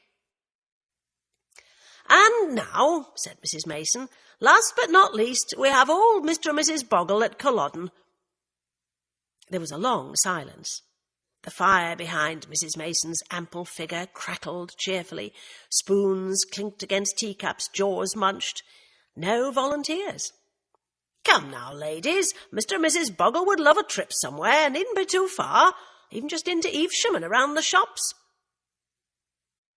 Agatha thought she felt the vicar's wife's eyes resting on her. Her voice sounded odd in her own ears as she heard herself saying, "I'll take them. Would Thursday be all right?" Did she sense a feeling of relief in the room? "Why, thank you, Mrs. Raisin. How very good of you. Perhaps you do not know the village very well, but Culloden is number 28, Morton Road, on the council estate. Shall we say 9 o'clock on Thursday? And I shall take it on myself to tell Mr. and Mrs. Boggle." Agatha nodded. "Good, they will be so pleased. Now, as you know, next week we're to be hosted by the Mercers to Ladies Society, and they've promised us an exciting time. I will pass around a book and sign your names in it if you wish to go. Retford Bus Company is giving us a bus for the day." The book was passed round. After some hesitation, Agatha signed her name. It would be something to do. "Right," said Mrs. Mason. "The coach will leave from outside here at 11 in the morning. I'm sure we will all be awake by that time." Dutiful laughter. "And so I will get our secretary, Miss Sims, to read out the minutes of your last meeting in case any of you missed it." To Agatha's surprise, the young girl next to her rose and went to face the company. In a droning nasal voice, she read out the minutes. Agatha stifled a yawn. Then the treasurer gave a lengthy report of money raised at the last fete in aid of cancer research. Agatha was nearly asleep when she heard her own name. The treasurer had been replaced by Mrs. Bloxby. "Yes," said the vicar's wife, "when our new member, Mrs. Raisin, came with boxes and boxes of stuff and gave them all away to be sold for charity, I thought I would show you some of the items. I think they warrant a special sale." Agatha felt gratified as oohs and ahs greeted the Toby jugs and bits of burnished farm machinery. "I reckon I'd buy some of that myself," said one of the women. "I am glad you share my enthusiasm," said Mrs. Bloxby. "I suggest we should take the school hall for the 10th of June, that's a Saturday, and put these items on display. The week before the sale we will have a special pricing meeting. That will also give us time to find some extra items. Mrs. Mason, can I ask you to run the tea room as usual?" Mrs. Mason nodded. "Mrs. Raisin, perhaps you might like to take command of the main stall?" "Tell you what," said Agatha, "I'll auction them. I'll be auctioneer. People always pay more when they're bidding against each other." "What a good idea! All in favour?" Hands were raised. "Excellent. The money will go to save the children. Perhaps if we're lucky, some of the local papers might put in an item." "I'll see to that," said Agatha, feeling better by the minute. This was like old times. Her happiness was dimmed when the business was over, and the women were gathering up their coats and handbags, when Miss Sims nudged her and said, "Better you than me." "You mean the auction?" "No, them Boggles. Grouchiest old miseries this side of Gloucester." But somehow Mrs. Bloxby was there and had heard the remark. She smiled into Agatha's eyes and said, "What a good deed to give the Boggles an outing.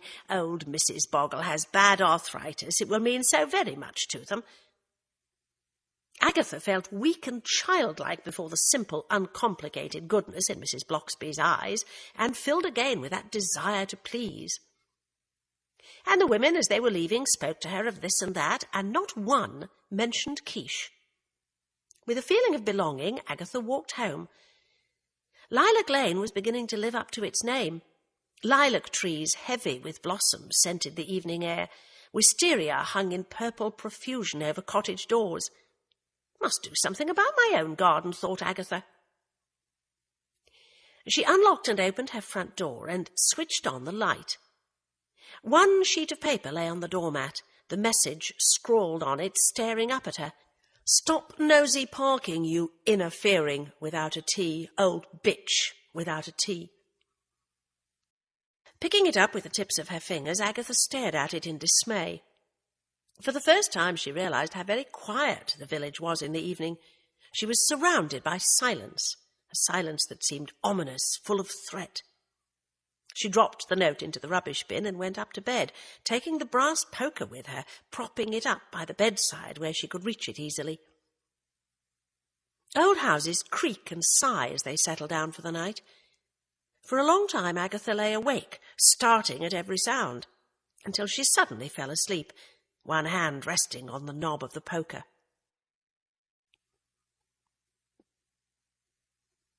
Chapter 6. The next morning the rough winds were shaking the darling buds of May. Sunlight streamed in Agatha's windows. It was a day of movement and bright, sharp, glittering colour. She took the threatening note out of the rubbish. Why not show this to Bill Wong? What did it mean? She'd not been doing any investigating to speak of. But he would ask a lot of questions, and she might slip up and tell him of her visit to Mrs. Cartwright, and that Mrs. Cartwright had told her to call again. She smoothed out the note and tucked it in with the cookery books. Perhaps she should keep it, just in case. After breakfast, there was a knock at her door. She had a little scared feeling it might be Mrs. Barr. Damn the woman! She was nothing but a warped, middle-aged frump, and such should not cause a stalwart such as Agatha Raisin any trouble at all. But it was Mrs. Bloxby who stood there, and behind her, to Agatha's dismay, Vera Cummings-Browne. "May we come in?" asked Mrs. Bloxby. Agatha led the way into the kitchen, bracing herself for tears and recriminations. Mrs. Bloxby refused Agatha's offer of coffee and said, "Mrs. Cummings-Browne has something to say to you." Vera Cummings-Browne addressed the tabletop rather than Agatha. "I have been most distressed, most upset about the death of my husband, Mrs. Raisin, but I am now in a calmer frame of mind. I do not blame you for anything. It was an accident, a strange and unfortunate accident." She raised her eyes. "You see, I have always believed that when one dies it is meant.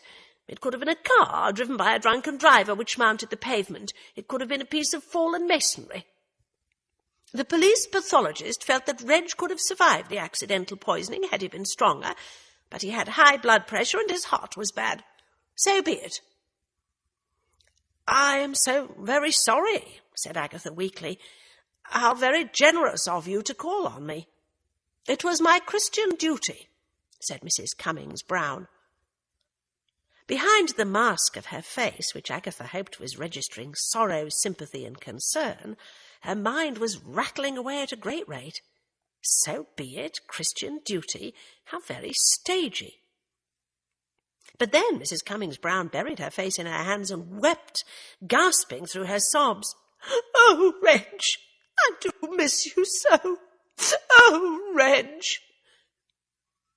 Mrs. Bloxby led the weeping Mrs. Cummings-Browne out. No, thought Agatha, the woman was genuinely broken up. Mrs. Cummings-Browne had forgiven her.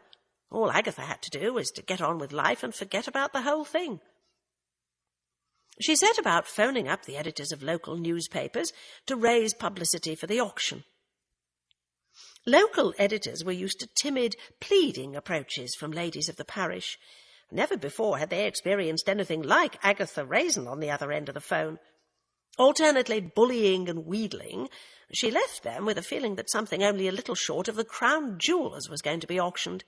All promised to send reporters, knowing they would have to keep their word, for Agatha threatened each that she would phone on the morning of the auction to see if they had indeed dispatched someone. That passed the morning happily. But by the afternoon, and after a snack of Farmer Giles's steak and kidney pie, suitable for microwaves, Agatha found her steps leading her in the direction of the Cartwrights. Mrs. Cartwright answered the door herself, her hair back in pink rollers, her body in a pink dressing gown. "Come in," she said. "Drink?" Agatha nodded. Pink gin again. Where had Mrs. Cartwright learned to drink pink gins, she wondered suddenly. Surely baby cham and brandy, lager and lime, rum and coke would have been more to her taste. "How was bingo?" asked Agatha. "Not a penny," said Mrs. Cartwright bitterly. "But tonight's my lucky night. I saw 2 magpies in the garden this morning." Agatha reflected that as magpies were a protected species, one saw the wretched black and white things everywhere. Surely it would have been more of a surprise if Mrs. Cartwright had not seen any magpies at all. "I wanted to know about Mr. Cummings-Browne," said Agatha. "What, for example?" Mrs. Cartwright narrowed her eyes against the rising smoke from the cigarette she held in one brown hand. From the living-room where they sat, Agatha could see through to the cluttered, messy kitchen, hardly the kitchen of a dedicated baker. "Well, as you won the prize year after year, I thought you might have known him pretty well," she said. "As much as I know anyone in the village." Mrs. Cartwright took a slug of her gin. "Do you bake a lot?" "Nah. Used to. Occasionally do some baking for Mrs. Bloxby. Terrible woman she is. Can't say no to her. Come in the kitchen and I'll show you." Dirty dishes were piled in the sink. A tattered calendar showing a picture of a blonde in nothing but a wisp of gauze and sandals leered down from the wall. But on a cleared corner of the kitchen table, beside the half-empty milk bottle, the pat of butter smeared with marmalade, lay a tray of delicate fairy cakes. They looked exquisite. There was no doubt Mrs. Cartwright could bake. "So I'd make a quiche and get a tenner for it," said Mrs. Cartwright. "Silly waste of time, if you ask me. My husband doesn't like quiche. Used to make them for the Harveys, and they'd sell them down at the shop for me. Went well, too. But I can't seem to find the time these days." She tottered back to the living-room in her pink high-heeled mules. Agatha decided to get down to some hard business.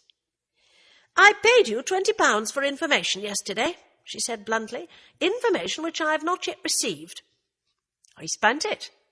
"Yes, but how you spent it or what you spent it on is not my affair," snapped Agatha. Mrs. Cartwright put a finger to her brow. "Now, what was it? Damn it, my bloody memory's gone wandering again." Her eyes gleamed darkly as Agatha fished in her capacious handbag. Agatha held up a 20. "No, you don't," she said, as Mrs. Cartwright reached for it. "Information first. Is your husband liable to come in?" "No, he's up at Martin's farm. He works there." "So, what have you got to tell me?" "I was surprised," said Mrs. Cartwright, "when Mr. Cummings-Browne died." "Oh, weren't we all?" commented Agatha sarcastically. "I mean, I thought he would have murdered her." "What? Why?" "He spoke to me a bit. People are always telling me their troubles. That's because I'm the maternal type." Mrs. Cartwright yawned, reached inside her dressing gown and scratched one of her generous bosoms. A smell of sour sweat came to Agatha's nostrils, and she thought inconsequently how rare it was to meet a really dirty woman in these hygienic days. "Couldn't stand Vera, Reg couldn't. She held the purse strings, and he said she made him jump through hoops or sit up and beg just to get some drinking money. The only money he had of his own was his pension, and that didn't go very far. He used to say to me, 'Ella,' he'd say, 'one day I'm going to wring that woman's neck and be rid of her for once and for all.'" Agatha looked bewildered. "But he died, not her." "Maybe she got there first. She hated him." But I had dinner with the pair of them, and they seemed quite a devoted couple, in fact quite alike. Now, you could have a laugh with Reg, but Mrs. Snobbit was always turning her nose up at me. That was no accident, that was murder. But how could she do it? I mean, it was my quiche. Dunno, but I feel it here. Mrs. Cartwright struck her bosom, and another waft of sweat floated across to Agatha's nostrils. Mrs. Cartwright called on me this morning, said Agatha firmly, and forgave me, but she was broken up about her husband's death, quite genuinely so.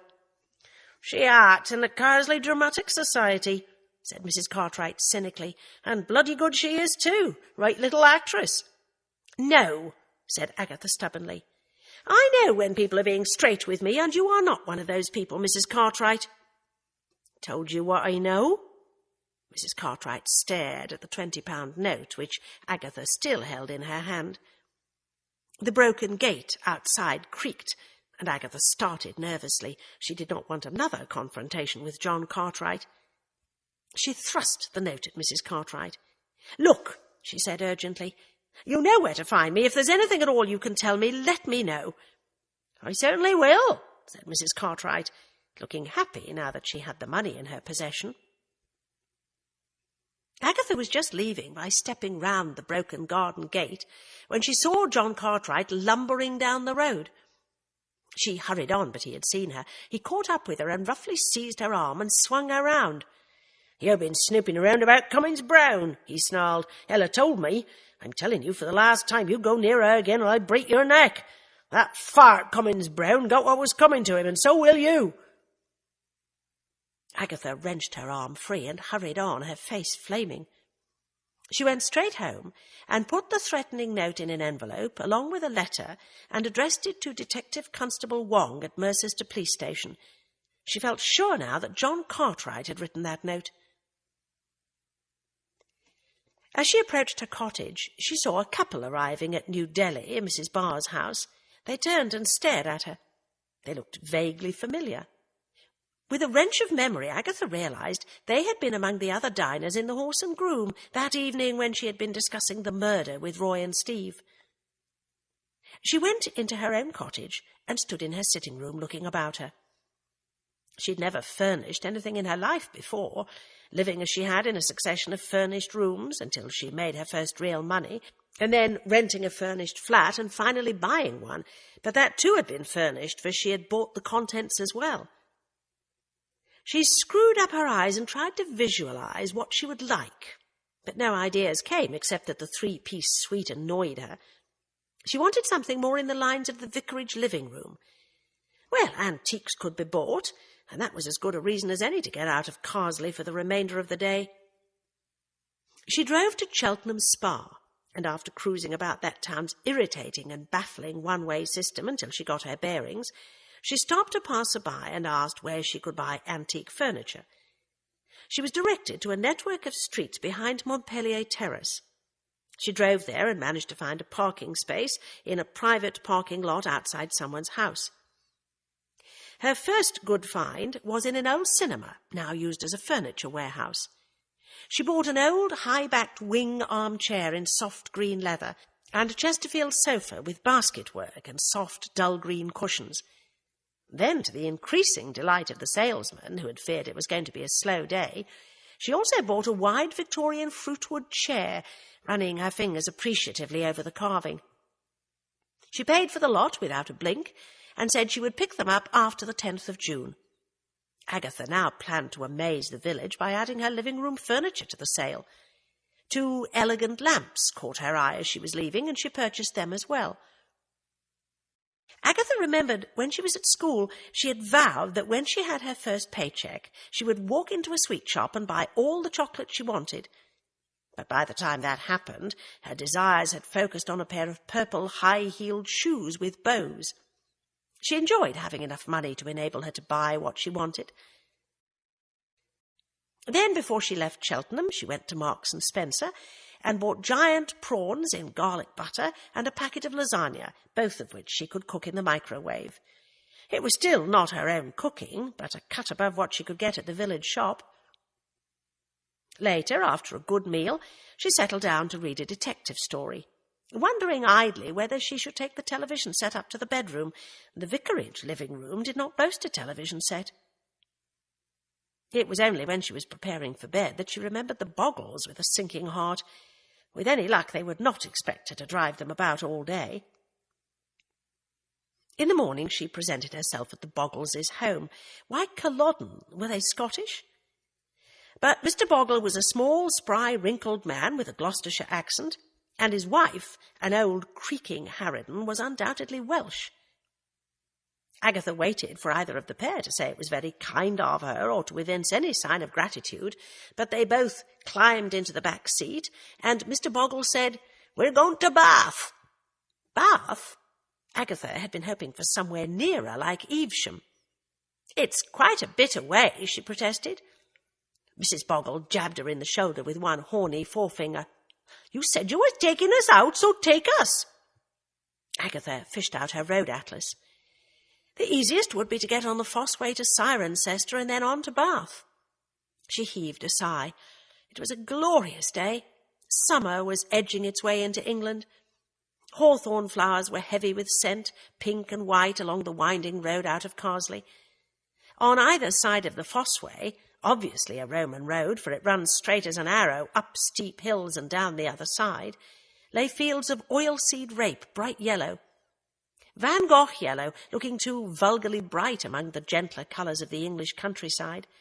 Queen Anne's lace frothed along the roadside. There was no sound from the passengers in the back.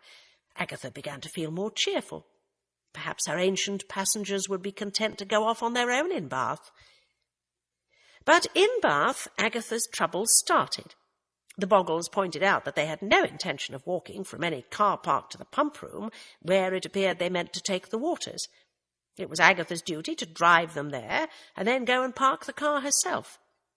She sweated her way round the one-way system, congested with traffic, trying to turn a deaf ear to Mr. Boggles' comments of, "Not a very good driver, are you?" "Well," demanded Mrs. Boggle when they had reached the colonnaded entrance to the pump room, "are you going to help a poddy out?" Mrs. Boggle was small and round, dressed in a tweed coat and a long scarf that seemed to be inextricably wound around the seat-belt. She smelt very strongly of cheap scent. "Stop pushing me, you are hurting me," she grumbled, as Agatha tried to release her from bondage. Her husband elbowed Agatha aside, produced a pair of nail scissors, and hacked through the scarf. "Now look what you've done," moaned Mrs. Boggle. "Quit your fretting, woman," said Mr. Boggle. He jerked a thumb at Agatha. "I'll buy you another one." Like hell, thought Agatha, when she finally parked near the bus station. She deliberately took a long time returning to the pump room, an hour, in fact. She found the Boggles in the tea-room beside an empty coffee pot and plates covered in cake crumbs. "So you finally decided to show up?" said Mr. Boggle, handing her the bill. "You're a fine one." "The trouble is, no one don't care nothing about old folks these days. All they want is discos and drugs," said Mrs. Boggle. They both stared fiercely at Agatha. "Have you taken the waters yet?" asked Agatha. "Going to now," said Mrs. Boggle. "Help me up." Agatha raised her to her feet, gagging slightly at the wafts of cheap scent and old body. The Boggles drank cups of sulphurous water. "Do you want to see the Roman baths?" asked Agatha, remembering Mrs. Bloxby and determined to please. "I haven't seen them." "Well, we've seen them scores of times," whined Mrs. Boggle. "We wants to go to Polly Perkins' pantry." "What's that?" "That's where we's having dinner." The Boggles belonged to that generation which still took dinner in the middle of the day. "It's only 10 to 12, pointed out Agatha, "and you've just had coffee and cakes." "But you've got to go and get the car," said Mr. Boggle. "Pantry's up in Monmouth Road. Can't expect us to walk there. No consideration." The idea of a short break from the Boggles while she got the car prompted Agatha to accept her orders docilely. Again she took her time, returning to pick up the Boggles at 1 o'clock, and ignoring their cries and complaints that Mrs. Boggles' joints were stiffening with all the waiting.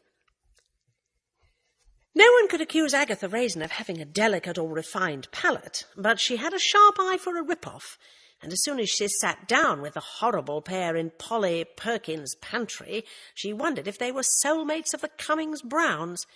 Waitresses dressed in laced bodices and mob caps flitted about at great speed, therefore being able to ignore all the people trying to get served. The menu was expensive, and written in that twee kind of prose which irritated Agatha immensely. The Boggles wanted bone-ash cod fritters to start, sizzling and golden on a bed of fresh, crunchy lettuce, followed by Beau-Brummel escalopes of veal, tender and mouth-watering, with a white wine sauce and sizzling aubergine sticks, tender new carrots and succulent green peas.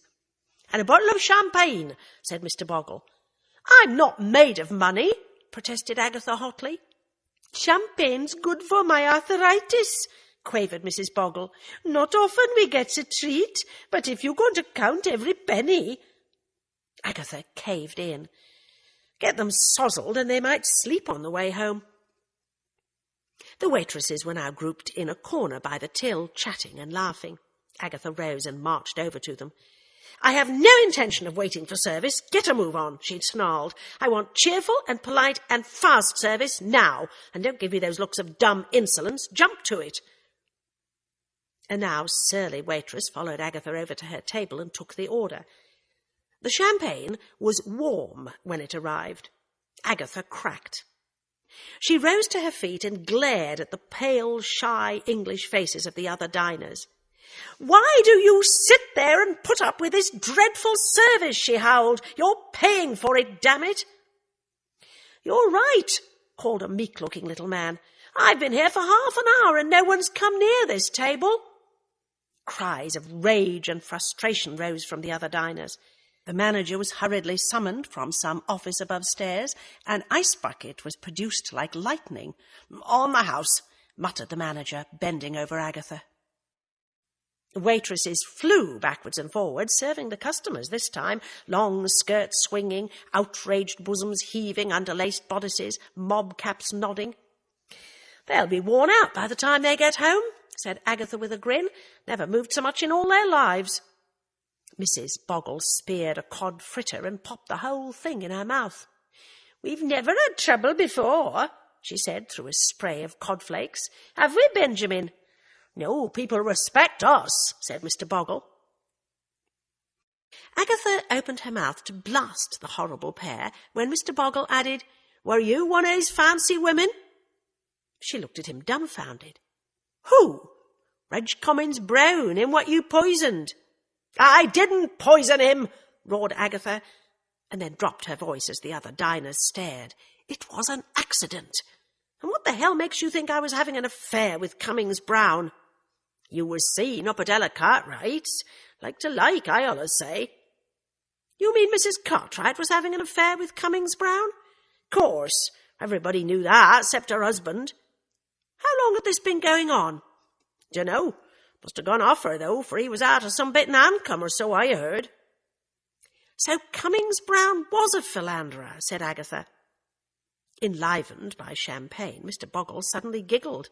"Got his leg over half the county, if you ask me." Agatha's mind raced. She remembered having dinner with the Cummings-Brownes. She remembered Mrs. Cartwright's name being mentioned and the sudden stillness between the pair. Then there were those sobbing women at the inquest. "Of course," said Mrs. Boggle suddenly. "We all knew it was you that was meant to be poisoned, if anyone." "Why would anyone want to poison me?" demanded Agatha. "Look what you did to Mrs. Barr. Lured Mrs. Simpson away from her with promises of gold. Heard Mrs. Barr down in Harvey's talking about it. Don't try to tell me that Mrs. Barr would try to poison me because I took her cleaning woman away." "Why not? Reckon her has a point. Said you brought down the tone of the village." "Are you usually so rude to people who give up a day to take you out?" asked Agatha. "I tell it like it is," said Mrs. Boggle proudly. Agatha was about to retort angrily when she remembered herself saying exactly the same thing on several occasions. Instead, she said, after they had demolished their main course, "Do you want any pudding?" Silly question. Of course they wanted pudding. Prince Regent fudge cake with ice cream. Devilishly good. Agatha's mind returned to the problem of Cummings-Browne's death. Mr. Cummings-Browne had been a judge at competitions in other villages. He had had favourites. Had those favourites been his mistresses? And what of the burning animosity of Mrs. Barr? Was it all because of Mrs. Simpson? Or did Mrs. Barr enter home baking, jam making, or flower arranging in the village competitions? "Don't want coffee," Mrs. Boggle was saying. "Go straight for me bowels." Agatha paid the bill, but did not leave a tip, free champagne or no free champagne. "If you would both like to wait here," she said, "I'll get the car." Freedom from this precious pair was close at hand. Agatha felt quite cheerful as she brought the car round. As she was heading out of Bath, Mrs. Boggle poked her in the shoulder. "Here, where you going?" "Home," said Agatha briefly. "We wants to hear the band in the Parade Gardens," said Mr. Boggle. "What sort of day out is it if you can't hear the band?" Only the thought of Mrs. Bloxby's gentle face made Agatha turn the car round. The couple had to be deposited at the gardens, while Agatha wearily parked the car again, a long way away, and then walked back. Deck chairs had to be found for the Boggles. The sun shone, the band played its way through a seemingly endless repertoire as the afternoon wore on. Then the Boggles wanted afternoon tea at the pump room. Did they always eat so much, wondered Agatha, or were they storing up food inside for some long hibernation before the next outing? At last they allowed her to take them home. All went well until she reached the Fossway, and again that horny finger prodded her back. "I have to pee," said Mrs. Boggle. "Can't you wait until I reach Beaton-on-the-Water or Stowe?" called Agatha over her shoulder. "Bound to be public toilets there." "I gotta go now," wailed Mrs. Boggle. Agatha pulled into the side of the road, bumping the car onto the grassy verge. "You'd best help her," said Mr. Boggle. Mrs. Boggle had to be led into a field and behind the shelter of some bushes. Mrs. Boggle produced toilet paper from her handbag. Mrs. Boggle needed help getting her knickers down, capacious pink cotton knickers with elastic at the knee.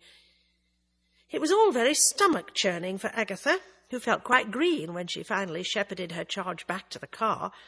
It would be a cold day in hell, thought Agatha, before she ever let herself in for a day like this again. She felt quite limp and weepy when she arrived outside Culloden. "Why Culloden?" she asked. "When we bought our council house," said Mr. Boggle, "we went down to the nursery where they sell house signs. I wanted Rose Cottage, but she wanted Culloden." Agatha got out and heaved Mrs. Boggle onto the pavement beside her husband. Then she fairly leaped back into the driving seat and drove off with a frantic crunching of gears. Detective Constable Wong was waiting on Agatha's doorstep. "Out enjoying yourself?" he asked, as Agatha led him into the house. "I've had a hellish time," said Agatha, "and I don't want to talk about it. What brings you here?" He sat down at the kitchen table and spread out the anonymous letter. "Have you any idea who sent this?" Agatha plugged in the electric kettle. "I thought it might be John Cartwright. He's been threatening me." "And why should John Cartwright threaten you?" Agatha looked shifty. "I called on his wife. He didn't seem to like it." "And you were asking questions," said Bill. "Well, do you know that Cummings-Browne was having an affair with Ella Cartwright?" "Yes." Agatha's eyes gleamed. "Well, there's a motive. In desperately trying to prove this a murder, you are going to land into trouble. No one likes anyone poking into their private life. This note now, it interests me. No fingerprints." "Everyone knows about fingerprints," scoffed Agatha. "And everyone also knows that if you do not have a criminal record, there is no way the police can trace you through your fingerprints. The police are not going to fingerprint a whole village just because of one nasty letter. Then it was, I think, written by someone literate trying to sound semi-literate. How do you come by that? Even in the broadest Gloucestershire dialect, interfering comes out sounding just that, not interfering. Might be interfering with the drop G, but that's all. Also, strangely enough, everyone appears to know how to spell bitch. Apart from the Cartwrights, who else have you been questioning?" "No one," said Agatha, "except that I was discussing the murder in the Horse and Groom with my friends, and 2 friends of her next door were there." "Not murder," he said patiently. "Accident. I'll keep this note. I haven't found anyone who recognises the woman in your photograph. The reason I have called is to warn you, Agatha Raisin, not to go messing about in people's lives, or soon there might be a real live murder with you as the corpse." Chapter 7. Agatha's figure, though stocky, had hitherto carried very little surplus fat. As she tried to fasten her skirt in the morning, she realised she had put on about an extra 1.5 inches around the waistline. In London she had walked a lot, walking being quicker than sitting in a bus crawling through the traffic. But since she had come to Carsely, she had been using the car to go everywhere, apart from short trips along the village. Carsely was not going to make Agatha Raisin let herself go. She drove to a bicycle shop in Evesham and purchased a light collapsible bicycle of the kind she could carry around in the boot of her car. She did not want to experiment cycling near the village until she felt she had remastered the knack. She had not cycled since the age of 6. She parked off the road next to one of the country walks, took out the little bicycle and pushed it to the beginning of the grassy path. She mounted and wobbled off very nervously, climbed a small rise, and then, with a feeling of exhilaration, cruised downhill through pretty woods dappled with sunlight. After a few miles, she realised she was approaching the village, and with a groan she turned back. Her well-shaped legs, although fairly sturdy with London walking, were not up to cycling the whole way back up the hill, and so she got off and pushed. Clouds covered the sun very quickly, and it began to rain, fine, soft, drenching rain. In London she could have gone into a bar or cafe and waited for the rain to stop, but there was nothing here but fields and woods and the steady drip of water from the trees above. She thankfully reached her car and stowed away the bicycle. She was just moving off when a car passed her. She stared at it in amazement. Surely it was that rusting brown thing she'd recently seen trapped in the Cartwrights' front garden. On impulse, she swung her own car round and set off in pursuit. Her quarry wound through narrow lanes, heading for Ancombe. Agatha tried to keep out of sight, but there were no other cars on the road. She could just make out that Mrs. Cartwright was driving the rusty car. As Agatha approached Ancombe, she noticed large signs and arrows directing drivers to the Ancombe Annual Fair. Mrs. Cartwright appeared to be heading for it. Now there were other cars, and Agatha let a Minnie get between her and Mrs. Cartwright. Mrs. Cartwright parked her car in a large, wet field. Agatha, ignoring a steward's waving arm, parked a good bit away. As abruptly as it had started, the rain stopped and the sun shone down. Feeling damp and creased, Agatha got out. There was no sign of Mrs. Cartwright. Her car, an old Ford Vauxhall, Agatha noted as she passed it, was empty. Agatha walked towards the fair and paid the 10p admission charge and an additional 10p for a programme. She flicked through it until she found the home baking competition tent on the map in the centre. Just as she was about to enter the tent, Agatha came face to face with Mrs. Cartwright. "What you be doing here?" demanded Mrs. Cartwright suspiciously. "How did you get your car out of the garden?" asked Agatha. "Push the fence over, drive off, push the fence up again. Been like that for years, but will my John fix it? Nah." "Why are you here?" "I heard there was a fair on," said Agatha vaguely. "Are you entering anything?" "Quiche," said Mrs. Cartwright laconically. She suddenly grinned. "Spinach quiche. Better prizes here than you get at Carsely." "You think you'll win?" "Bound to. Haven't any competition, really." "Did Mr. Cummings-Browne judge the home baking here as well?" "Nah. Dogs, best of breed and all that." "Look." Mrs. Cartwright glanced furtively around. "Want a bit of info?" "I've paid you £40 to date, and I haven't yet got my money's worth," snapped Agatha. "And you can tell that husband of yours to stop threatening me. He's always threatening people, and he thinks you're a nosy old tart. Still, if you don't want to know what went on at Ancombe—" She began to move away. "Wait," said Agatha. "What can you tell me?" Mrs. Cartwright's dark eyes rested greedily on Agatha's handbag. Agatha clicked it open and took out her wallet. 10, if I think it's worth it." Mrs. Cartwright leaned forward. "The dog competition's always won by a Scottie. So, And the woman who shows the Scotties is Barbara James from Coombe Farm. At the inquest her were, and crying fit to bust. Are you saying? Our Reg had to have a bit before he would favour someone year in and year out. Agatha handed over £10. She studied her programme. The dog judging was due to begin in an arena near the tent. When she looked up from her programme, Mrs. Cartwright had gone. Agatha sat on a bench just outside the roped-off arena. She opened her programme again. The best-of-breed competition was to be judged by a Lady Waverton. She looked up. A stout woman in tweeds and a deer-stalker was sitting on a shooting stick, her large tweed-encased bottom hanging down on either side of it, studying the dogs as they were paraded past her. A fresh-faced woman of about 35, with curly brown hair and rosy cheeks, was walking a Scotch terrier past Lady Waverton. Must be this Barbara James, thought Agatha. It was all so boring, Agatha felt quite glassy-eyed.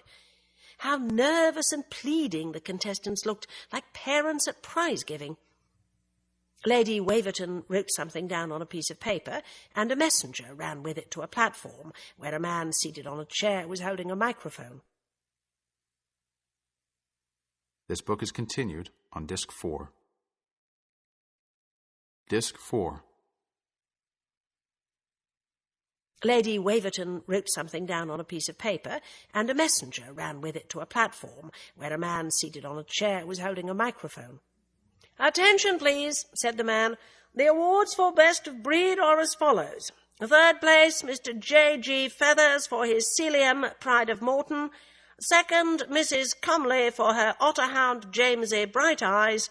And the first is—" Barbara James picked up her Scottie and cuddled it and looked expectantly towards the two local newspaper photographers. "The first prize goes to Miss Sally Gentle for her poodle Bubbles Daventry of the Foss." Miss Sally Gentle looked remarkably like her dog, having curly white hair dressed in bows. Barbara James strode from the arena, her face dark with fury. Agatha rose to her feet and followed her. Barbara went straight to the beer tent. Agatha hovered in the background until the disappointed competitor had got herself a pint of beer. Agatha detested beer, but she gamely ordered a half-pint and joined Barbara at one of the rickety tables that were set about the beer tent. Agatha affected surprise. "Why, it's Miss James!" she cried. She leaned forward and patted the Scottie, who nipped her hand. "Playful, isn't he?" said Agatha, casting a look of loathing at the dog. "Such a good head! I was sure he would win." "It's the first time in 6 years I've lost," said Barbara. She stretched her jodhpur legs moodily out in front of her and stared at her toe-caps. Agatha fetched up a sigh. "Poor Mr. Cummings-Browne." "Reg knew a good dog when he saw one," said Barbara. "Here, go on, walkies." She put the dog down. It strolled over to the entrance to the tent and lifted its leg against a rubbish bin. "Did you know, Reg?" "Only slightly," said Agatha. "I had dinner with the Cummings-Browne shortly before he died." "It should never have happened," said Barbara. "That's the trouble with these Cotswold villages. Too many people from the cities coming to settle. Do you know how he died? Some bitch of a woman called Raisin bought a quiche and tried to pass it off at the competition as her own." Agatha opened her mouth to admit she was that Mrs. Raisin, when it started to rain again, suddenly, as if someone had switched on a tap. It was a long walk to where she had parked her car. A chill wind blew into the tent. "Terrible," said Agatha feebly. "Did you know Mr. Cummings-Browne well?" "We were very good friends. Always good for a laugh was Reg." "Have you entered anything in the home baking competition?" asked Agatha. Barbara's blue eyes were suddenly suspicious. "Why should I? Most of the ladies seem very talented at these shows. I can't bake, but I know a good dog. Damn it, I should have won. What qualifications does this Lady Muck have for judging a dog show? I'll tell you, none. The organisers want a judge, and so they ask any fool with a title. She couldn't even judge her own arse." As Barbara picked up her beer tankard, Agatha noticed the woman's rippling muscles and decided to retreat. But at that moment, Ella Cartwright looked into the beer tent, saw Agatha, and called out, "Enjoying yourself, Mrs. Raisin?"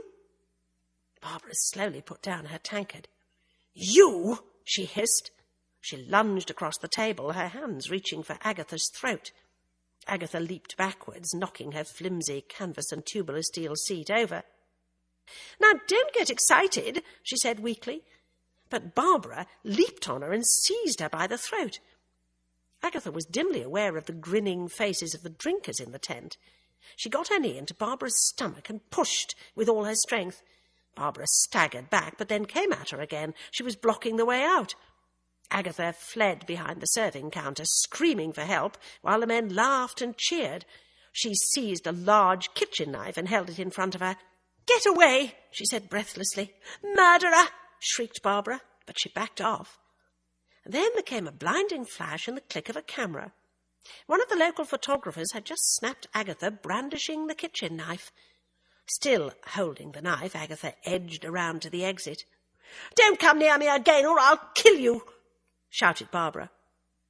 Agatha dropped the knife outside the tent and ran. Once in the safety of her car and with the doors locked, she sat panting. She thrust the key in the ignition and then paused, dismay flooding her. That photograph! She could already see it in her mind's eye on the front of some local paper. What if the London papers picked it up?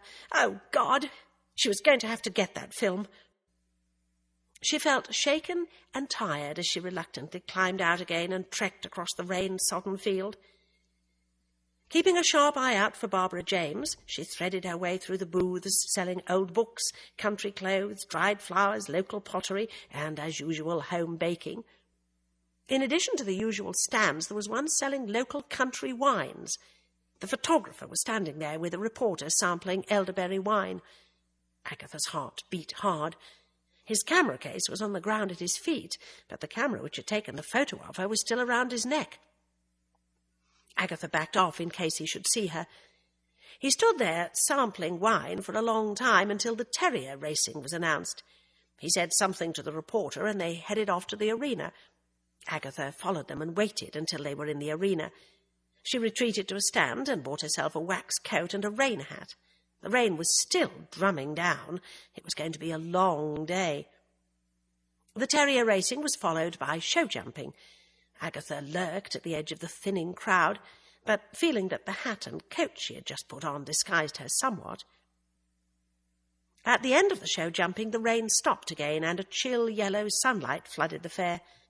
Heart beating hard, Agatha saw the photographer wind the film from his camera, pop it in his case, and then reload with another.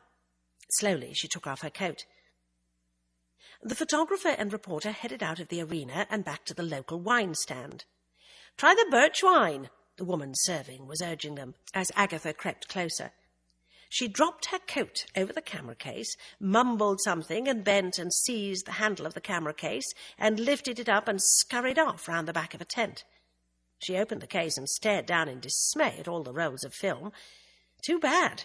She took them all out after putting on her coat again so that she could stuff the rolls of film into her pocket. She heard a faint yell of police and hurried off, leaving the camera case on the ground. She felt sure that the woman serving the wine had not noticed her, and the photographer and reporter had not even turned round. She felt lucky in that they were not from a national paper, otherwise they would have concentrated on her and Barbara James and would have referred back to the quiche poisoning. But local photographers and reporters knew that their job at these fairs was to get as many faces and prize winners on their pages as possible, so as to boost circulation. But if the picture of her brandishing a knife in the beer tent had turned out well, she knew they would use it, along no doubt with quotes from the enraged Barbara James. She was just driving out of the car park when a policeman flagged her down. Agatha let down the window and looked at him nervously. "Our photographer has had his camera case stolen," said the policeman. "Did you notice anything suspicious?" He peered into the car, his eyes darting this way and that. Agatha was painfully conscious of her coat pockets bulging with film. "No," she said. "What a terrible thing to happen." There came a faint cry of, "We found it!" The policeman straightened up. "That's that," he said with a grin. "These photographers are always drinking too much. Probably just forgot where he left it." He stood back. Agatha let in the clutch and drove off. She did not once relax until she was home and had lit a large fire. When it was blazing, she tipped all the rolls of film onto it and watched them burn merrily. Then she heard a car drawing up.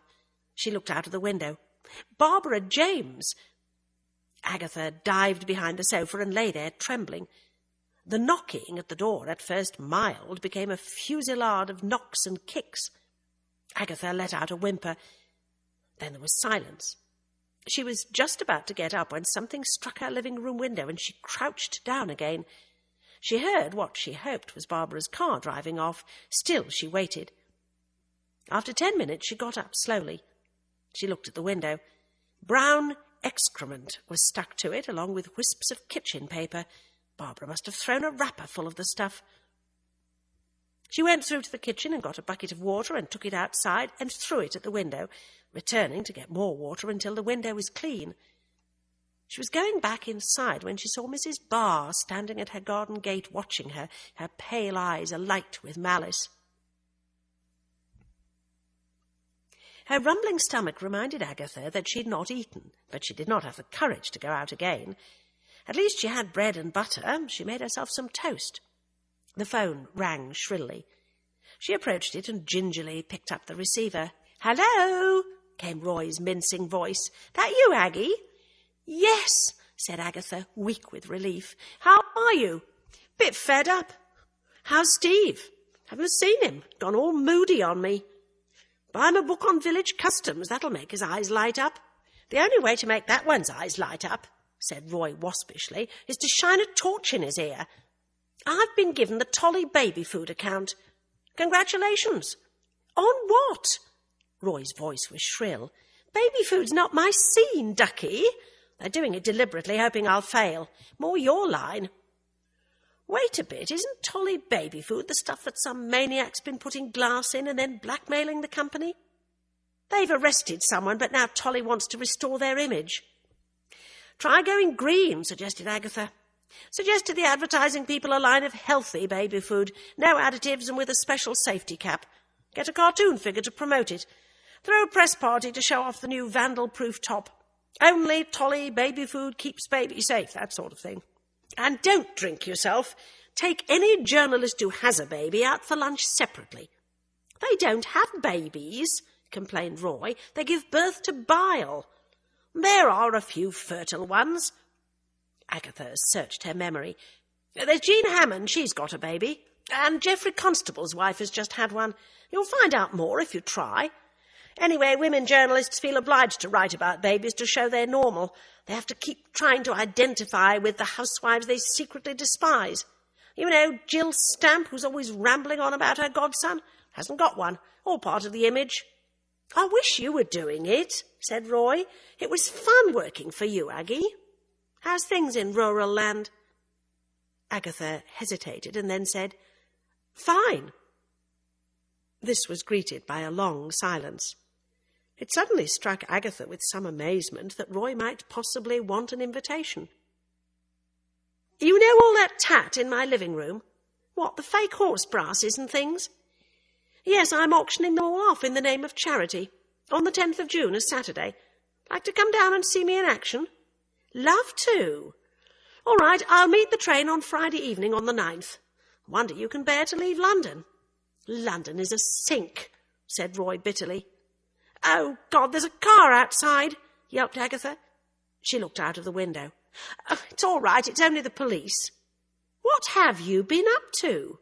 "I'll tell you when I see you. Bye." Agatha answered the door to Bill Wong. "Now what?" she asked. "Or is this just a friendly call?" "Not quite." He followed her into the kitchen and sat down at the table. "You were at the Ancombe Fair, I gather," said Bill. "So? You were seen in the beer tent waving a knife at Miss Barbara James." "Self-defence. The woman tried to strangle me." "Why?" "Because I believe she'd been having an affair with Cummings-Browne and she learned my name and saw red." He flipped open a small notebook and consulted it.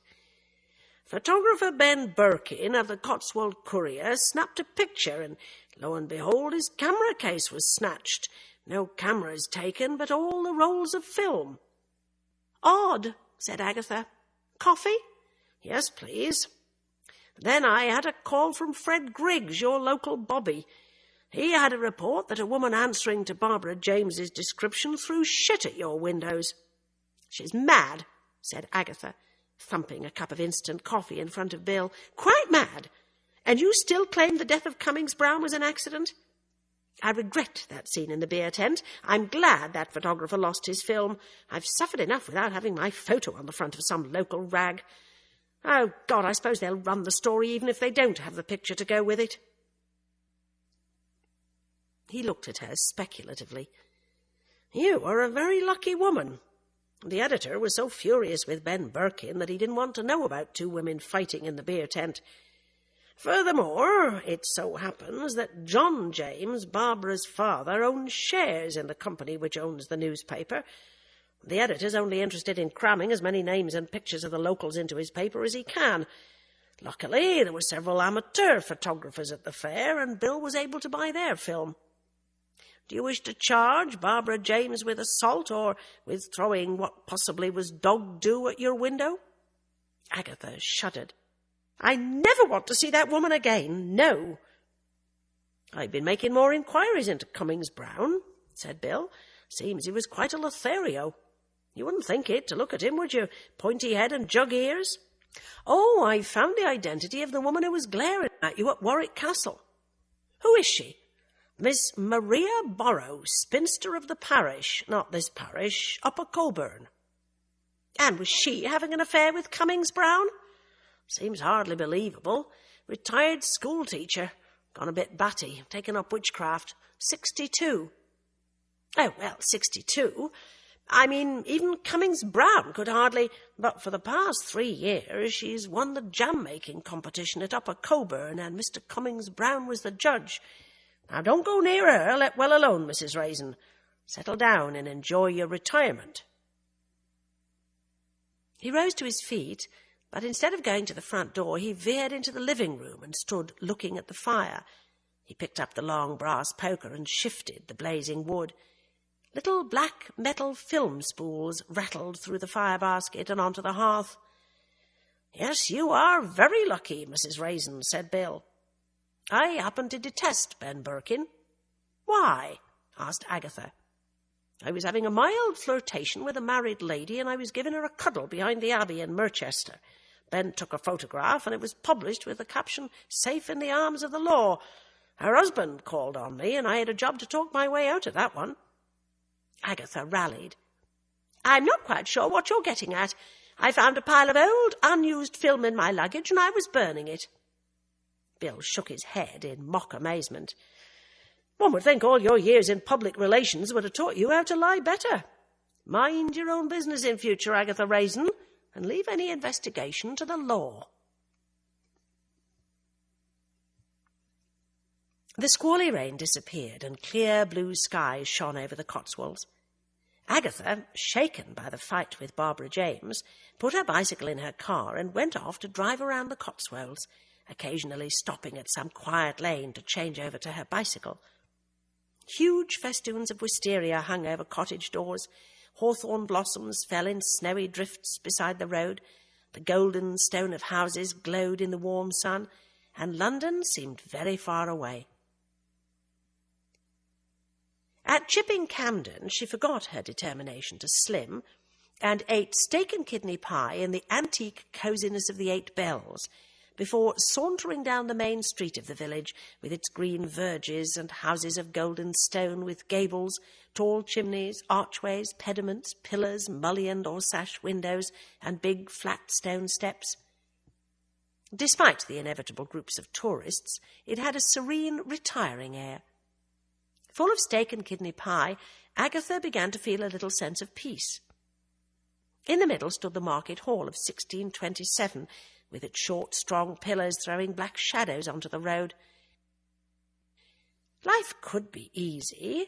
All she had to do was to forget about Cummings-Browne's death. During the next few days, the sun continued to shine, and Agatha continued to tour about, occasionally cycling, occasionally walking, returning every evening with a new feeling of health and well-being. It was with some trepidation that she remembered she was to accompany the Carsely ladies to Merchester. But no angry faces glared at her as she climbed aboard the bus. Mrs. Doris Simpson was there to Agatha's relief and surprise, and so she sat beside the cleaning woman and chatted idly of this and that. The women in the bus were mostly middle-aged. Some had brought their knitting, some squares of tapestry. The old bus creaked and clanked along the lanes, the sun shone. It was all very peaceful. Agatha assumed that the entertainment to be provided for them by the ladies of Merchester would take the form of tea and cakes, and meant to indulge herself to the full, feeling all the exercise she had taken in the past few days merited a binge on pastry. But when they alighted at a church hall, it was to find that a full-scale lunch with wine had been laid on. The wine had been made by members of the Merchester Ladies' Society and was extremely potent. Lunch consisted of clear soup, roast chicken with chips and green peas, and sherry trifle, followed by Mrs. Rainworth's apple brandy. Applause for Mrs. Rainworth, a gnarled old crone, was loud and appreciative as the brandy went the rounds. The chairwoman of the Merchester Ladies' Society got to her feet. "We have a surprise for you," she turned to Mrs. Bloxby. "If your ladies would take their bus to the Malvern Theatre, they will find seats have been booked for them." "What is the entertainment?" asked Mrs. Bloxby. There were raucous shouts from the Merchester ladies of, "Secret, you'll see." "I wonder what it is," said Agatha to Doris Simpson as they climbed aboard their coach again. It was now Doris and Agatha. "I don't know," said Doris. "There was some children's theatre giving a show. Might be that." "I've drunk so much," said Agatha, "I'll probably sleep through the lot." "Now that is a surprise," exclaimed Doris, when their ancient bus clanked to a halt outside the theatre. "It says All-American Dance Troupe, the Spanglers." "Probably one of these modern ballet companies," groaned Agatha. "Everyone in black tights dancing around what looks like a bomb site. Oh, well, I hope the music's not too loud." Inside, she settled herself comfortably with the other members of the Carsely Ladies' Society. To a roll of drums, the curtain rose. Agatha blinked. It was a show of male strippers. The music beat and pulsated, and the strobe lights darted here and there. Agatha sank lower in her seat, her face scarlet with embarrassment. Mrs. Rainworth, the inventor of the apple brandy, stood up on her seat and shouted hysterically, "Get 'em off!" The women were yelling and cheering. Agatha was dimly glad of the fact that Doris Simpson had taken out some knitting and was working away placidly, seemingly oblivious to what was going on the stage or in the audience. The strippers were tanned and well-muscled. They did not strip completely.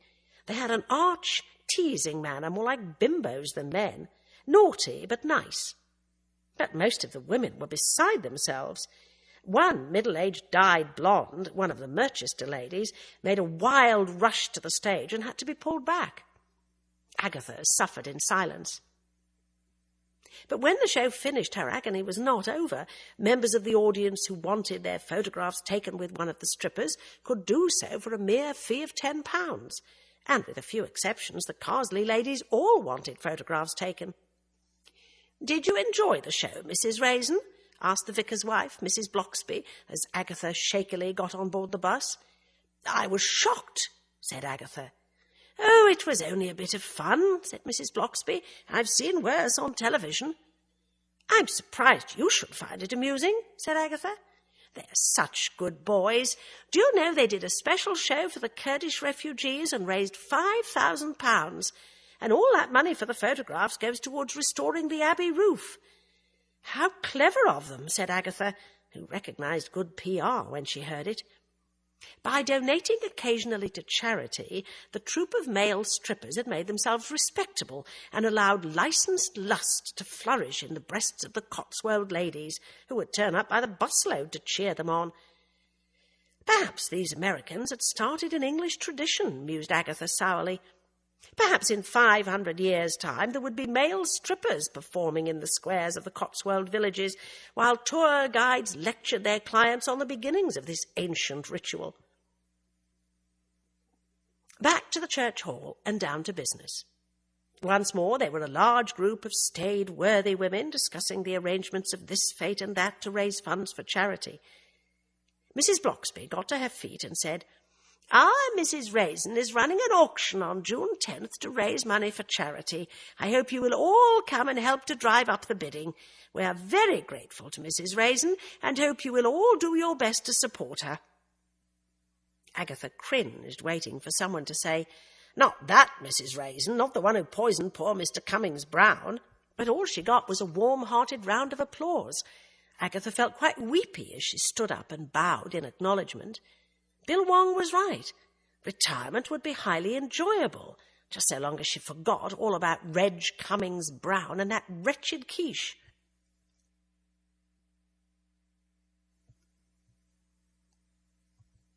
Chapter 8. Agatha kept to her determination to mind her own business as far as the death of Cummings-Browne was concerned. Instead, she turned her energies again on the local newspapers and dealers, rousing interest in the auction. The editors published paragraphs about the auction just to keep Agatha quiet, as journalists had done in the not so very long ago when she was selling some client or product. In their good-natured way, the Carsely Ladies' Society contributed books, plates, vases, and other worn-looking items which they had bought over the years at other sales and were now recycling. As the day of the auction approached, Agatha began to receive more and more visitors. Mrs. Mason, the chairwoman of the group, called regularly, with several of the other ladies with their contributions, until Agatha's living room began to look more and more like a junk shop. She was so engrossed in all this that she almost forgot about Roy's visit and had to rush to meet the train on the Friday evening. She wished he were not coming. She was beginning to feel part of this village life and did not want outrageous Roy to damage her new image of Lady Bountiful. To her relief, he descended from the train looking as much a businessman as several of the other London commuters. He had a conventional hairstyle, no earrings, and wore a business suit. Hanging baskets of flowers were ornamenting Moreton-in-Marsh station, and roses bloomed in flower beds on the platform. The sun was blazing down on a perfect evening. "Like another world," said Roy. "I thought you'd made a ghastly mistake coming here, Aggie, but now I think you're lucky." "How's the baby food thing going?" asked Agatha as he got in the car. "I did what you said, and it was a great success, so I've leaped to respectability with the firm. Do you know who the latest client is?" Agatha shook her head. "Hanley's nursery chain." Agatha looked bewildered. "More babies?" "No, dear, gardens. They've even given me a dress allowance, tweed sports jacket, cords and brogues. Can you believe it? Do you know, I thought I quite liked flowers, but they've got all these poisonously long Latin names like chemical formulas, and I never took Latin at school. It's all so boring. Gardens, sheds and gnomes and crazy paving as well." "I might like a gnome," said Agatha. "No, not for me," she added, thinking of Mrs. Simpson. "We'd better sit in the kitchen," she said, when they arrived home. "The living room is chock-a-block with all the stuff for the sale." "Are you cooking?" asked Roy nervously. "Yes. One of the members of the Carsely Ladies' Society, Mrs. Mason, has been giving me some lessons." "What is this Ladies' Society?" Agatha told him, and then gave him a description of her outing to Merchester, and he laughed till he cried. The dinner consisted of vegetable soup, followed by shepherd's pie and apple crumble. "Keep it simple," Mrs. Mason had said. "This is remarkably good," said Roy. "You're even wearing a print dress, Aggie." "It's comfortable," said Agatha defensively. "Besides, I'm battling with a weight problem." "Wider still and wider shall her bounds be set," quoted Roy with a grin. "I never believed in the middle-aged spread before," said Agatha. "I thought it was just an excuse for indulgence. But the very air seems to make me fat. I'm tired of bicycling and exercise routines. I feel like giving up and becoming really fat." "You can't get thin eating like this," said Roy. "You're supposed to snack on lettuce leaves like a rabbit." After dinner, Agatha showed him the pile of goods in the living room. "A delivery van is coming first thing in the morning," she said, "and then after they've dropped the whole lot off at the school hall, they'll go to Cheltenham and pick up the new stuff. Perhaps when you learn about plants, you can tell me what to do about the garden." Not too late even now to put things in, said Roy, airing his new knowledge. What you want is instant garden. Go to one of the nurseries and load up with flowers, a cottage garden, all sorts of old-fashioned things, climbing roses. Go for it, Aggie. I might. That is, if I really decide to stay. Roy looked at her sharply. The murder, you mean? What's been happening? I don't want to talk about it, said Agatha hurriedly. Best to forget about the whole thing. In the morning, Agatha stood with her hands on her hips and surveyed the school hall with dismay. All the contents of her living room looked sparse now, hardly an event. Mrs. Bloxby appeared and said in her gentle voice, Now, this looks really nice. The hell it does, said Agatha. No suggestion of an occasion, not enough stuff. What about if the ladies put some more stuff in, anything at all, any old junk? I'll do what I can. And the band, the village band, should be playing. Give a festive air. What about some Morris dancers? You should have thought of this before, Mrs. Raisin. How can we organise all that in such a short time? Agatha glanced at her watch. 9 o'clock, she said. The auction's at 3. She took out a notebook. Where does the bandmaster live, and the leader of the Morris dancers? Bewildered, Mrs. Bloxby supplied names and addresses. Agatha ran home and roused Roy, who had been sleeping peacefully. You've got to paint some signs, quick, said Agatha. Let me see.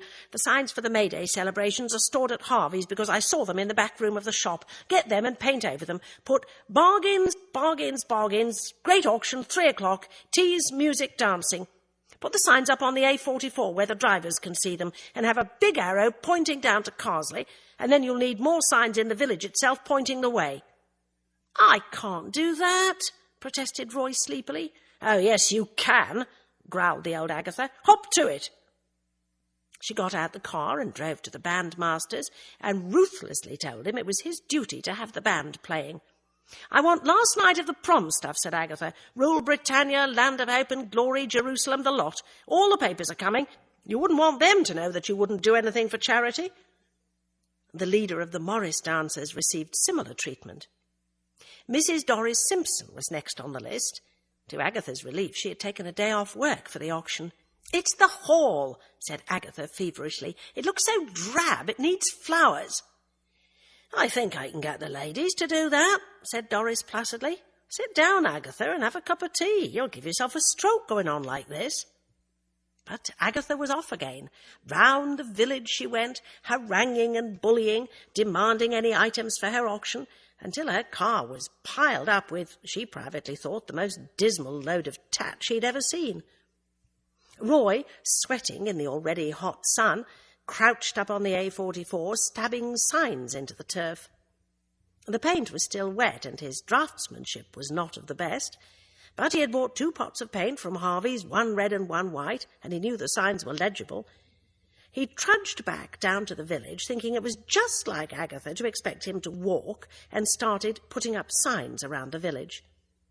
With a happy feeling of duty done, he returned to Agatha's cottage, meaning to creep back to bed for a few hours' sleep. But Agatha fell on him. Look, she cried, holding up a jester's outfit, cap and bells and all. Isn't this divine? Miss Sims, the secretary, wore it in the pantomime last Christmas, and she's as slim as you. She'll be a perfect fit. Put it on. Roy backed off. What for?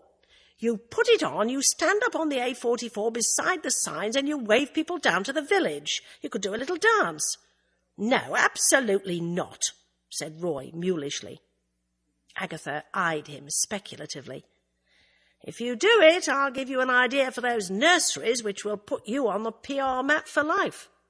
What is it? I'll tell you after the auction. Aggie, I can't. I'd feel ever such a fool. You're meant to look like a fool, man. For heaven's sake, you parade through London in some of the ghastliest outfits I've ever seen. Do you remember when you had pink hair? I asked you why, and you said you liked people staring at you. Well, they'll all be staring at you. I'll get your photo in the papers and make them describe you as a famous public relations executive from London. Look, Roy, I'm not asking you to do it. I'm telling you. Oh, all right, mumbled Roy, thinking that at times like this Agatha Raisin reminded him forcefully of his own bullying mother. I'll tell you one thing, he said, making a bid for some sort of independence. "I'm not walking all that way back in all this heat. I'll need your car." "I might need it. Take my bike." "Cycle all the way up that hill? You must be mad." "Do it," snapped Agatha. "I'll get you the bike while you put on your costume." Well, it wasn't too bad. It wasn't too bad at all, thought Roy later, as he capered beside the road and waved his jester's sceptre in the direction of Carsley. Motorists were honking and cheering. A busload of American tourists had stopped to ask him about it, and hearing the auction was chock full of rare antiques, they urged their tour guide to take them to it. At 10 minutes to 3, he got on Agatha's bike and free-wheeled down the long, winding road to the village. He had meant to remove his outfit, but everyone was looking at him, and he liked that, so he kept it on. Outside, the Morris dancers were leaping high in the sunny air. Inside, the village band was giving Rule Britannia their best effort. And lo and behold, a sturdy woman dressed as Britannia was belting out the lyric. The school hall was jammed with people. Then the band fell silent, and Agatha, in a royal garden party sort of hat, white straw embellished with blue asters, and wearing a black dress with a smart blue collar, stood at the microphone. Agatha planned to start with the least important items and work up.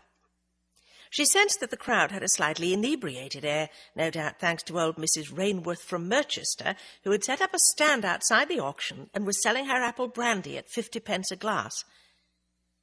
Mrs. Mason handed Agatha the first lot. Agatha looked down at it. It was a box of second-hand books, mostly paperback romances. There was one old hardback book on top. Agatha picked it up and looked at it. It was Ways of the Horse by John Fitzgerald, Esquire, and all the S's looked like F's, so Agatha knew it was probably 18th century, but still worthless. She opened it and looked at the title page and affected startled surprise. Then she put the book back hurriedly and said, "Nothing here. Perhaps we should start with something more interesting." She looked across the hall at Roy, who instinctively picked up his cue. "No, you don't," he shouted. "Start with that one. I'll bid £10. There was a murmur of surprise. Mrs. Simpson, who along with others had been asked to do her best to force up the bidding, cheerfully called £15. A small man, who looked like a dealer, looked up sharply. "Who'll offer me 20, said Agatha, "all in a good cause. Going. Mrs. Simpson groaned audibly. The little man flapped his newspaper. 20, said Agatha gleefully. "Who'll give me 25? The Carsley ladies sat silent, clutching their handbags.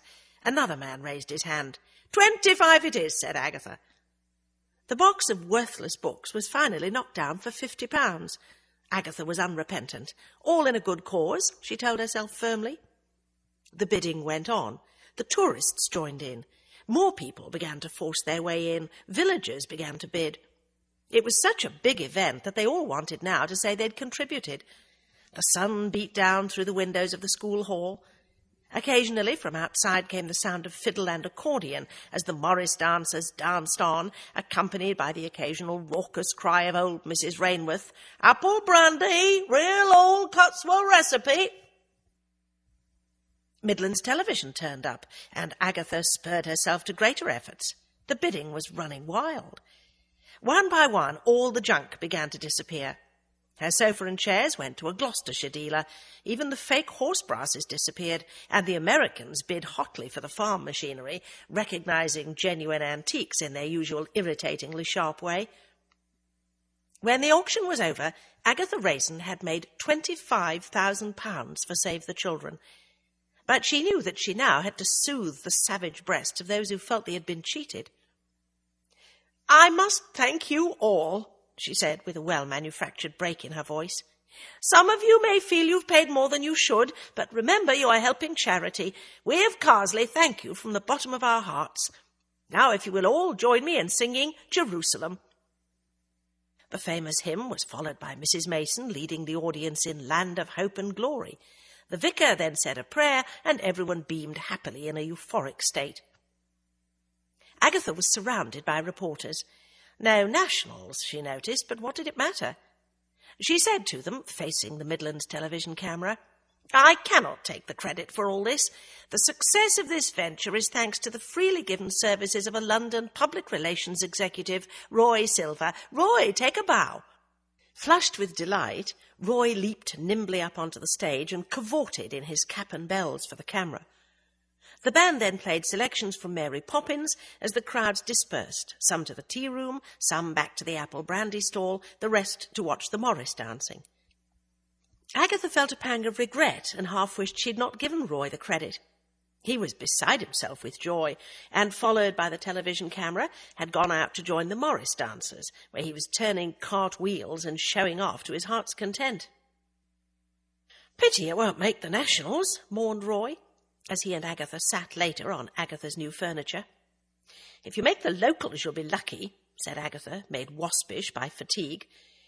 "We'll need to wait now until Monday. I don't think there's a local Sunday paper, and then there's hardly any news coverage on television at the weekends." "Put on the telly," said Roy. "They do the Midlands news for a few minutes after the National." "They only do about 3 minutes in all," said Agatha, "and they're hardly going to cover a local auction." Roy switched on the television.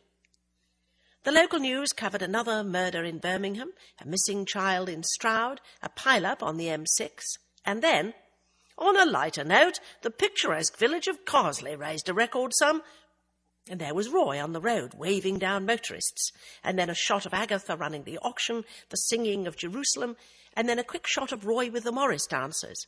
"Roy Silver, a London executive," and Roy stopped his cavorting to say seriously, "One does what one can for charity." "Well," said Agatha, "even I'm surprised." "There's another news later," said Roy, searching through the newspaper. "Must video it and show it to old Wilson." "I looked fat," said Agatha dismally. "It's the cameras, love. They always put pounds on.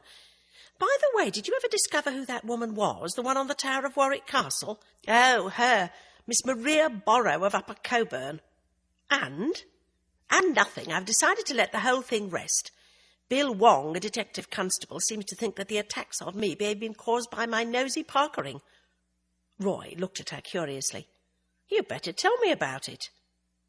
Wearily, Agatha told him what had been happening since she had last seen him. "I wouldn't just let it go," said Roy. "Tell you what, if you can borrow a bicycle for me, we could both cycle over to this village, Upper Coburn, and take a look-see. Get exercise at the same time." "I don't know. I mean, we could just ask around, casual-like." "I'll think about it after church," said Agatha. "Church?" "Yes, church service, Roy, early tomorrow." "I'll be glad to get back to the quiet life of London," said Roy with feeling. "Oh, what about the idea for my nurseries?" "Oh, that. Well, what about this? Get some new plant or flower and name it after Princess Di. Isn't there a Rose or something already?" "There's a Fergie, I think. I don't know if there's a Di." "And they usually do things like that at the Chelsea Flower Show." "Don't be so defeatist. Get them to find some new plant of any kind. They're always inventing new things. Fake it if necessary." "Can't give gardeners fakes." "Then don't. Find something, call it the Princess Diana, hold a party in one of the nurseries. Anything to do with Princess Diana gets in the papers." "Wouldn't I need permission?" "I don't know. Find out. Phone up the press office at the palace and put it to them. Take it from me, they're not going to object. It's a flower, for God's sake, not a Rottweiler." His eyes gleamed. "Might work. When does Harvey's open in the morning to sell newspapers?" "They open for 1 hour on Sundays, 8 till 9. But you won't find anything, Roy. The Nationals weren't at the auction." "But if the locals have a good photo, they send it to the Nationals." Agatha stifled a yawn. "Dream on. I'm going to bed." When they walked to church the next morning, Agatha felt she ought to tie Roy down before he floated away. A picture of him had appeared in the Sunday Times. He was dancing with the Morris men. 3 old village worthies with highly photographable wizened faces were watching the dancing. It was a very good photo. It looked like a dream of rural England. The caption read, "London PR executive Roy Silver, 25, entertaining the villagers of Carsely, Gloucestershire, after running a successful auction which raised £25,000 for charity." It was all my work, thought Agatha, regretting bitterly having given Roy the credit. But at the morning service, the vicar gave credit where credit was due and offered a vote of thanks to Mrs. Agatha Raisin for all her hard work. Roy looked sulky and clutched the Sunday Times to his thin chest. After the service, Mrs. Bloxby, when appealed to, said she had an old bicycle in the garden shed which Roy could use. "The least I can do for you, Mrs. Raisin," said Mrs. Bloxby gently. "Not only did you do sterling work, but you let your young friend here take all the credit." Roy was about to protest that he had stood for hours on the main road looking like an idiot in the name of charity, but something in Mrs. Bloxby's gentle gaze silenced him. Upper Coburn was 6 miles away, and they pedalled off together under the hot sun. "Going to be a scorcher of a summer," said Roy. "London seems thousands of miles away from all this." He took one hand off the handlebars and waved around at the green fields and trees stretched out on either side. Agatha suddenly wished they were not going to Upper Coburn. She wanted to forget about the whole thing now. There had been no further attacks on her, no nasty notes. The tall steeple of Upper Coburn Church came into view, rising over the fields. They cycled into the sun-washed peace of the main street. "There's a pub," said Roy, pointing to the Farmer's Arms. "Let's have a bite to eat and ask a few questions. Did this Miss Borrow go in for village competitions?" "Yes, jam-making," said Agatha curtly. "Look, Roy, let's just have lunch and go home. Think about it."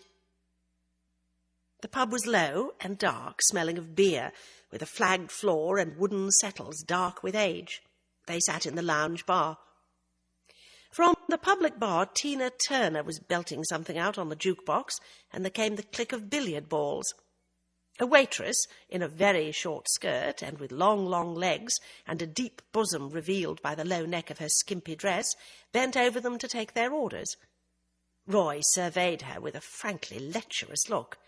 Agatha gazed at him in dawning surprise. "What's made your friend Steve moody?" she asked. "What? Oh, woman trouble. Got involved with a married woman who's decided that hubby is better after all." Well, thought Agatha, these days, with women looking more like men and men looking more like women, you never can tell.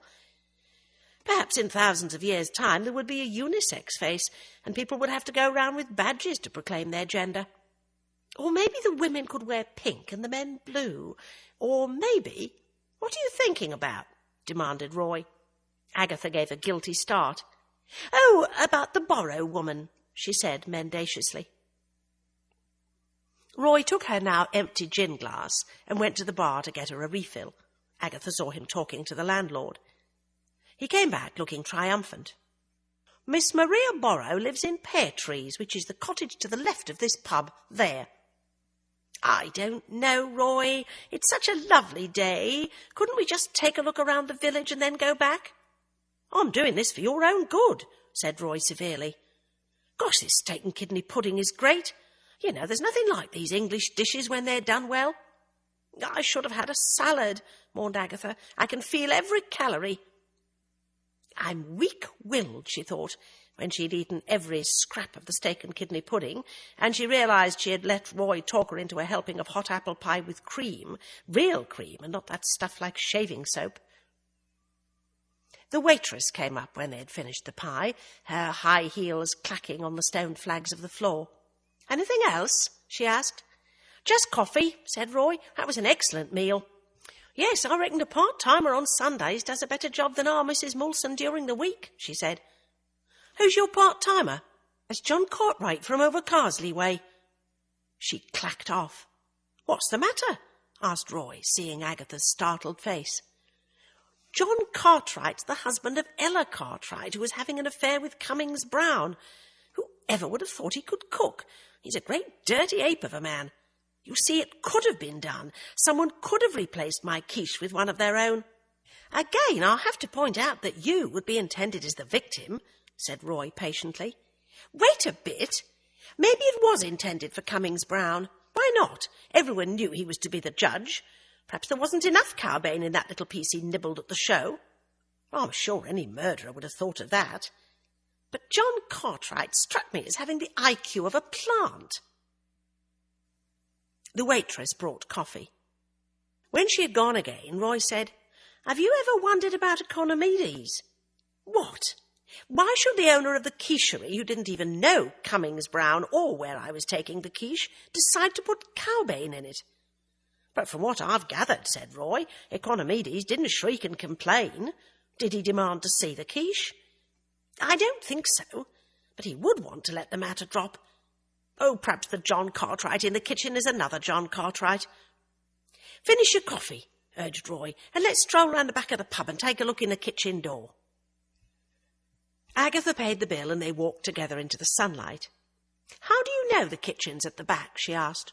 "Just a guess. We'll try to the right because the car park's to the left." They walked round the building. Agatha was about to enter a small area of dustbins and outhouses when she drew back with a yelp and collided into Roy. "It is John Cartwright," she said. "He's standing outside the kitchen door smoking a cigarette." "Let me see." Roy pushed her aside and peered cautiously round the corner of the building.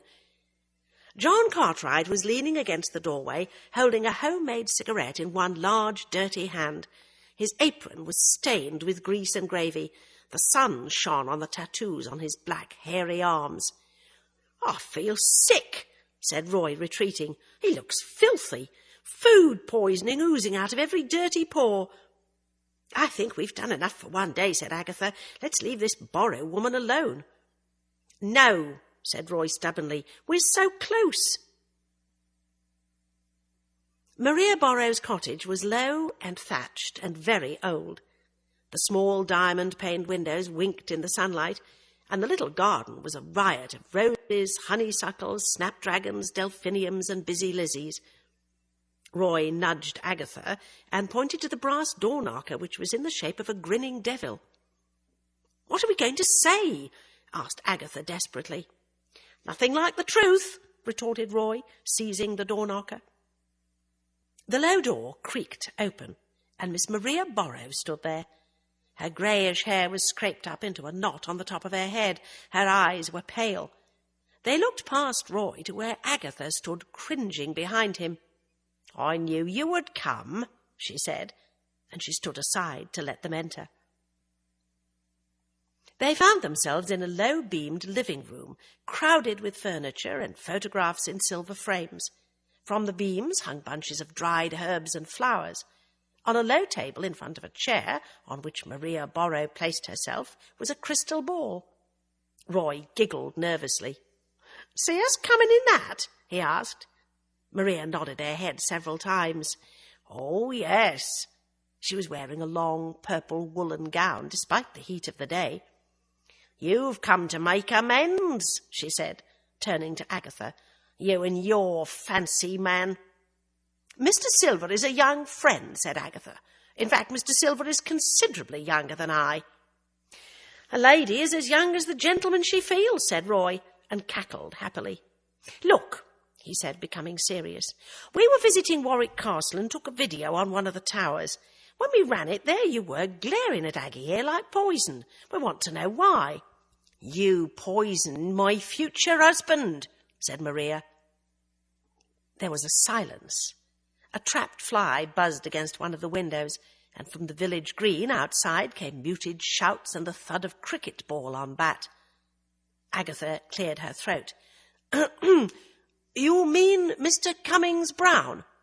Maria nodded her head madly. "Oh, yes, yes, we were engaged to be married." "But he was married already," exclaimed Roy. Maria waved a thin hand. "He was divorcing her." Agatha shifted uneasily. Vera Cummings-Browne was not much of a looker, but she was streets ahead of Maria Borrow, with her greyish face, thin lips, and pale eyes. "Had he told her?" asked Roy. "I believe so." Agatha looked at her uneasily. Maria seemed so calm. "Were you lovers?" asked Roy.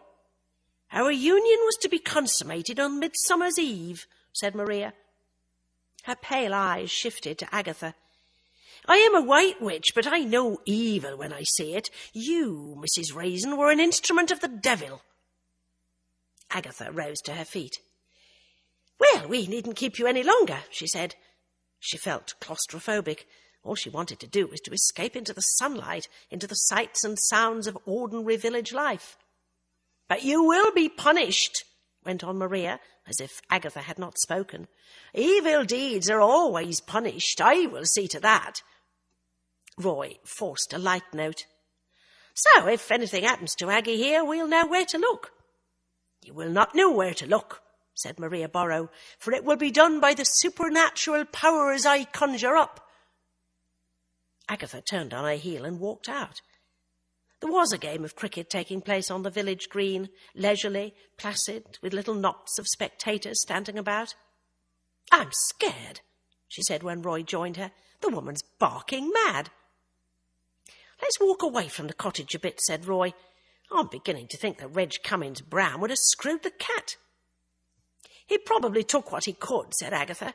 "He was hardly an Adonis. But shouldn't have come, Roy. Something always happens to me after I've been asking questions. Let's just enjoy the rest of the day." They went to get their bikes, which were chained to a fence beside the pub. As they were mounting, John Cartwright came around the side of the pub. Lunchtime was over. He had discarded his apron. He stopped short at the sight of them and glowered. They pedalled off as fast as they could. On the road home, Roy struck a rock and catapulted over the handlebars, fortunately landing on the soft grass at the side of the road. He was winded but unhurt. "You see what can happen?" he said. "You really ought to wear a cycling helmet, Aggie." The rest of the day passed pleasantly until Agatha ran him into Oxford and waved goodbye to him at the station. The next day she remembered his remark about cycling helmets and bought one at a shop in Moreton-in-Marsh. Although she had a cottage cheese salad for lunch and a chicken salad for dinner, she still felt fat. Exercise was called for. She put on her new helmet and got out her bike and pedalled up out of the village, having to get off several times and push. The light was fading as clouds were beginning to build up in the evening sky. At the top of the road, Agatha turned her bike about, looking forward to the long, free-wheeling ride down into Carsely. The air was warm and sweet. Tall hedges and trees flew past. She felt she was flying like a witch on her broomstick. So exhilarated was she by the feeling of speed and freedom that she did not see the thin wire stretched chest-high across the road. Her bike went flying on as she crashed on her head on the road. She was dimly aware of rapid footsteps approaching her, and her terrified mind registered that the wire had been no accident, and that someone was probably coming now to kill her.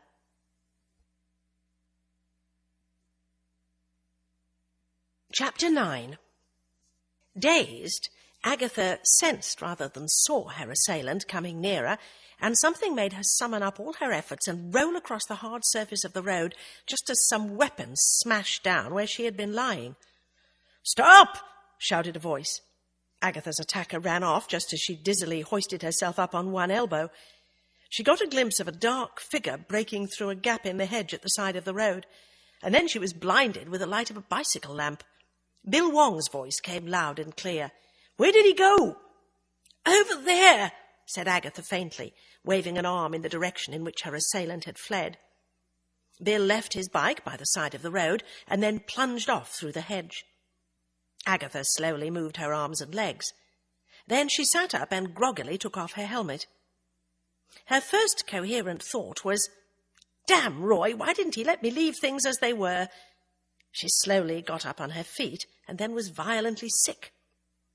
Shakily, she inched along the road until she came to her bike.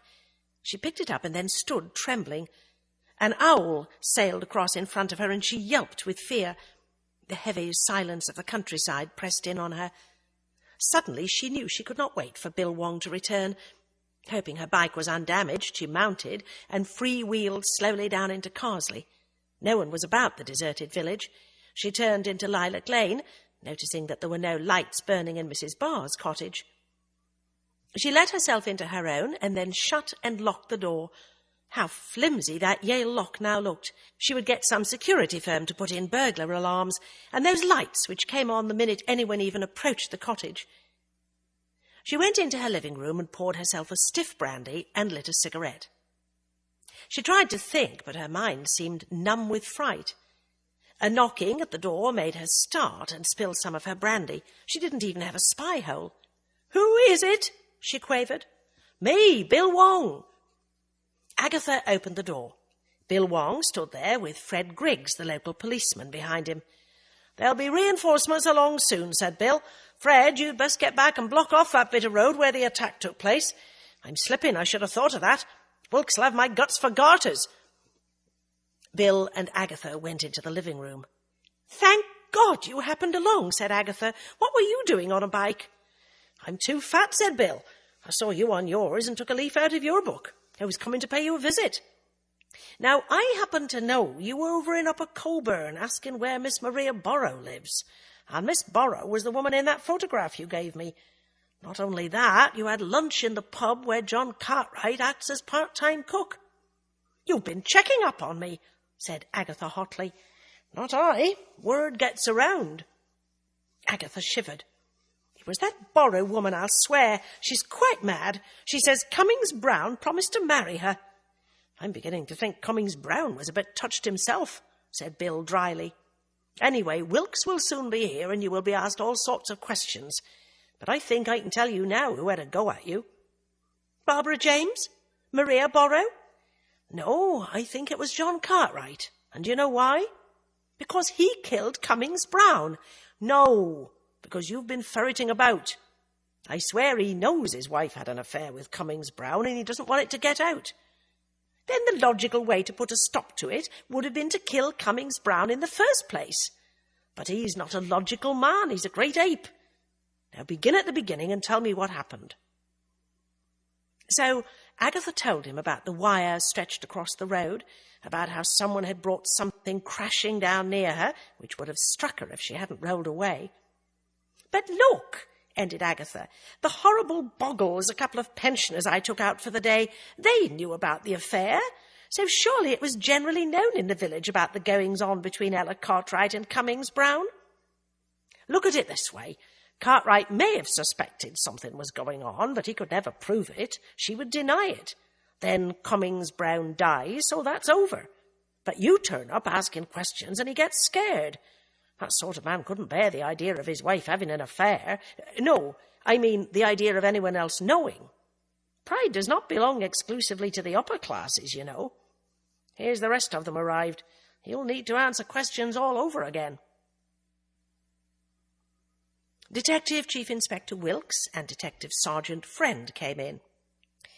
"We did as you suggested and went straight to Cartwright's house," said Wilkes. "He's gone. Dived in the door, the wife says, grabbed a few clothes, shoved them in a bag, and off he went. Took that old car of theirs. She says she doesn't know what's going on. She says he was getting a bee in his bonnet about Mrs. Raisin here and kept saying he would shut her mouth. Anyway, we searched the house. She said we needed a warrant, but I told her I could get that, so she may as well let us save time. In the bedroom upstairs, we found a stack of cash in a box, a sawn-off shotgun, and one of those giant bottles filled with change, the kind they have in bars for charity. This one was for spastics. There was a robbery last month from the Green Man over at Twigsley." This book is continued on Disc 5. Disc 5. "There was a robbery last month from the Green Man over at Twigsley. Masked man with sawn-off shotgun emptied the till and swiped the charity bottle off the bar. Looks like Cartwright did it. Ella Cartwright broke down. Her husband thought Mrs. Raisin here was on to that, and that was the reason she was snooping around. So much for all your theories about the cheated husband. We've put out a call for him, but I'll bet that car of his is found abandoned quite near. He did time over in Chelmsford in Essex 10 years ago for armed robbery, and it was assumed he'd gone straight. Funny, we'd never have got onto him if this hadn't happened. It was Ella Cartwright who told us about the prison sentence." "But when Mr. Cummings-Browne died," exclaimed Agatha, "surely you looked to see if anyone in the village had a record?" "Even then it would have meant nothing. Before we knew it was an accident, we would have been looking for a more domestic poisoner." Agatha stared at him. It was as if the blow to her head had cleared her brains. "Of course," she said. "Vera Cummings-Browne did it. She saw the opportunity when I left my quiche at the competition. She took it home, threw it away, and substituted one of her own." Wilkes gave her a pitying look. "That was the first thing we thought of. We had her garbage checked, her cooking utensils, every surface of her kitchen and her drains. Nothing had been cooked in that kitchen the day before Cummings-Browne was found dead. Now, will you just describe to us what happened this evening, Mrs. Raisin?" Wearily, Agatha went over it all again. At last, Wilkes was finished. "We should be thankful to you, Mrs. Raisin, for leading us to Cartwright.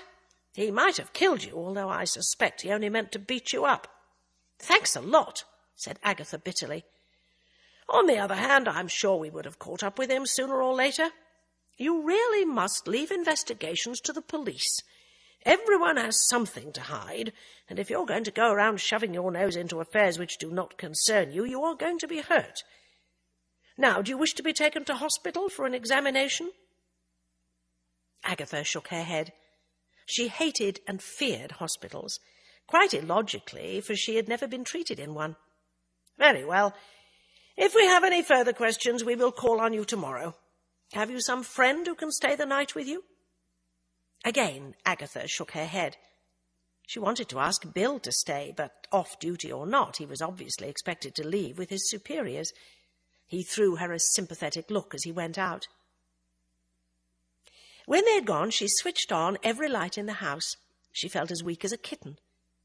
She turned on the television and then switched it off again, fearing that the sound would drown out the sounds of anyone creeping up on the house. She sat by the fire, clutching the poker, too frightened to go to bed. And then she thought of Mrs. Bloxby, the vicar's wife. She rang up the vicarage. The vicar answered. "Could I speak to your wife? It's Agatha Raisin." "It's a bit late," said the vicar, "and I don't know—" "Oh, here she is." "Mrs. Bloxby," said Agatha in a timid voice, "I wonder if you can help me." "I hope so," said the vicar's wife in her gentle voice. So Agatha told her of the assault and ended up bursting into tears. "There, there," said Mrs. Bloxby. "You must not be alone. I will be along in a minute." Agatha put down the phone and dried her eyes. She felt suddenly silly. What had come over her crying like a child for help, she who had never asked anyone for help before? But soon she heard a car drawing up outside, and immediately all her fears left her. She knew it was Mrs. Bloxby. The vicar's wife came in carrying a small case. "I'll just stay the night," she said placidly. "You must be very shaken. Why don't you go to bed, and I'll bring you up a drink of hot milk and sit with you until you go to sleep." Gratefully, Agatha agreed. Soon she lay upstairs until Mrs. Bloxby came into the bedroom, carrying a hot water bottle in one hand and a glass of hot milk in the other. "I brought along the hot water bottle," she said, "because when you've had a fright, no amount of central heating seems to warm you up." Agatha, with the hot water bottle on her stomach and the hot milk inside her, and Mrs. Bloxby sitting on the end of her bed, felt soothed and secure. She told the vicar's wife all about John Cartwright and how they had found the money from the robbery in his house. "Poor Mrs. Cartwright," said Mrs. Bloxby. "We will all need to call on her tomorrow to see what we can do. She will need to get a job now. He did not allow her very much money, but it would be very good for her to have something to do other than playing bingo. We will all rally round. Try to sleep now, Mrs. Raisin.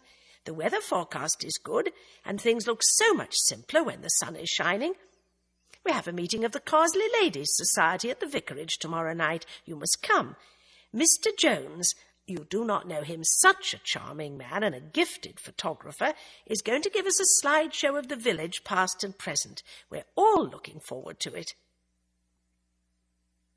Agatha's eyelids began to droop, and with the sound of Mrs. Bloxby's gentle voice in her ears, she fell fast asleep.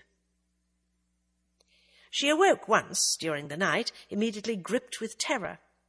Then she remembered the vicar's wife was in the spare bedroom across the landing, and felt the fear and tension leaving her body. Mrs. Bloxby's goodness was a bright, shining weapon against the dark things of the night.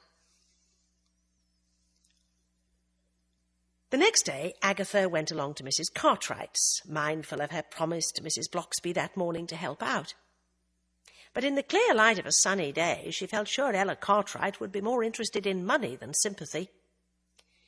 "Come in," said Ella Cartwright wearily. "Coppers are crawling around upstairs. Have a gin." "This must have been a sad blow," said Agatha, finding it hard to find the right words after a lifetime of not bothering. "It's a bloody relief." Mrs. Cartwright lit a cigarette and then rolled up the sleeve of her cotton dress. "See these bruises? That was him, that was. Never marked my face, the cunning sod. I hope the police catch him before he comes snooping back round here. I told him you only wanted to know about Reg, but he thought you got wind of the robbery. Fair paranoid he was." Agatha accepted a pink gin. "I felt guilty about Mr. Cummings-Browne's death, that was all," she said. "And there was a rumour that you and he were friends." Mrs. Cartwright grinned. "Oh, Reg liked his bit of slap and tickle. No harm in it, is there? Took me out to a few posh restaurants. Said he'd marry me. I laughed like a drain. He wanted women to be crazy about him, so he usually made a pass at spinsters and widows. Didn't quite know what to make of me at first. We was good pals, for he knew I didn't believe a word he said." "Weren't you worried about his wife finding out?" "Nah, I suppose her knew. Didn't bother her, none of it, I reckon." "But you said they hated each other." "I was trying to give you your money's worth. Tell you something, though. You never can tell what a married couple really think about each other. One says one thing, t'other says something else. Fact is, they got along pretty well. They was two of a kind." "You mean she had affairs as well?" "Nah. She liked to play Lady of the Manor, and he liked to play Lord Muck, judging competitions, trying to rub shoulders with the aristocracy. You should have seen the pair of them if something had a title. Scraping and simpering and milording the chap to death."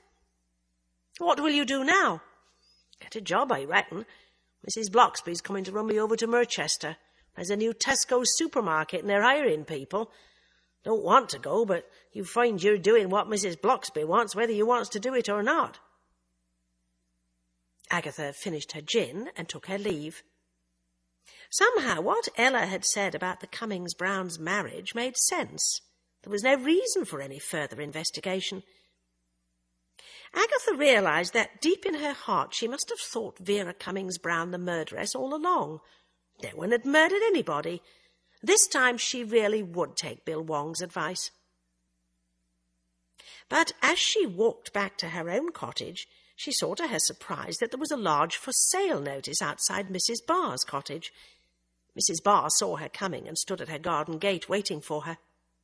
"You have driven me away," said Mrs. Barr. "I cannot continue to live next door to a murderess." "Fat chance you'll have of selling it," said Agatha. "Nobody's buying these days, and who the hell is going to want a twee cottage called New Delhi anyway?" She marched to her own cottage and went in and slammed the door. But Agatha felt bleak. She had poked a stick into the village ponds and stirred up a lot of mucky feelings. That evening, before the Carsely Ladies' Society meeting, she went to the Red Lion for dinner. The landlord, Joe Fletcher, gave her a cheerful good evening, and then asked her what all this business about John Cartwright trying to kill her had been. Immediately, several of the villagers crowded around to hear the story. Agatha told them everything, about the wire across the road, and how Bill Wong had come to her rescue, and how the police had found the money from the robbery in Cartwright's house, while they all pressed closer, occasionally making sure her glass was refilled. "I gather his last crime was in Essex," said Agatha. "Does that mean he wasn't from here?" "Born and brought up here," said a large farmer called Jimmy Page. "Decent people his folks were. Lived down the council houses. Died a whiles back. Couldn't do a thing with him, not since he was so high. Got Ella in the family way, and her father came after him with a shotgun, and that's how they got married. Kept going off to make his fortune, he said, and sometimes he'd come back flush, and sometimes he wouldn't. Bad lot." Agatha realised dimly that she had not eaten, but she did not want to leave the bar and the company. She knew also that she was sinking an unusually large amount of gin. "I see Mrs. Barr has put her house up for sale," she remarked. "Oh, aye, hers been left a bigger cottage over Ancombe way," said the farmer. "Aunt of hers died." "What?" Agatha stared. "She let me believe it was to get away from me." "Wouldn't pay no heed to her," said Farmer Page comfortably. A small man popped his head over Mr. Page's beefy shoulder. Her hasn't been the same since that play. His voice rose to a falsetto. Oh, Reg, kiss me. That be enough now, Billy, admonished another man. We all makes a fool of ourselves sometime or t'other, no cause to throw stones. Turning into a scorcher of a summer, ain't it? In vain did Agatha try to find out about Mrs. Barr. Gossip was over for the night. Farming and the weather were the subjects allowed. The old grandfather clock in the corner of the pub gave a small apologetic cough and then chimed out the hour. Goodness! Agatha scrambled down from the bar stool. I'm late! She felt very tipsy as she hurried to the vicarage. You're not terribly late, whispered Mrs. Bloxby after she had opened the door to her. Miss Sims has just finished reading the minutes. Agatha accepted a cup of tea and 2 dainty sandwiches and sat down as near to the rest of the eats as she could get.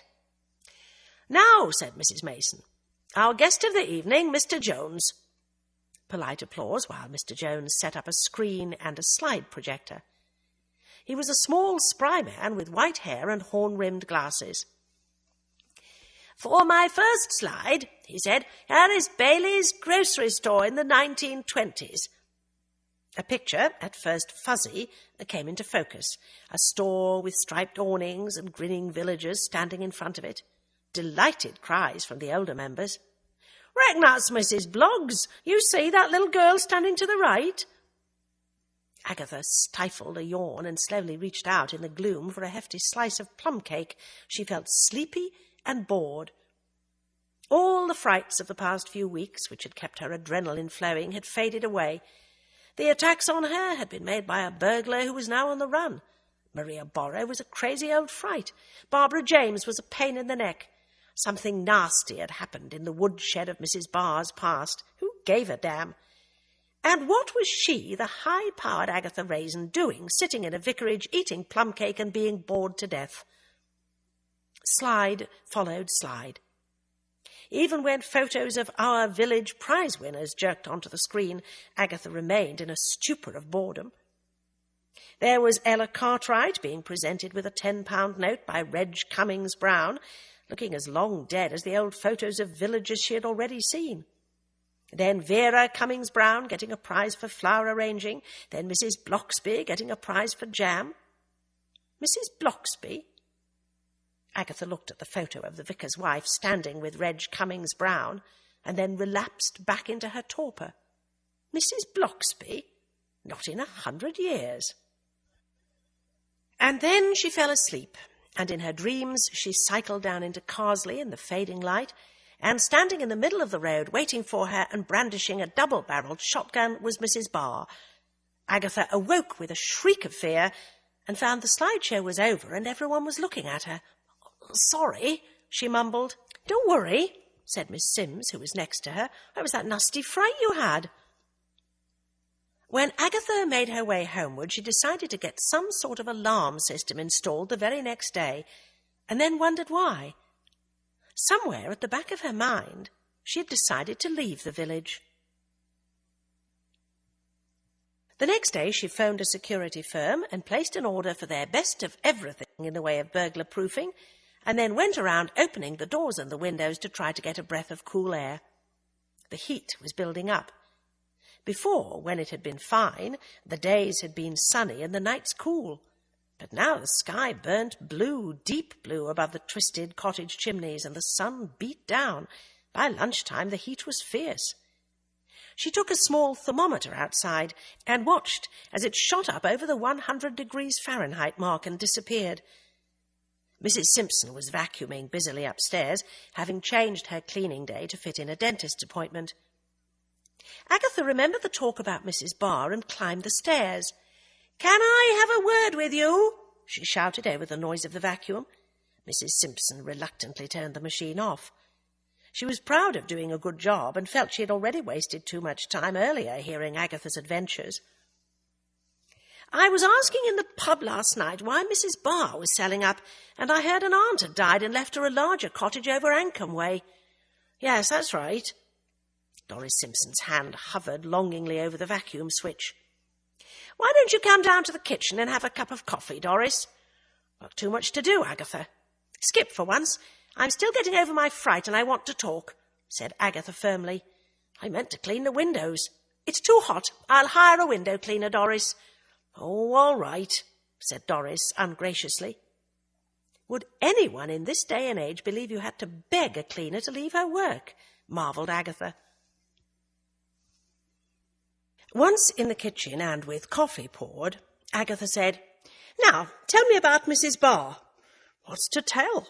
Someone in the pub said something about her having disgraced herself, and then said in a high voice, as if imitating her, Reg, kiss me. Oh, that. Oh, what, Doris? I'm dying of curiosity. Curiosity killed the cat, said Doris sententiously. Well, there was this young chap over at Camden, and he wrote a play, sort of old-fashioned type thing it were, you know, where they has long cigarette holders and talks like them old British war films. He was a protégé of Vera Cummings-Browne. Anyway, Mrs. Cummings-Browne said she would get the Dramatic Society to put it on. Two of the parts were about a middle-aged couple remembering the passion of their youth, or that's how the programme put it. This was played by Mrs. Barr and Mr. Cummings-Browne. Dead boring, that old play was. Anyway, they were supposed to be on a liner, and there they was sat in deck chairs and with travel rugs over their knees, saying things like, Remember India, darling. A sort of fake Noel Coward? I suppose, I wouldn't know. Anyway, Mrs. Barr suddenly turns to him and says, Reg, kiss me. Well, that weren't in the script, and what's more, the character Mr. Cummings-Browne was playing was called Ralph. He muttered something, and she threw herself at him. His deck chair went over, and we all cheered and laughed, thinking it was the first funny thing that evening. But the playwright screamed awful words and tried to climb up on the stage, and Mrs. Cummings-Browne closed the curtains. We could hear the most awful row going on backstage, and then Mrs. Cummings-Browne came out in front of the curtains and said the rest of the play was cancelled. So Mrs. Barr must have been having an affair with Cummings-Browne. You know, I often wonder if that one did more than have a bit of a kiss and cuddle. I mean, take Ella Cartwright. For all she looks like a slut, all she really cares about is getting money for the bingo. Now can I go back to work? The security firm arrived, and Agatha paid over a staggering sum, and then they began to fit lights and alarms and pressure pads. Going to be like Fort Knox here, grumbled Doris.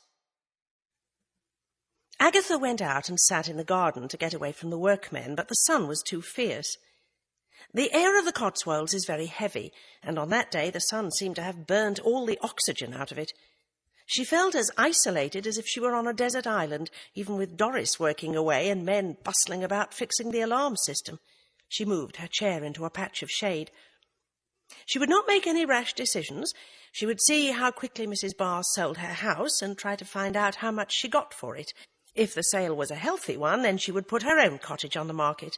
She would move back to London and start all over again in the PR business. She would try to lure Roy away from Pedman's. He was shaping up nicely. Although the news bulletins said the tar was melting on the streets of London under the heat, she saw it under rainy skies, with the pavements glistening in the wet, reflecting the colours of the goods in the shop windows. She had become used to the international population of London, to the different coloured faces, to the exotic restaurants. Here she was surrounded by Anglo-Saxon faces and Anglo-Saxon ways. The scandal of John Cartwright was over, she knew that. Already plans were being made for the annual village band concert, money to famine relief this time. Apart from sending money off to the distressed of the outside world, the villagers were not much concerned with anything that went on which disturbed the slow, easy tenor of their days. Suffocating. That's what it was. Suffocating, thought Agatha, striking the arm of her chair. Someone to see you, called one of the workmen. Agatha went into the house. Bill Wong was standing at the front door. Come in, called Agatha. Have they caught him? Not yet. See, you're getting every security system going. They've started, so they may as well finish, said Agatha. Let's hope it adds to the price of the house, for I mean to leave. He followed her into the kitchen and sat down. Leave? Why? Anyone else been trying to murder you? Not yet. Agatha sat down opposite him. I'm bored. Some would think you were leading a very exciting life in the country. I don't fit in here, said Agatha. I mean to go back to London and start in business again. His almond-shaped eyes studied her without expression. Then he said, You know you haven't given it much time. It takes about 2 years to settle in anywhere. Besides, you're a different person. Less prickly, less insensitive." Agatha sniffed. "Weak, you mean? No, nothing will change my mind now. Why are you here?" "Just to ask after your health." He fished in the pocket of the jacket which he had been carrying over his arm when he arrived, and which was now on the back of the chair. He produced a jar of homemade jam. "It's my mother's," he said awkwardly. "Thought you might like some. Strawberry." "Oh, how lovely," said Agatha. "I'll take it up to London with me." "You're surely not leaving right away?" "No, but I thought while you were talking that it would do me good to take a short holiday from Carsley. Book into some hotel in London." "How long for?" "I don't know, probably a week." "So this means your life as an amateur detective is over?" "It never really got started," said Agatha. "I thought the fuss I was causing was because there was a murderer in the village, but all I was doing was riling people up." Bill studied her for a few moments and then said, "Perhaps you might find you've changed. Perhaps you'll find London doesn't suit you any more." "Now, that I very much doubt," laughed Agatha. "I'll tell you what I'll do when I get back. I'll invite you for dinner." She looked at him, suddenly shy. "That is, if you want to come. I'd like that, provided it isn't quiche." After he had gone, Agatha paid Doris Simpson and told her she would be away the following week, but gave her a spare key and got the head workman to instruct both of them in the mysterious working of the burglar alarms. Then she phoned up a small but expensive London hotel and booked herself in for a week. She was lucky they'd just received a cancellation, and as it was, she had to reserve a double room. Then she began to pack. The evening brought little respite from the heat and a good deal of nuisance. The news that all the lights outside Agatha's cottage went on when anyone passed on the road quickly spread amongst the village children, who ran up and down with happy, swooping screams like giant swallows until the local policeman turned up to drive them away. Agatha went along to the Red Lion. "We all need air conditioning," she said to the landlord. "Happen you're right," he said, "but what's the point of the expense? Won't see another summer like this in England for years. Fact is, maybe we'll get a bad winter.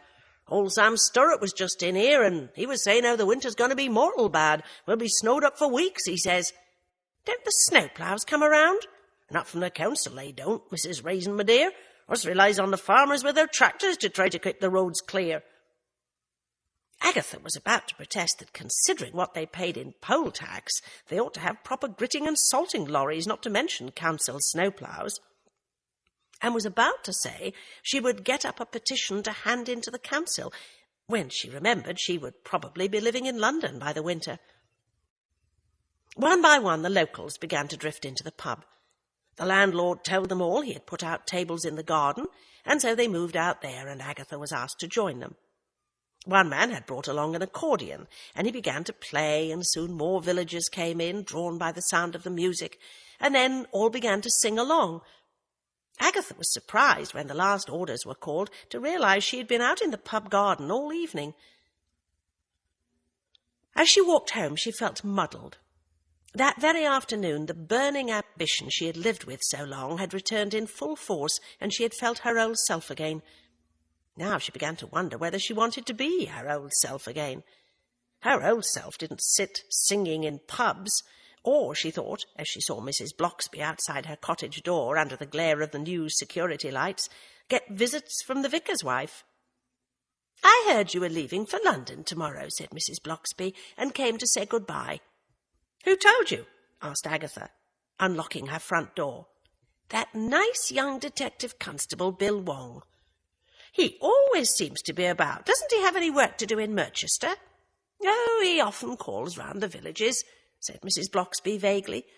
"He also said something very distressing about you leaving us for good." "Yes, I plan to go back into business. I should never have retired so early." "Well, that's a great pity for Carsely. We plan to make more use of your organising skills. You will be back by next Saturday afternoon?"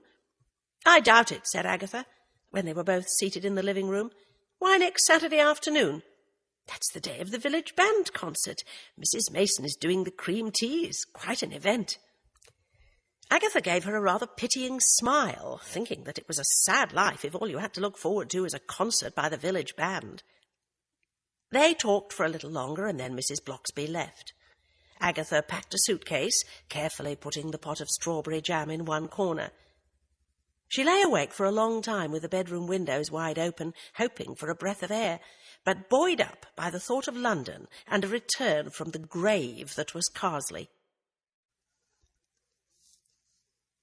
Chapter 10. London, and how it smelt! Awful, thought Agatha, sitting in the dining-room of the Haynes Hotel.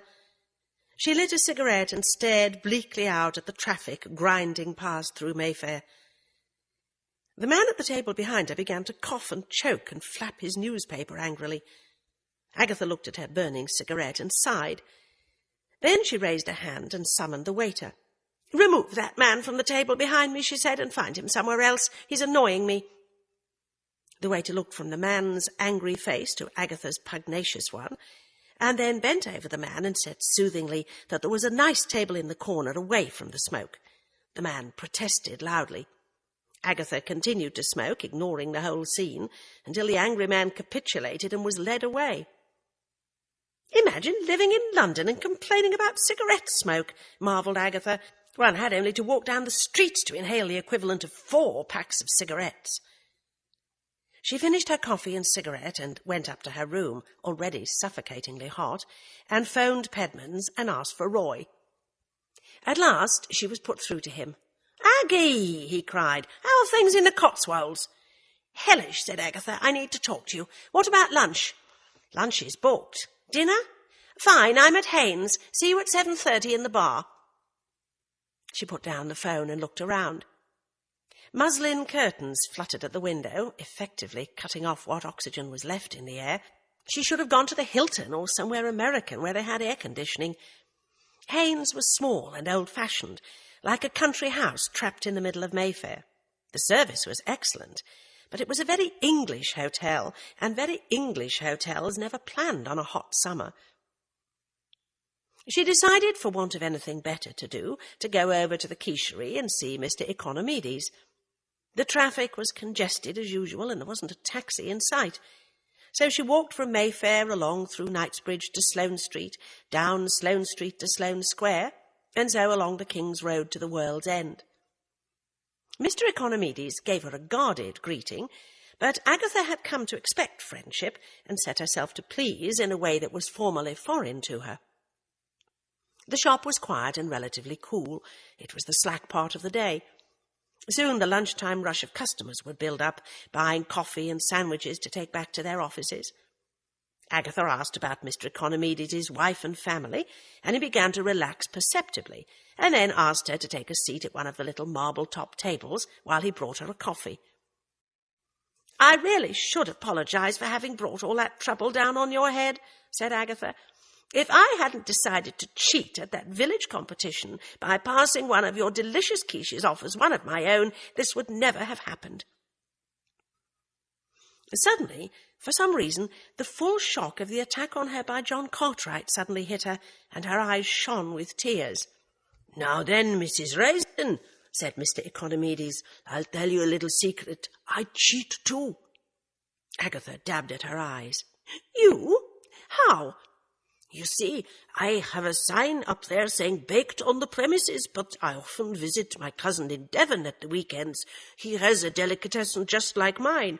Well, you see, sometimes if I'm going to be back late on a Sunday night after visiting him, and I don't want to start baking early on Monday, I bring a big box of my cousin's quiches back with me, if he has any left over.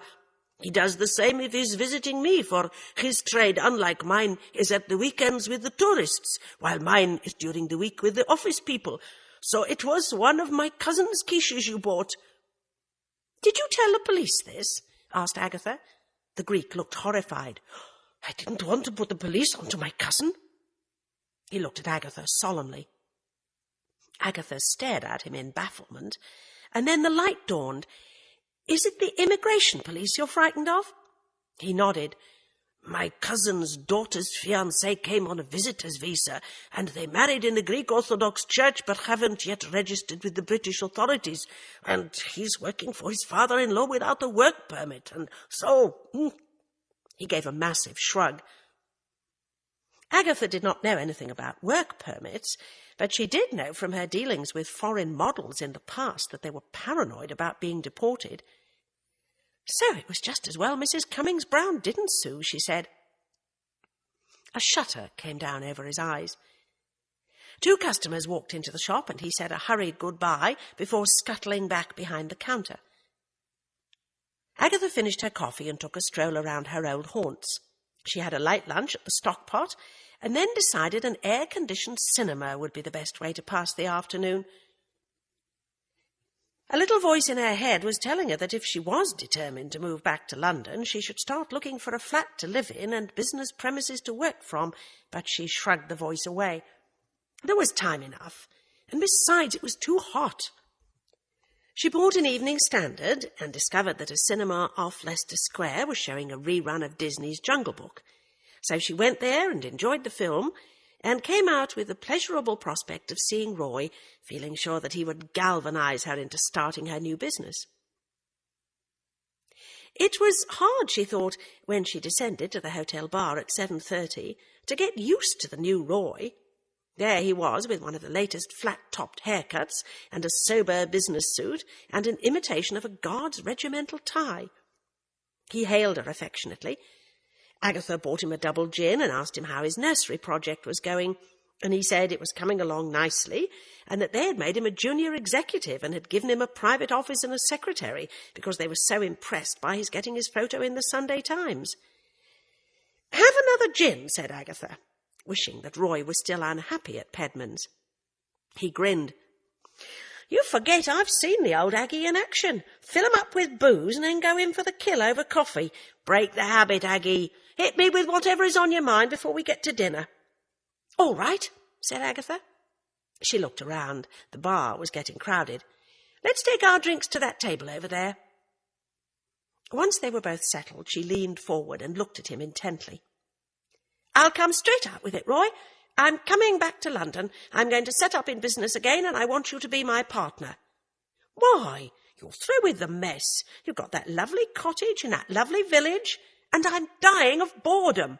You haven't given it time, Aggie. You haven't settled in yet." "Well, if you're not interested," said Agatha sulkily.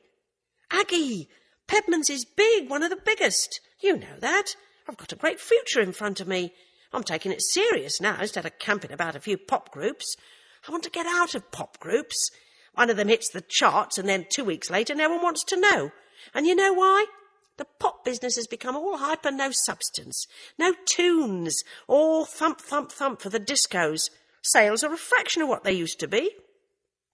And you know why I want to stick with Pedman's? I'm on my way up and fast. And I plan to get what you've got, a cottage in the Cotswolds.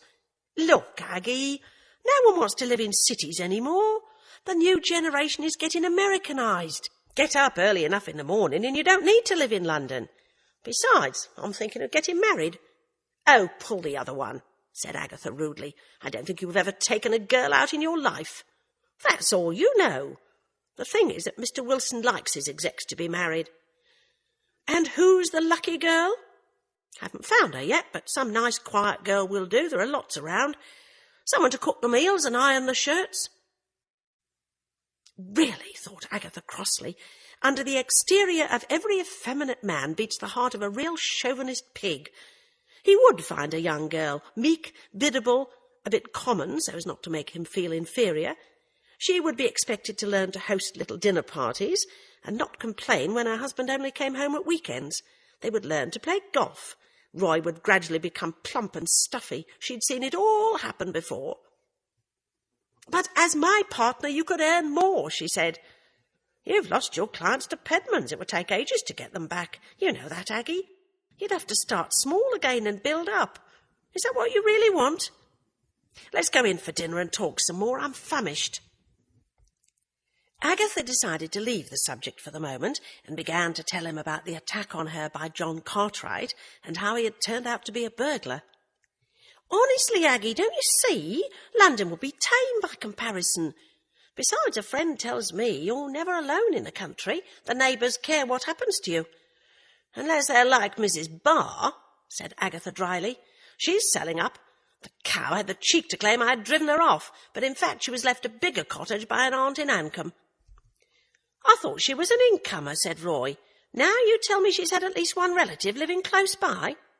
If you haven't been born and brought up in Carsley itself, take it from me, you're an incomer, reported Agatha.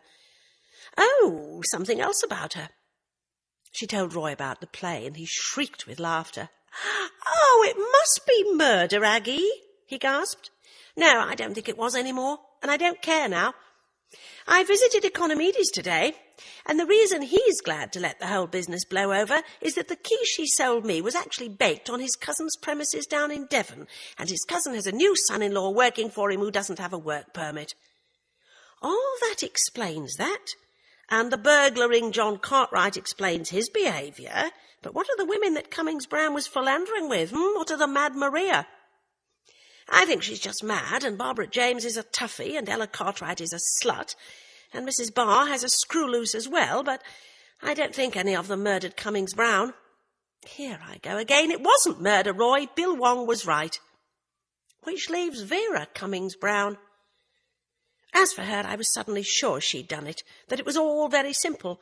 She suddenly thought of the murder when I left my quiche. She went home and dumped mine and baked another. Brilliant, said Roy.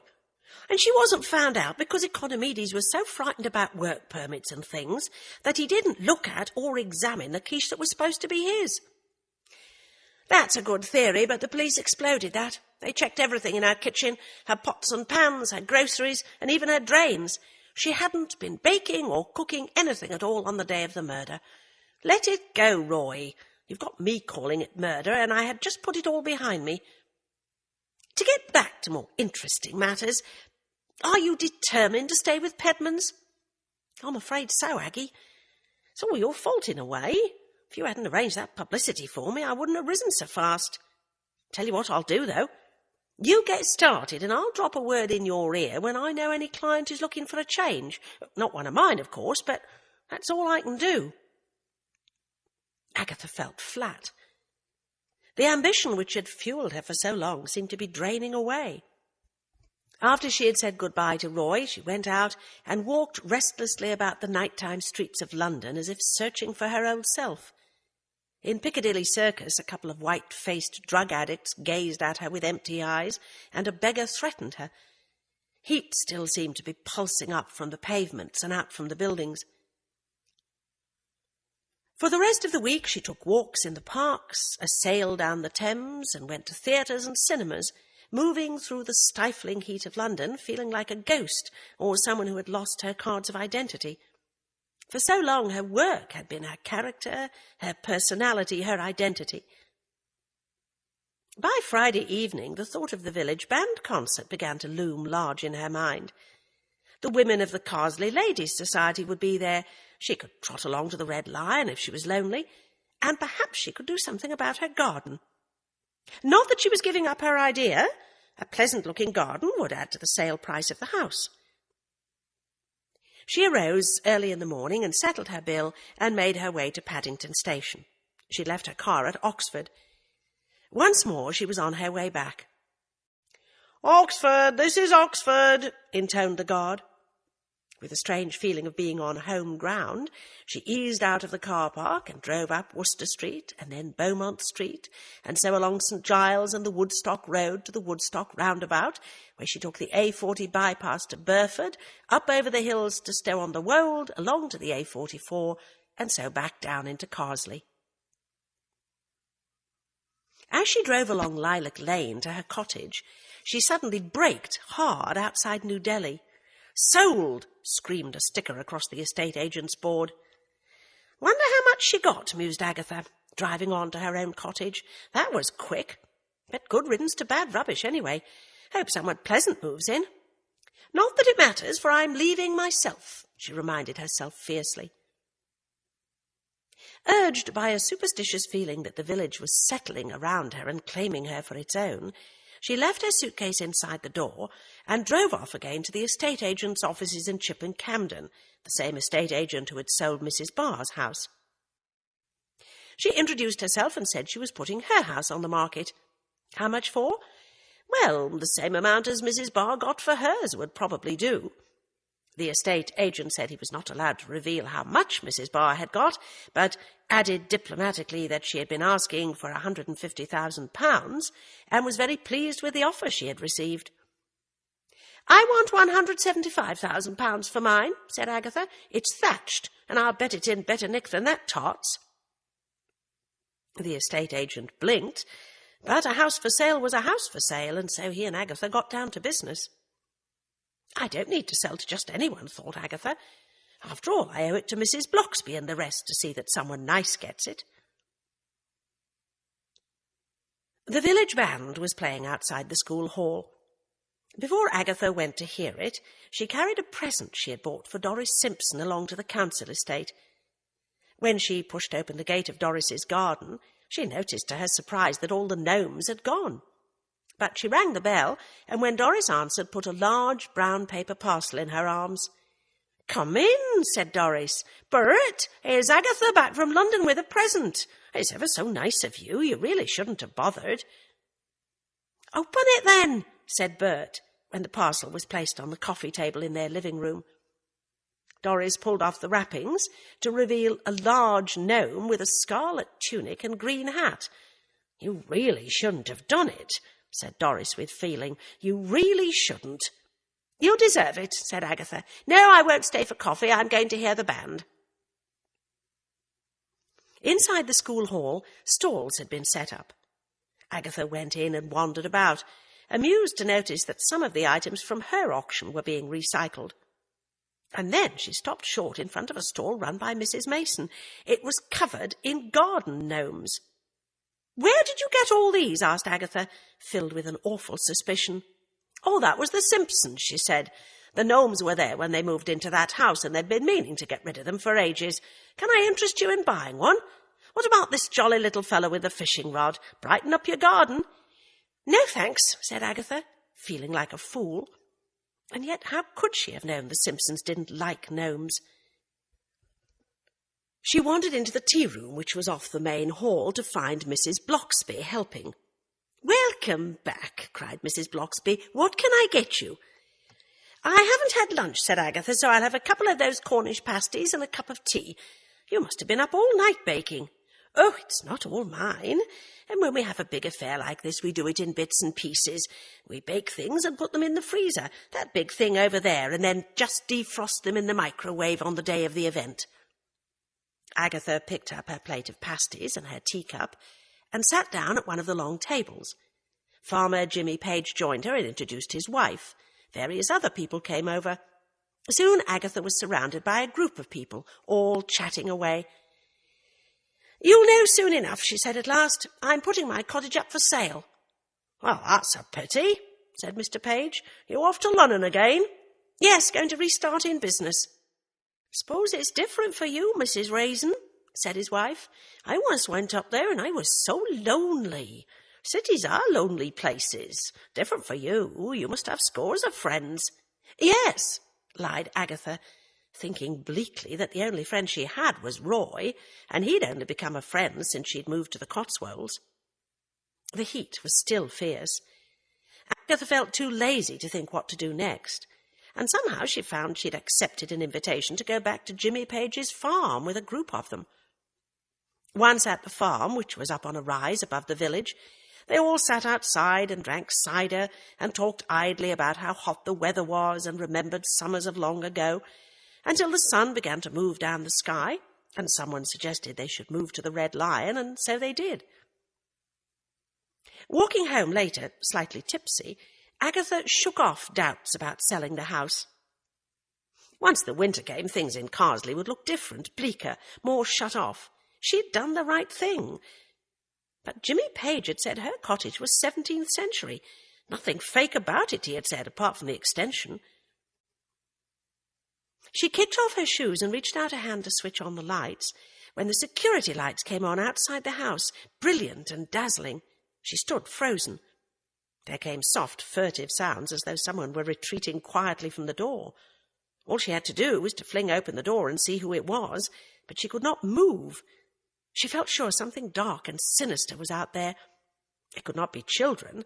Young people in Carsely went to bed at good old-fashioned times of the evening, even on holiday.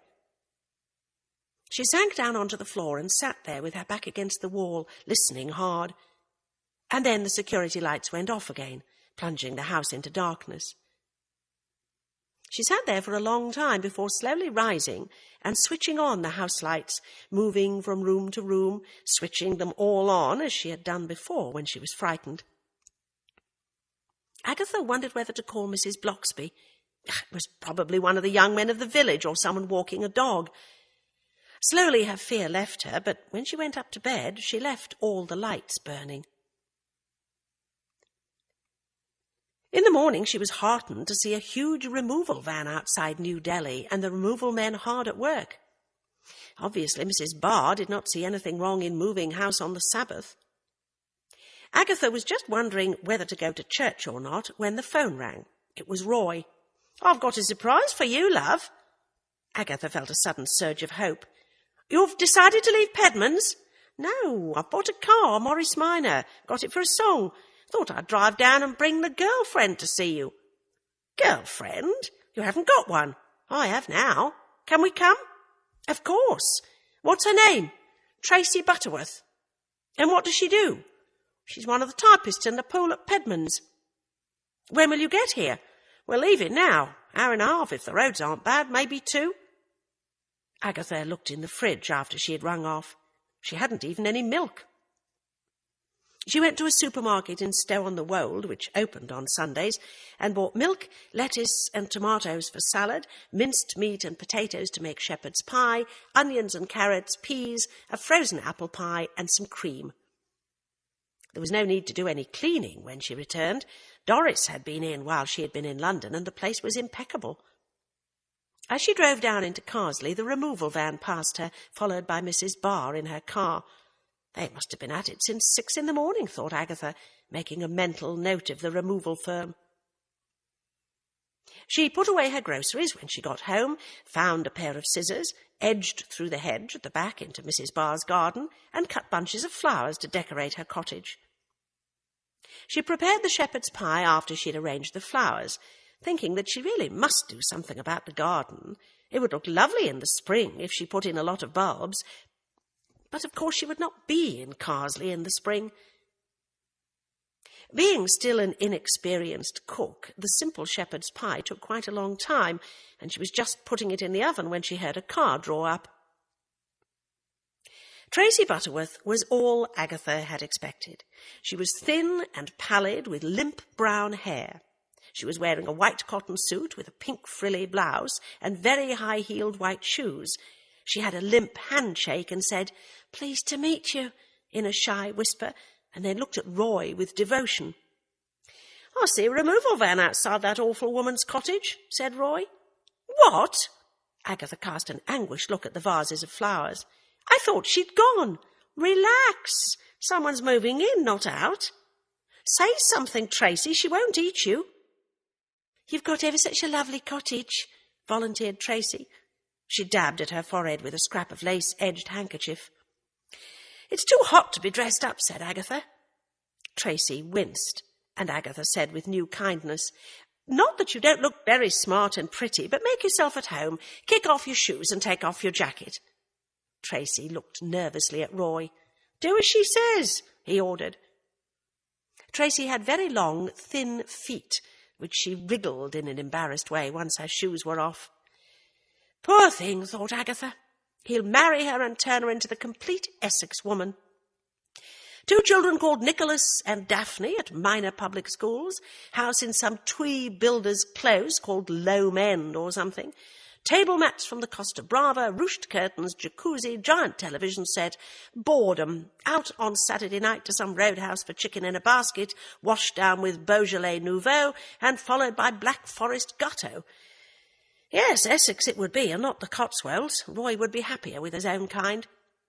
He too would change and take up weightlifting and squash, and walk around with a portable telephone glued to his ear, speaking very loudly into it in restaurants. "Let's go along to the pub for a drink," said Agatha, after Roy had been talking about the days when he worked for her, elaborating every small incident for Tracy's benefit. Agatha wondered whether to offer Tracy a loose dress to wear, but decided against it. The girl would take it as a criticism of what she was wearing. In the pub, Agatha introduced them to her newfound friends, and Tracy blossomed in the undemanding company which only expected her to talk about the weather. The heat was certainly bad enough to be exciting. The sun beat down fiercely outside. One man volunteered that a temperature of 129 degrees Fahrenheit had been recorded at Cheltenham. Back at the cottage, Aunt Tracy helped with the lunch, her high heels stabbing little holes into the kitchen linoleum until Agatha begged her to take them off. There was some shade in the garden after lunch, and so they moved there, drinking coffee and listening idly to the sounds of the new neighbour moving in. "Don't you even want to peek over the hedge or take a cake along or something?" asked Roy. "Aren't you curious?" Agatha shook her head. "I've seen the estate agent, and this house goes up for sale next week." "You're selling?" Tracy looked at her in amazement. "Why?" "I'm going back to London." Tracy looked around the sunny garden and then up to the Cotswold Hills above the village, shimmering in a heat haze. She shook her head in bewilderment. "Leave all this? I've never seen anywhere more beautiful in all my life." She looked back at the cottage and struggled to express her thoughts. "It's so old, so settled. There's something peaceful about it. Know what I mean? Of course, I suppose it's different for you, Mrs. Raisin. You've probably travelled and seen all sorts of beautiful places." Yes, Carsley was beautiful, thought Agatha reluctantly. The village was blessed with many underground springs, and so in the middle of all the drought around, it glowed like a green emerald. "She doesn't like it," crowed Roy, "because people keep trying to murder her." Tracy begged to be told all about it, and so Agatha began at the beginning, talking at first to Tracy and then to herself, for there was something nagging at the back of her mind. That evening, Roy took them out for dinner to a pretentious restaurant in Merchester. Tracy only drank mineral water, for she was to drive Roy home. She seemed intimidated by the restaurant, but admiring of Roy, who was snapping his fingers at the waiters and, as far as Agatha was concerned, behaving like a first-class creep. Yes, thought Agatha, Roy will marry Tracy, and she will probably think she's happy, and Roy will turn out to be someone I can't stand. I wish I'd never got him that publicity. When she waved goodbye to them, it was with a feeling of relief. The time was rapidly approaching when Roy would phone expecting an invitation, and she would make some excuse. But of course she wouldn't need to bother, for she would be back in London. Chapter 11. On Monday morning, Agatha rose late, wondering why she had slept so long, and wishing she had risen earlier to catch any coolness of the day. She put on a loose cotton dress over the minimum of underwear, went downstairs and took a mug of coffee out into the garden. She had been plagued with dreams of Maria Borrow, Barbara James, and Ella Cartwright, who had appeared as the three witches in Macbeth. "I have summoned the evil spirit to kill you," Maria Borrow had croaked. Agatha sighed and finished her coffee and went for a walk to the butcher's, which was near the vicarage. The sign saying New Delhi had been taken down. There was no evidence of the new owner, but Mrs. Mason and two other women were standing on the step carrying cakes to welcome the newcomer. Agatha walked on, reflecting that nobody had called on her when she had first arrived. She was about to go into the butcher's when she stiffened. A little way away, Vera Cummings-Browne was standing talking to Barbara James, who had a Scottie on a leash. Agatha dived for cover into the butcher's shop and almost collided with Mrs. Bloxby. "Seen your new neighbour yet?" asked Mrs. Bloxby. "No, not yet," said Agatha, keeping a wary eye on the door in case Barbara should leap in and savage her. "Who is he?" "A retired colonel, Mr. James Lacey. He doesn't use his title. Very charming." "I'm not interested," snapped Agatha. Mrs. Bloxby looked at her in pained surprise, and Agatha coloured. "Sorry," she mumbled. I just saw Vera Cummings-Browne with Barbara James. Barbara James tried to attack me. She always had a dreadful temper, said Mrs. Bloxby placidly. Mrs. Cummings-Browne is just back from Tuscany. She's very brown and looks fit. I didn't even know she was away, commented Agatha. I'm wondering what to buy. My cooking skills are still very limited. Get some of those lamb chops, advised the vicar's wife, and put them under the grill with a little mint. I have fresh mint in the garden. Come back with me for a coffee and I'll give you some. You just cook the chops slowly on either side until they're brown, very simple, and I shall give you some of my mint sauce too. Agatha obediently bought the chops, but hesitated in the doorway. Do you mind seeing if the coast is clear? Mrs. Bloxby looked out. They've both gone. Over the coffee cups in the vicarage garden, under the shade of a cypress tree, Mrs. Bloxby asked, Are you still determined to move? Yes, said Agatha bleakly, wishing some of her old ambition and drive would come back to her. The estate agent shall be putting a for sale board up this morning. Mrs. Bloxby looked at her over the rim of her coffee cup. Strange how things work out, Mrs. Raisin. I thought your being here had something to do with divine providence. Agatha gave a startled grunt. First, I felt you'd been brought here for your own benefit. You struck me as a lady who had never known any real love or affection. You seemed to carry a weight of loneliness about with you. Agatha stared at her in deep embarrassment. Then, of course, there is the death of Mr. Cummings-Browne. My husband, like the police, maintains it was an accident. I felt that God had sent you here to find out the culprit. Meaning you think it's murder? I've tried not to. So much more comfortable to believe it an accident and settle back into our ways. But there is something, some atmosphere, something wrong. I sense evil in this village.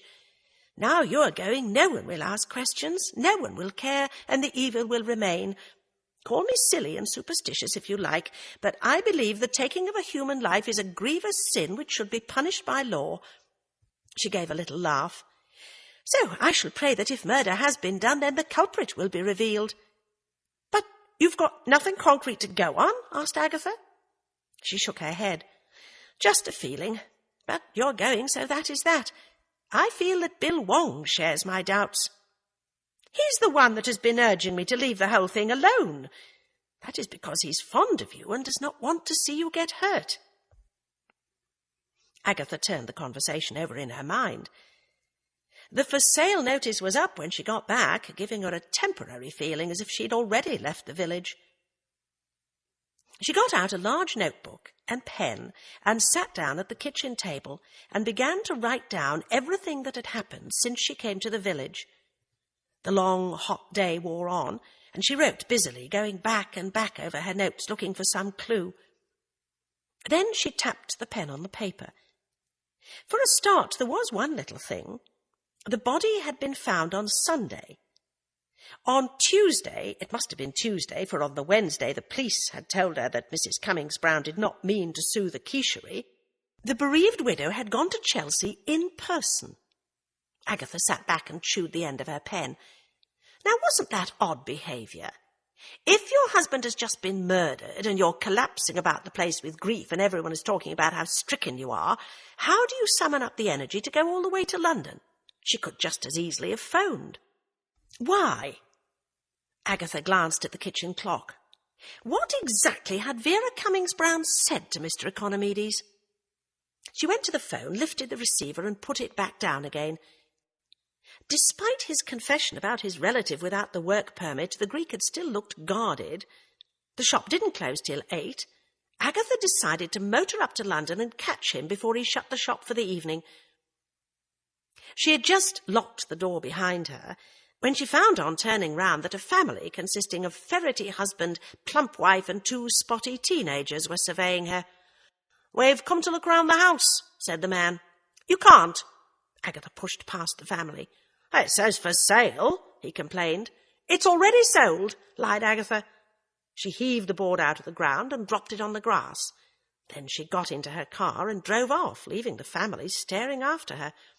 The hell with it, thought Agatha. I wouldn't want to inflict that lot on the village anyway. She made London in good time, for most of the traffic was going the other way. She parked on a double yellow line outside the quicherie. She went into the shop. Mr. Economides was clearing his cold shelf of quiche for the night. He looked at Agatha, and again that wariness was in his eyes.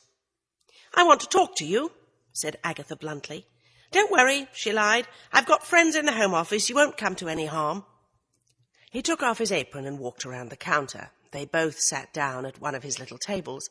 There was no offer of coffee. His dark eyes surveyed her mournfully. "Look, tell me exactly what happened between you and Mrs. Cummings-Browne when she called on you." "Can't we forget the whole thing?" he pleaded. "All ended well, no bad publicity in the London papers." "A man was poisoned," said Agatha. "Don't worry your head about immigration. I'll keep you out of it. Just tell me." This book is continued on Disc 6. Disc 6. "A man was poisoned," said Agatha. "Don't worry your head about immigration. I'll keep you out of it. Just tell me." "All right. She came in the morning. I forget what day it was, but mid-morning.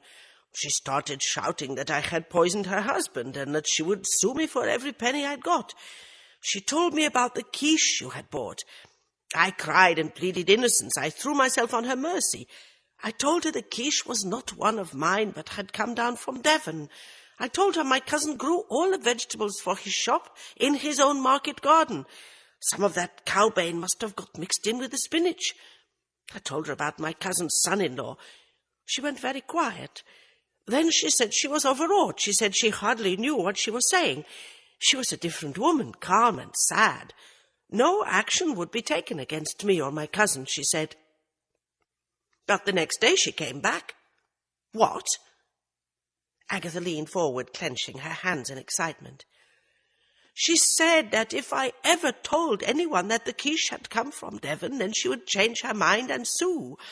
And she would also report my relative to the Home Office and get him deported." "Goodness!" Agatha looked at him in bewilderment. "She must be mad." Two people came into the shop. Mr. Economides rose to his feet. "You will not tell? I only told you before because I thought the whole thing was over." No, gabbled Agatha. She went out into the heat and drove off, heading automatically back to the Cotswolds, her brain in a turmoil. Vera Cummings-Browne didn't want the police to know that the quiche had come from Devon. Why? And then the light dawned. A phrase from the book on poisonous plants leaped into her mind. "Cowbane is to be found in marshy parts of Britain, East Anglia, West Midlands and southern Scotland." But not Devon. But wait a bit, the police had been thorough. They had searched her kitchen and even her drains for traces of cowbane. And they had said that Vera Cummings-Browne probably didn't know cowbane from a palm tree. But couldn't she just have looked up a book, as she, Agatha, had done? If she had, she would not only know what it looked like and where to get it, she would know it did not grow in Devon. When she got home, Agatha wondered whether to phone Bill Wong, but then decided against it. He would have all the answers. There had been no trace of cowbane in Vera's house. Her brain had been unhinged by the death, and that was why she had gone to see Economides. She put the estate agent's display board back in place, and then tried to get a good night's sleep. But the days and days of heat had made the old stone walls of her cottage radiate like a furnace. Agatha awoke, tired and listless, but dutifully got out her notes again and added what she had found out. Cowbane. What about the local library, she thought with a jolt. Would they know whether Vera Cummings-Browne had taken out a book on poisonous plants? Would there be a record? Of course there must be. How else could they write to people who had failed to return books? As she trudged along to the library, Agatha reflected that her standard of dressing was slipping. In London, she had used Margaret Thatcher as a role model rather than Joan Collins or any other British beauty, favouring crisp dresses and business suits. Now her loose print dress flopped about her, and her bare feet were thrust into sandals. The library was a low stone building. A plaque above the door stated it had been originally the village workhouse. Agatha pushed open the door and went in. She recognised the lady behind the desk as being Mrs. Josephs, one of the members of the Carsely Ladies' Society, Mrs. Joseph smiled brightly. "Were you looking for anything in particular, Mrs. Raisin? We've got the latest Dick Francis." Agatha plunged in. "I was upset by Mr. Cummings-Browne's death," she said. "As were we all," murmured Mrs. Josephs. "I'd hate a mistake like that to happen again," said Agatha. "Have you a book on poisonous plants?" "Now, let me see." Mrs. Josephs extracted a microfiche nervously from a pile and slotted it into the viewing screen. "Yes, Jerome on Poisonous Plants of the British Isles, number K543. Over to the left by the window, Mrs. Raisin." Agatha searched the shelves until she found the book. She opened it at the front and studied the date stamped there. It had last been taken out a whole 10 days before the death. Still, "Could you tell me who was the last to take this out, Mrs. Josephs?" "Why?" The librarian looked anxious. "I hope it wasn't Mrs. Boggle. She will leave the pages stuck together with marmalade." "I was thinking of getting up a lecture on local poisonous plants," said Agatha, improvising. "Whoever had it out before might show equal interest," said Agatha, looking at the illustrations in the book as she spoke. "Oh, well, let me see. We still have the old-fashioned card system." She drew out long drawers and flicked through the listed book cards until she drew out the one on poisonous plants. "That was last taken out by card-holder number 27. We don't have many members. I fear this is a television village. Let me see. Number 27. Why, that's Mrs. Cummings-Browne." Her mouth fell a little open and she stared through her glasses at Agatha. And at that moment, the library door opened and Vera Cummings-Browne walked in. Agatha seized the book and returned it to the shelves, and then said brightly to Mrs. Josephs, "I'll let you know about the Dick Francis." "You'll need to join the library first, Mrs. Raisin. Would you like a card?" "Later," muttered Agatha. She looked over her shoulder. Vera was standing some distance away, looking through the returned books. "Not a word," hissed Agatha, and shot out. So she did know about Cowbane, thought Agatha triumphantly, and she certainly knew what it looked like. She saw clearly in her mind's eye the coloured illustration in the book. Then she stopped in the middle of the main street, too shocked to notice that a handsome middle-aged man had come out of the butcher's and was looking at her curiously. She had seen the Cowbane recently, but in black and white. What? Where? She began to walk home, cudgelling her brains. And then, just at her garden gate, she had it. The slideshow. Mr. Jones's slideshow. Mrs. Cummings-Browne getting the prize for the best flower arrangement, an arty thing of wild flowers and garden flowers, and snakes and bastards, with a piece of Cowbane right in the middle of it.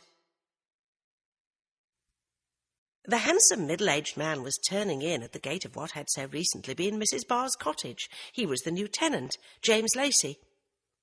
"Must find Jones," said Agatha aloud. "Must find Jones." "Batty," thought James Lacey. "I don't know that I like having a neighbour like that." Into Harvey's went Agatha. "Where do I find Mr. Jones, the one who takes the photographs?" "That'll be the second cottage along Mill Pond Edge," said the woman behind the till. "Do be uncommon hot, Mrs. Raisin." "Screw the weather," said Agatha furiously. "Where's Mill Pond Edge?" "Second lane on your right as you go out the door."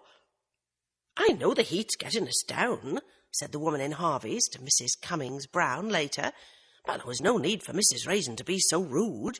I was only trying to tell her where Mr. Jones lives."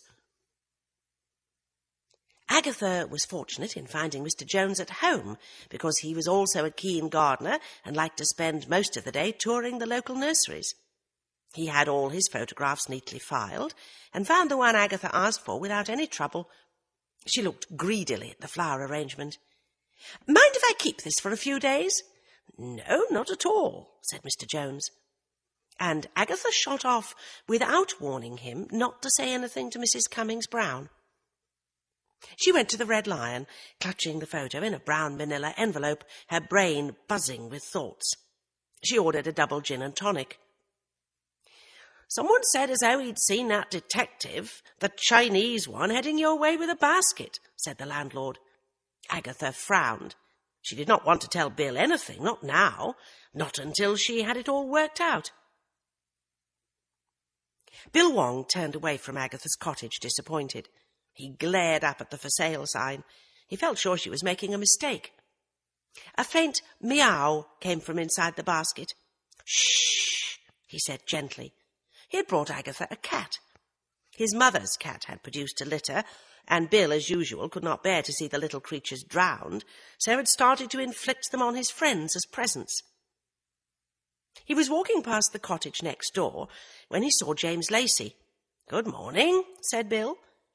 He eyed the newcomer to Carsley shrewdly and wondered what Agatha thought of him. James Lacey was surely handsome enough to strike any middle-aged woman all of a heap. He was over 6 feet tall, with a strong tanned face and bright blue eyes. His thick black hair, fashionably cut, had only a trace of grey. "I was looking for your neighbour, Mrs. Raisin," said Bill. "I think the heat's got to her," said James in a clear, upper-class voice. "She went past me, muttering, 'Mr. Jones, Mr. Jones.' Whoever Mr. Jones is, I feel sorry for him." "Anyway, I've brought her this cat," said Bill, "as a present, and a litter tray. It's house-trained. Would you be so good as to give it to her when she returns? My name is Bill Wong." "All right. Do you know when that will be?" "Shouldn't be long," said Bill. "Her car's outside." He handed over the cat in its carrying basket and the litter tray and went off. Jones, he thought. What's she up to now? He went into Harvey's to buy a bar of chocolate and asked the woman behind the till, "Who's Mr. Jones?" "Not you too," she said crossly. "Mrs. Raisin was in here to find out, and quite rude she was. We're all suffering from this heat, but there's no call to behave like that." Bill waited patiently until the complaints were over and he could find out about Mr. Jones. He didn't really know why he was bothering, except that Agatha Raisin had a way of stirring things up. Agatha was quite depressed as she walked home. She thought she'd solved the case, as she'd begun to call it in her mind. But while in the pub, that great stumbling block had risen up in front of her again. There was no way Vera Cummings-Browne could have cooked a poisoned quiche in her kitchen without the police forensic team finding a trace of it. She let herself wearily into her hothouse. Better put the whole business to the back of her mind and go down to Morton and buy a fan of some kind. There was a knock at the door.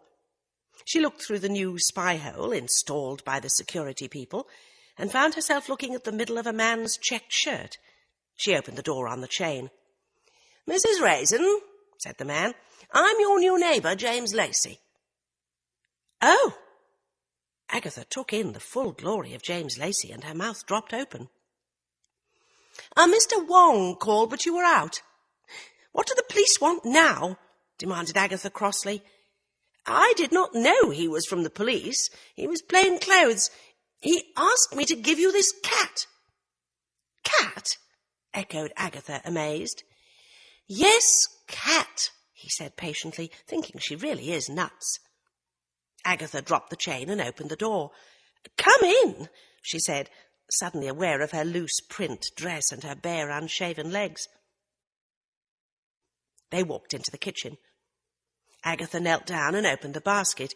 A small tabby kitten strolled out, looked around and yawned. "That's a sweet little fellow," he said, edging towards the door. "Well, if you'll excuse me, Mrs. Raisin. Won't you stay? Have a cup of coffee?" "No, I really must go. Oh, there's someone at your door."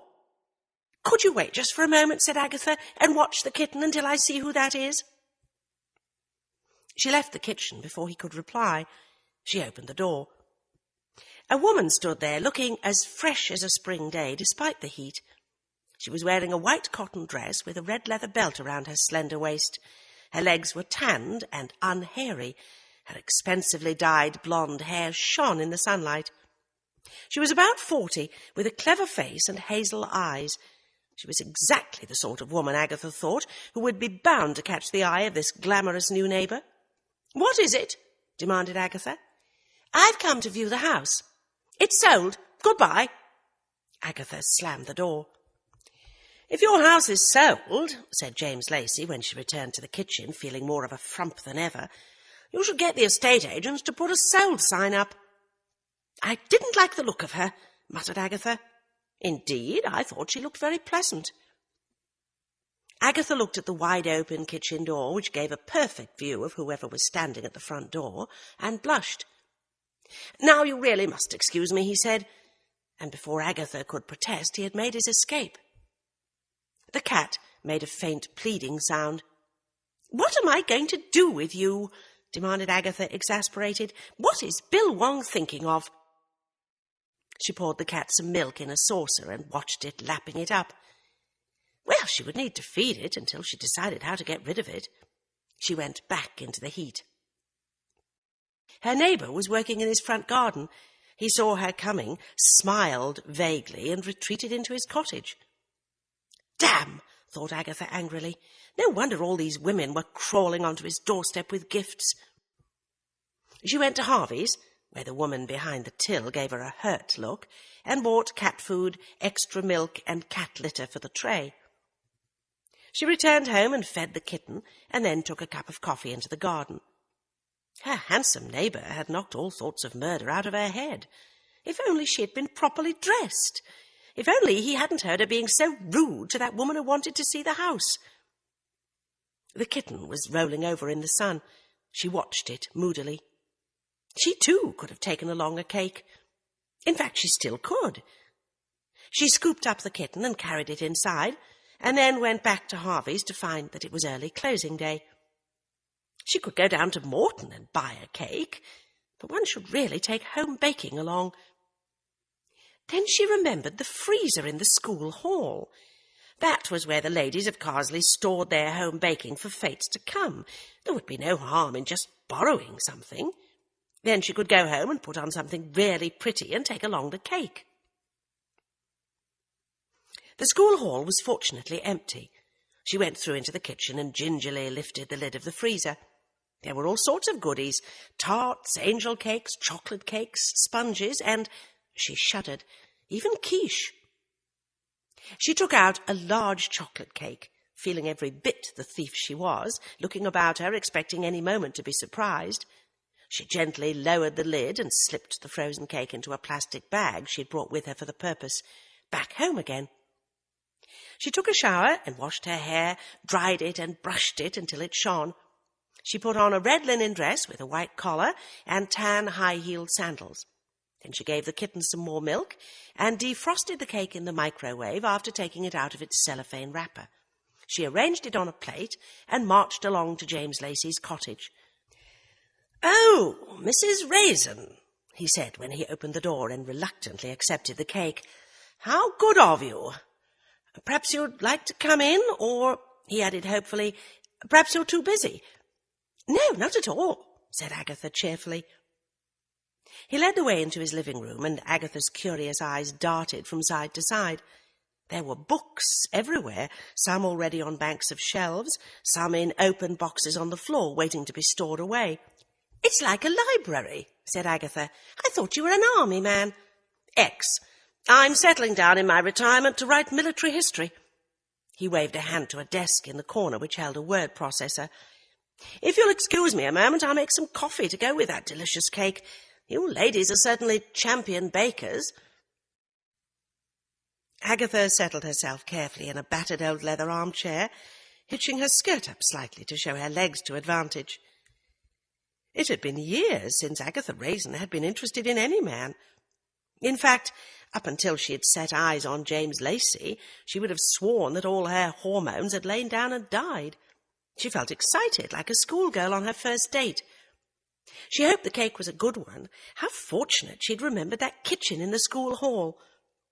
And then she froze and clutched tightly at the leather arms of the chair. The kitchen! Did it have a cooker? It had a microwave oven, for that was where they defrosted the goodies when they were setting up the tea room for one of their endless charity drives. She had to go back.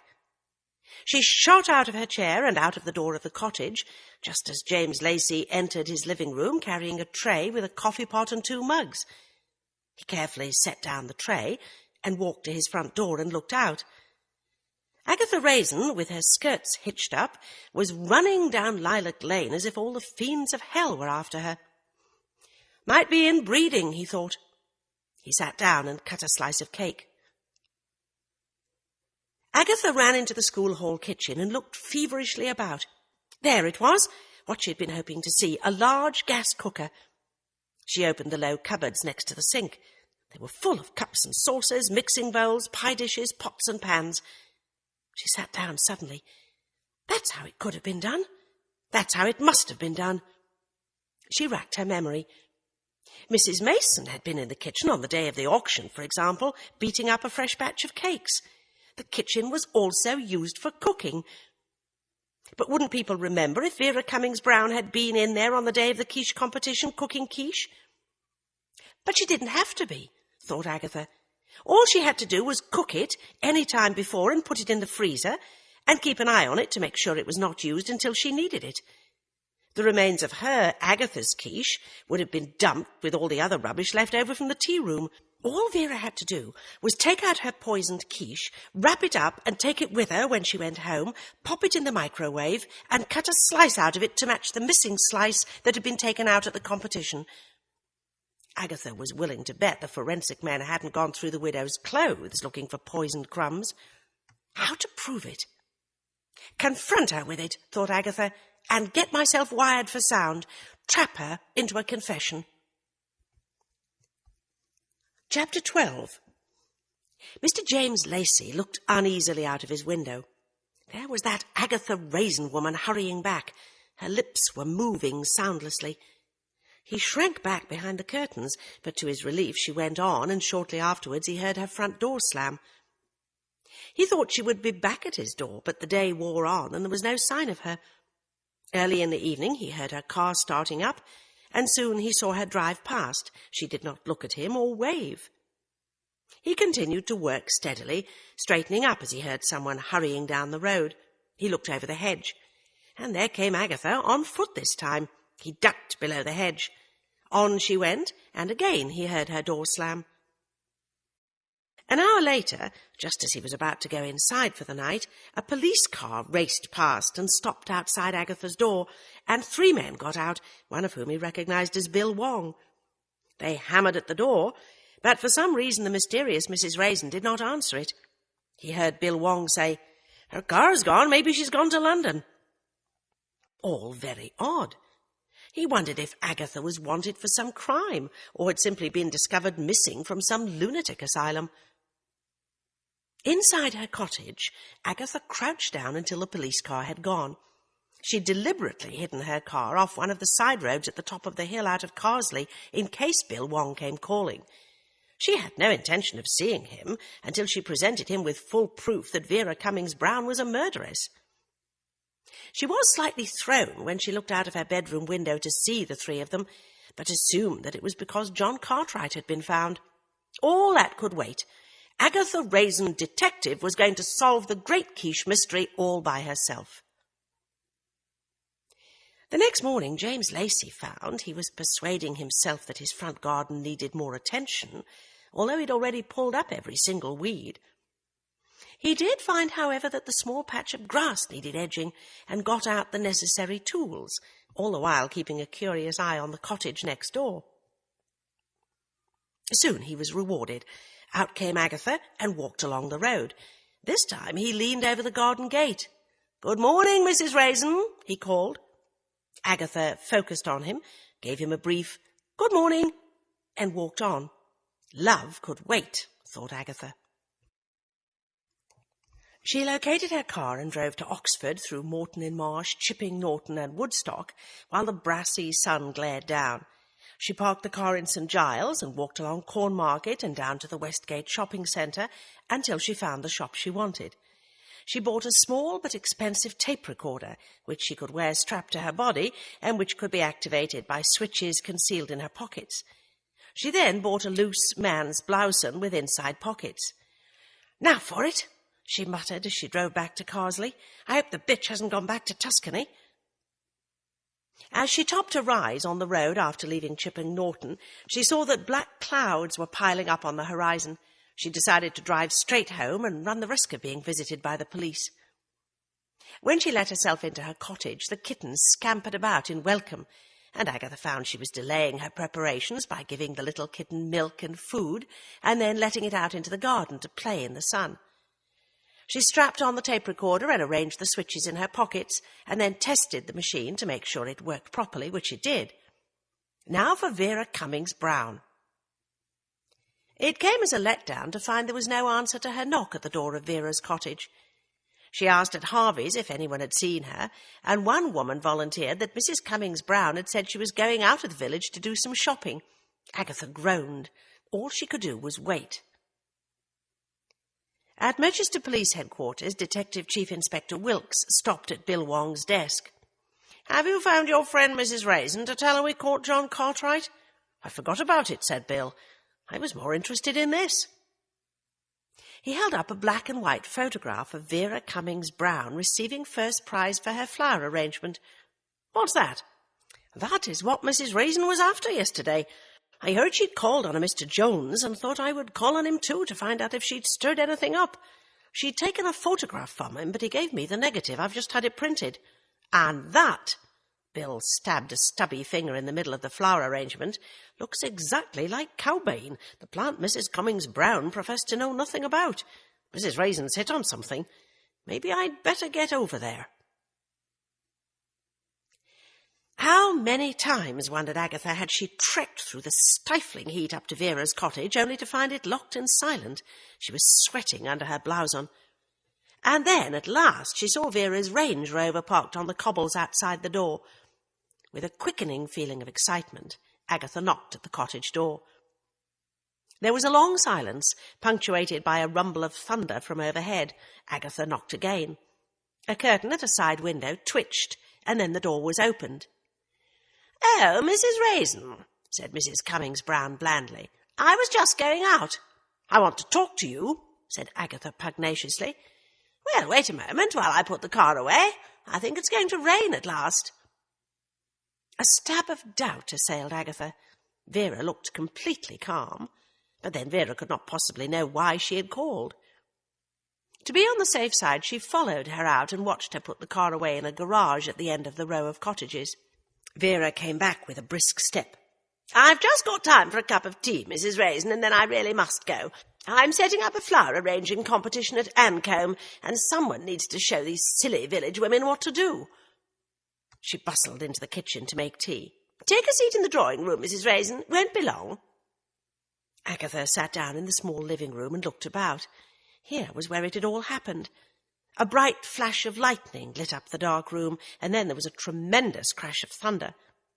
"How dark it is in here!" exclaimed Vera, coming in with a tray of tea things.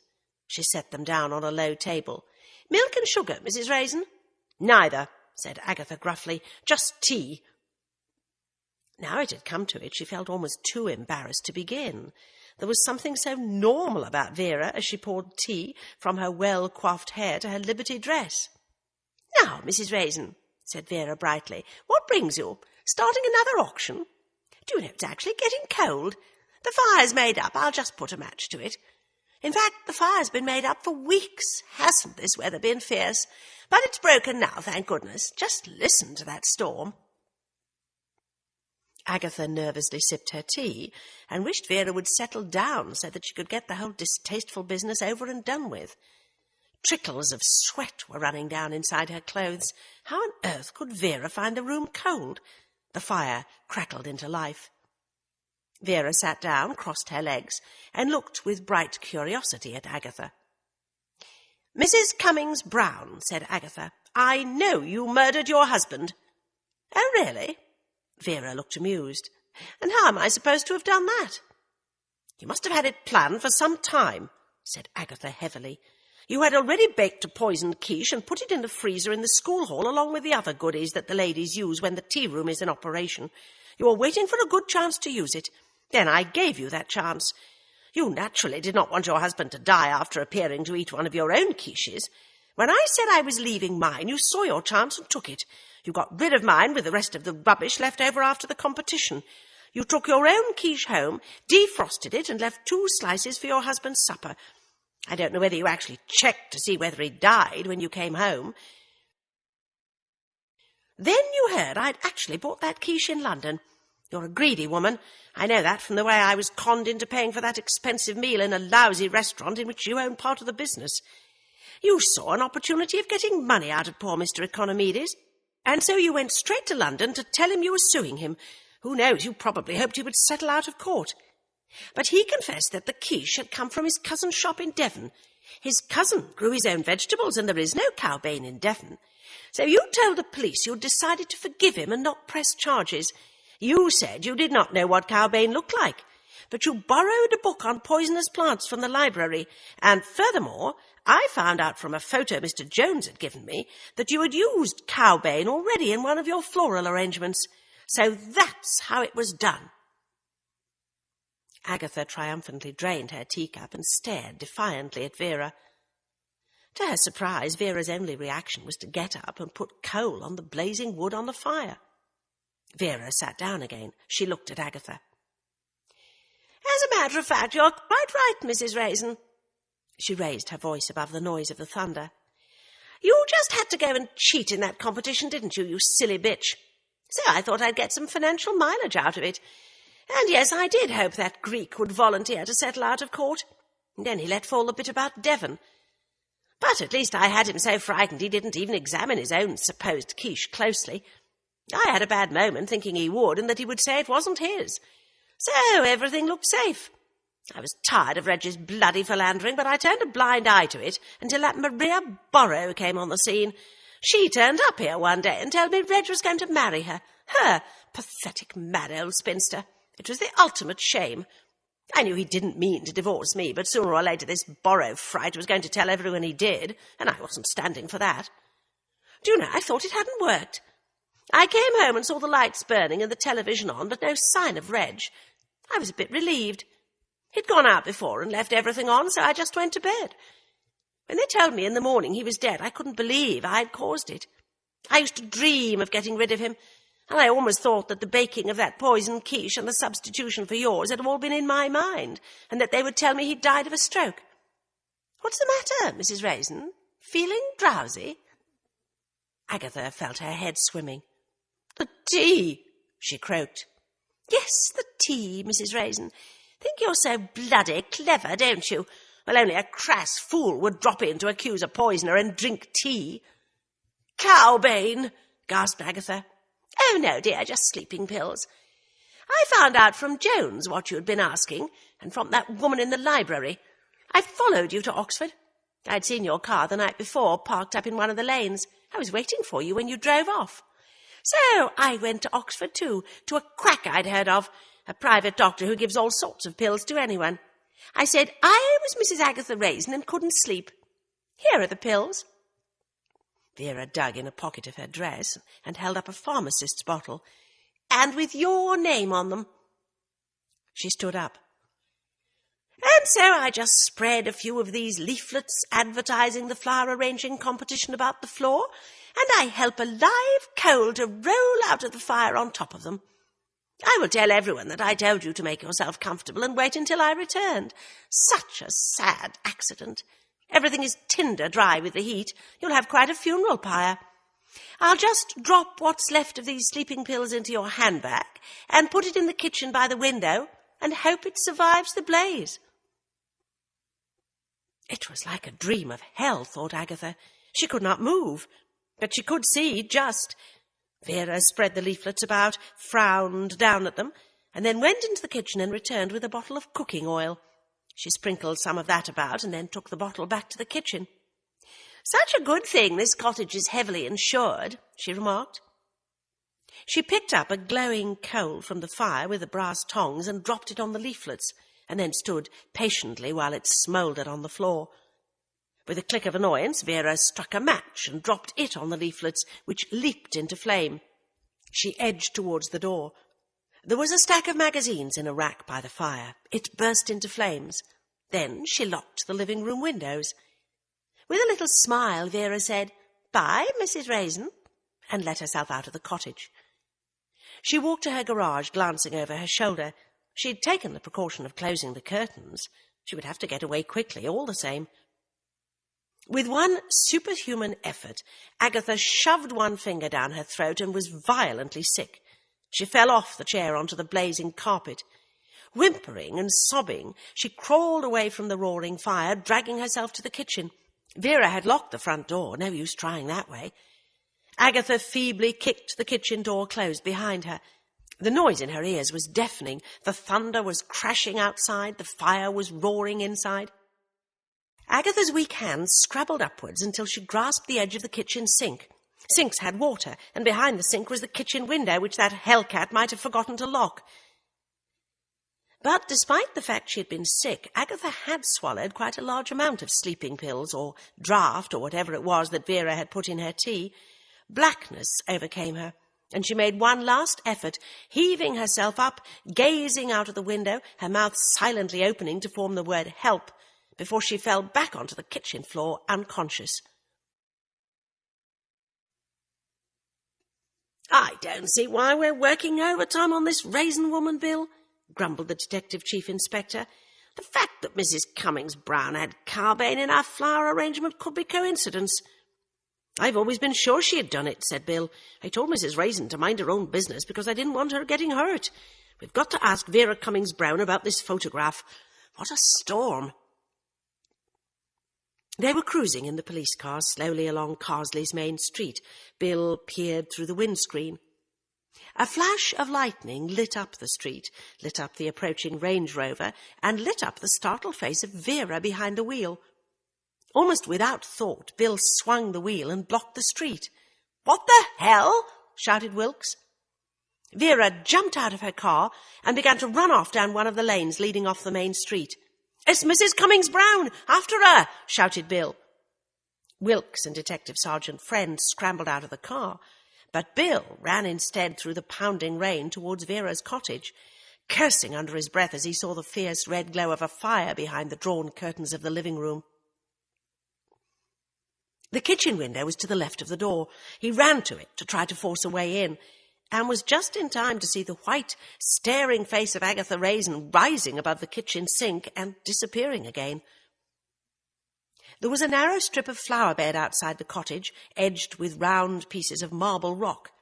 He seized one of these and threw it straight at the kitchen window, thinking wildly that it was only in films that the whole window shattered, for the rock went straight through, leaving a jagged hole. He seized another one and hammered furiously at the glass until he had broken a hole big enough to crawl through. Agatha was lying on the kitchen floor. He tried to pick her up. At first she seemed too heavy. The roar of the fire from the other room was tremendous.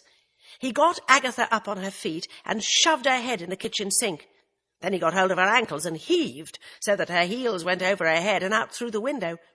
He seized her by the hair and, panting and shoving, thrust the whole lot of her through the broken glass and out onto the cobbles outside, and then dived through the window himself just as the kitchen door fell in and raging tongues of flame scorched through the room. He lay for a moment on top of Agatha while the rain drummed down on both of them. Doors were opening, people were coming running. He heard a woman shout, "I phoned the fire brigade!" His hands were bleeding, and Agatha's face was cut from where he had shoved her through the broken glass. But she was breathing deeply. She was alive. Agatha recovered consciousness in hospital and looked groggily around. There seemed to be flowers everywhere. Her eyes focused on the Asian features of Bill Wong, who was sitting patiently beside the bed. Then Agatha remembered the horror of the fire. "What happened?" she asked feebly. From the other side of the bed came the stern voice of Detective Chief Inspector Wilkes. "You nearly got burned to a crisp, that's what," he said, "and would have been if Bill here hadn't saved your life." "You've got to lose weight, Mrs. Raisin," said Bill with a grin. "You're a heavy woman. But you'll be pleased to know that Vera Cummings-Browne is under arrest, though whether she'll stand trial is another matter. She went barking mad. But you did a silly and dangerous thing, Mrs. Raisin. I gather you went to accuse her of murder, and then you calmly drink a cup of tea which she had made." Agatha struggled up against the pillows. "It's thanks to me you got her. I suppose you found her taped confession on my body." "We found a blank tape on your body," said Bill. "You'd forgotten to switch the damn thing on." Agatha groaned. "Oh, so how did you get her to confess?" she said. "It was like this," said Bill. I wondered what you were up to, seeing this Mr. Jones. I found out about the photograph you'd taken. He gave me the negative. I got it developed and found the cowbane in it. We were heading to her cottage to ask her a few questions when we saw her driving along. I blocked the street. She got out and ran for it. And when Mr. Wilkes caught up with her, she broke down and confessed and said it would be all worth it if you died in the fire. I managed to get you out. What put you on to her in the first place? Asked Wilkes crossly. Surely not one piece of cowbane in a photograph. Agatha thought quickly. She had not switched on the tape. There was no need for them to know that her quiche had come from Devon or anything about Mr. Economides, his cousin. So instead she told them about the school hall kitchen and the library book. You should have brought information like that straight to us, said Wilkes crossly. Bill here got his hands cut badly rescuing you, and you were nearly killed. For the last time, leave investigations to the police. Next time I won't be so amateur, said Agatha huffily. Next time, roared Wilkes. There won't be a next time. The thing that puzzles me, said Agatha, is why didn't I notice the taste of the sleeping pills in the tea? I mean, if she'd ground all those pills up, at least it surely would have tasted gritty. She got gelatine capsules of Dormeron, a very powerful sleeping pill, from some quack in Oxford who is being questioned. The stuff's tasteless. She simply cut open the capsules and put the liquid in your tea, said Wilkes. I'll be back when you get home to question you further, Mrs. Raisin, but don't ever try to play detective again. By the way, we got John Cartwright. He was working on a building site in London. He stomped out. I'd better be going as well, said Bill. For the first time, Agatha noticed his bandaged hands. Thank you for saving my life, she said. I'm sorry about your hands. I'm sorry about your face, he said. Agatha raised her hands to her face and felt strips of sticking plaster. There's a couple of stitches and a cut in your cheek. But the only way I could get you out was by shoving you through the window, and I'm afraid I tore a handful of your hair out as well.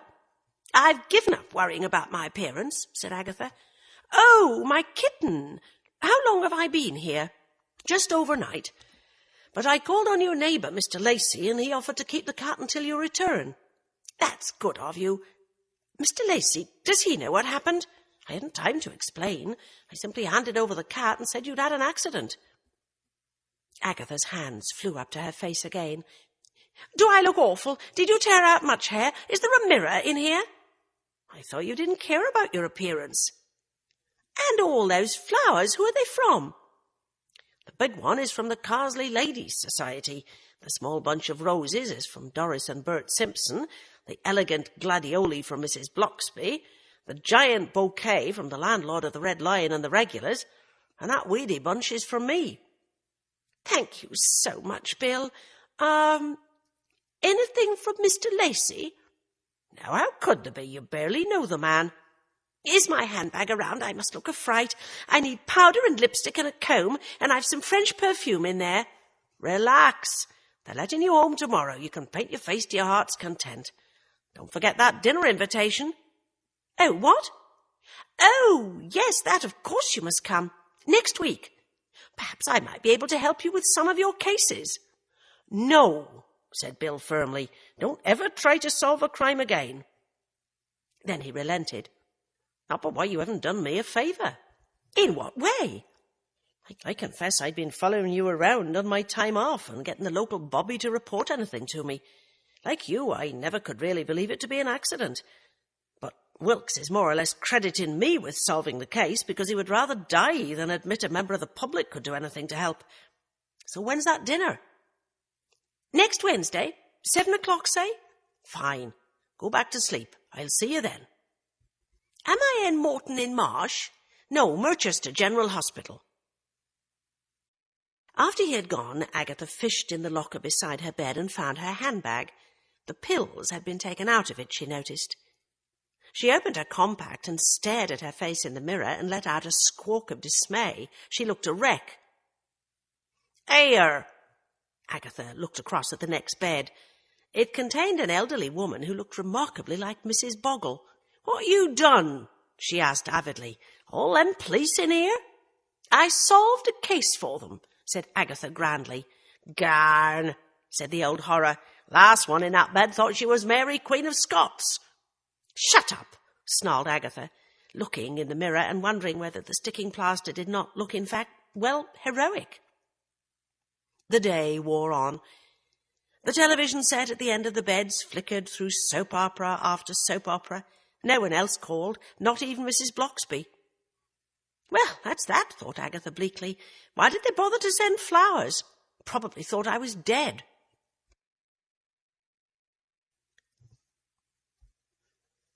Chapter 13. The last chapter. Agatha was told next day that an ambulance would be leaving the hospital at noon to take her home. She was rather pleased about that. Her homecoming in an ambulance should make the village sit up and take notice. She took the greeting cards off the bouquets of flowers around her bed to keep as a souvenir of her time in the Cotswolds.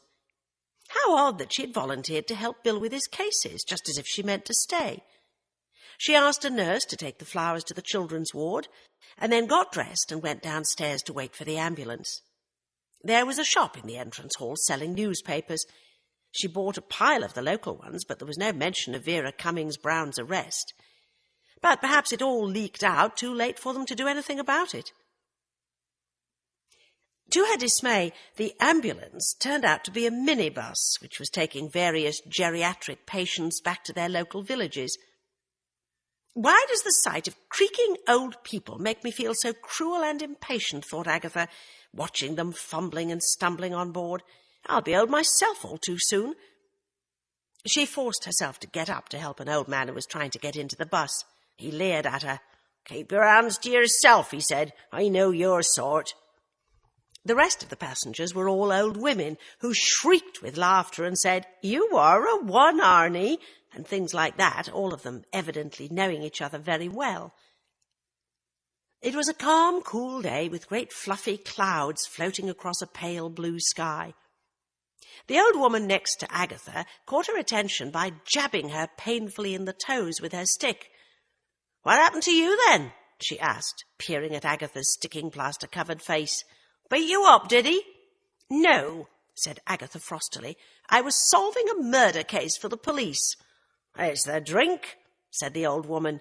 "Mine used to come home from the pub and lay into me something rotten. He's dead now. It's one thing you've got to say in favour of men. They die before we do." "Sat me," said Arnie. "I'm 78 and still going strong." More cackles. Agatha's announcement about solving a murder case had bit the dust.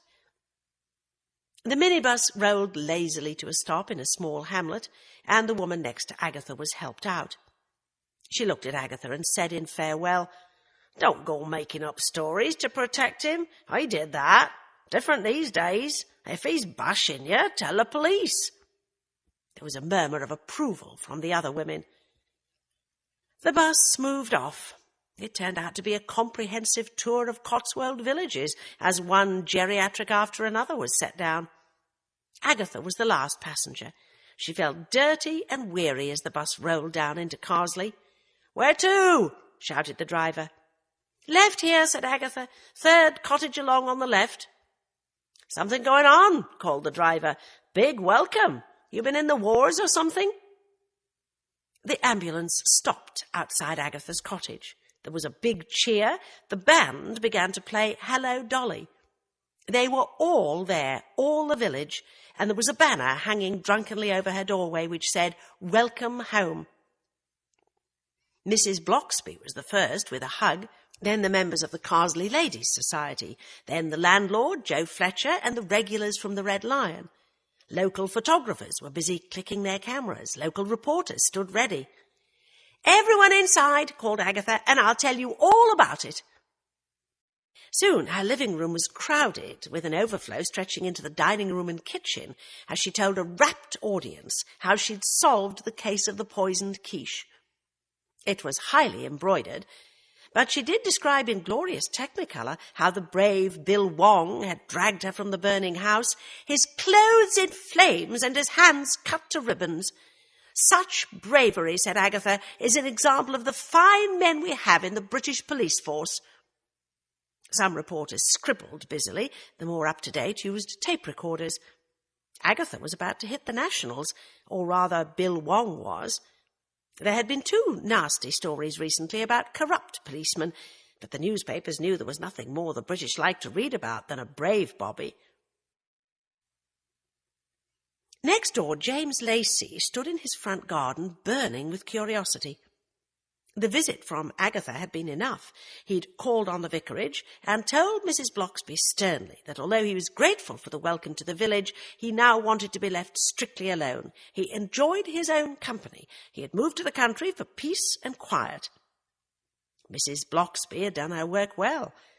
So although he had watched the preparations for Agatha's return, he did not know what she had done or what it had all been about.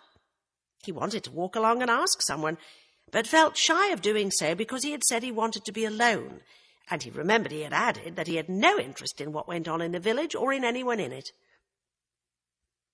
One by one, Agatha's fan club was leaving. Doris Simpson was among the last to go. She handed Agatha a large brown paper parcel. "Why, what's this, Doris?" asked Agatha. "Me and Bert got talking about that gnome you gave us," said Doris firmly. "Those things are expensive, and we don't really have much interest in our garden, and we know you must have liked it because you bought it, so we decided to give it back to you." "I couldn't possibly accept it," said Agatha. "You must. We haven't felt right about it." Agatha, who had long begun to suspect that her cleaning lady had a will of iron, said feebly, "Thank you." "Anything else?" called Joe Fletcher from the doorway. Agatha made a sudden decision. "Yes, there is," she said. "Take that for sale sign down." At last they had all gone. Agatha sat down, suddenly shivering. The full horror of what had happened to her at Vera's hit her.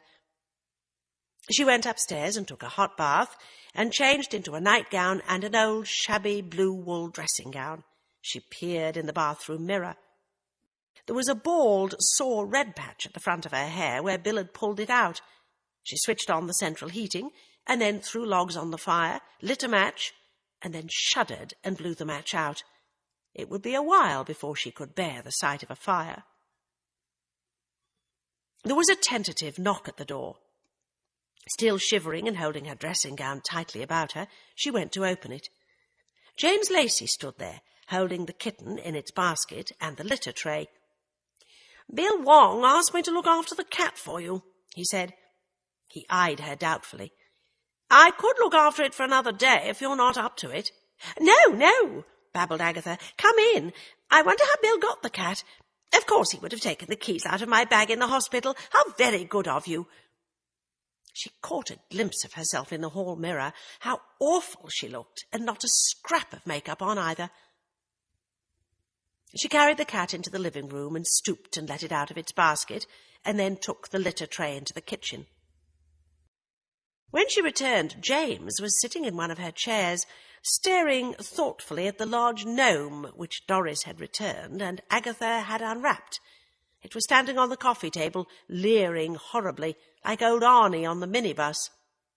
"Would you like a gnome?" asked Agatha. "No, thank you. It's an unusual living-room ornament. It's not really mine, you see." There was a hammering at the door. Agatha swore under her breath and went to answer it. "Midland's Television and the BBC." "Can't you come back later?" pleaded Agatha, casting a longing look back towards the living room. But then she saw the police car driving up as well. Detective Chief Inspector Wilkes had called. The television interviewers had a more modified version of Agatha's story than the villagers had heard. Detective Chief Inspector Wilkes was interviewed, saying sternly that the public should leave police matters to the police, as Mrs. Raisin had nearly been killed and he had nearly lost one of his best officers. Agatha shrewdly guessing that when that appeared on the screens, his comments would be cut down to the simple fact that he had nearly lost one of his best officers. Everyone wanted a hero, and Bill Wong was to be the hero. Somehow, in the middle of it all, James Lacey had slipped out. The television teams rushed off to find Bill Wong in Merchester. A policewoman with a recorder came in from the police car, and Wilkes got down to exhaustive questioning.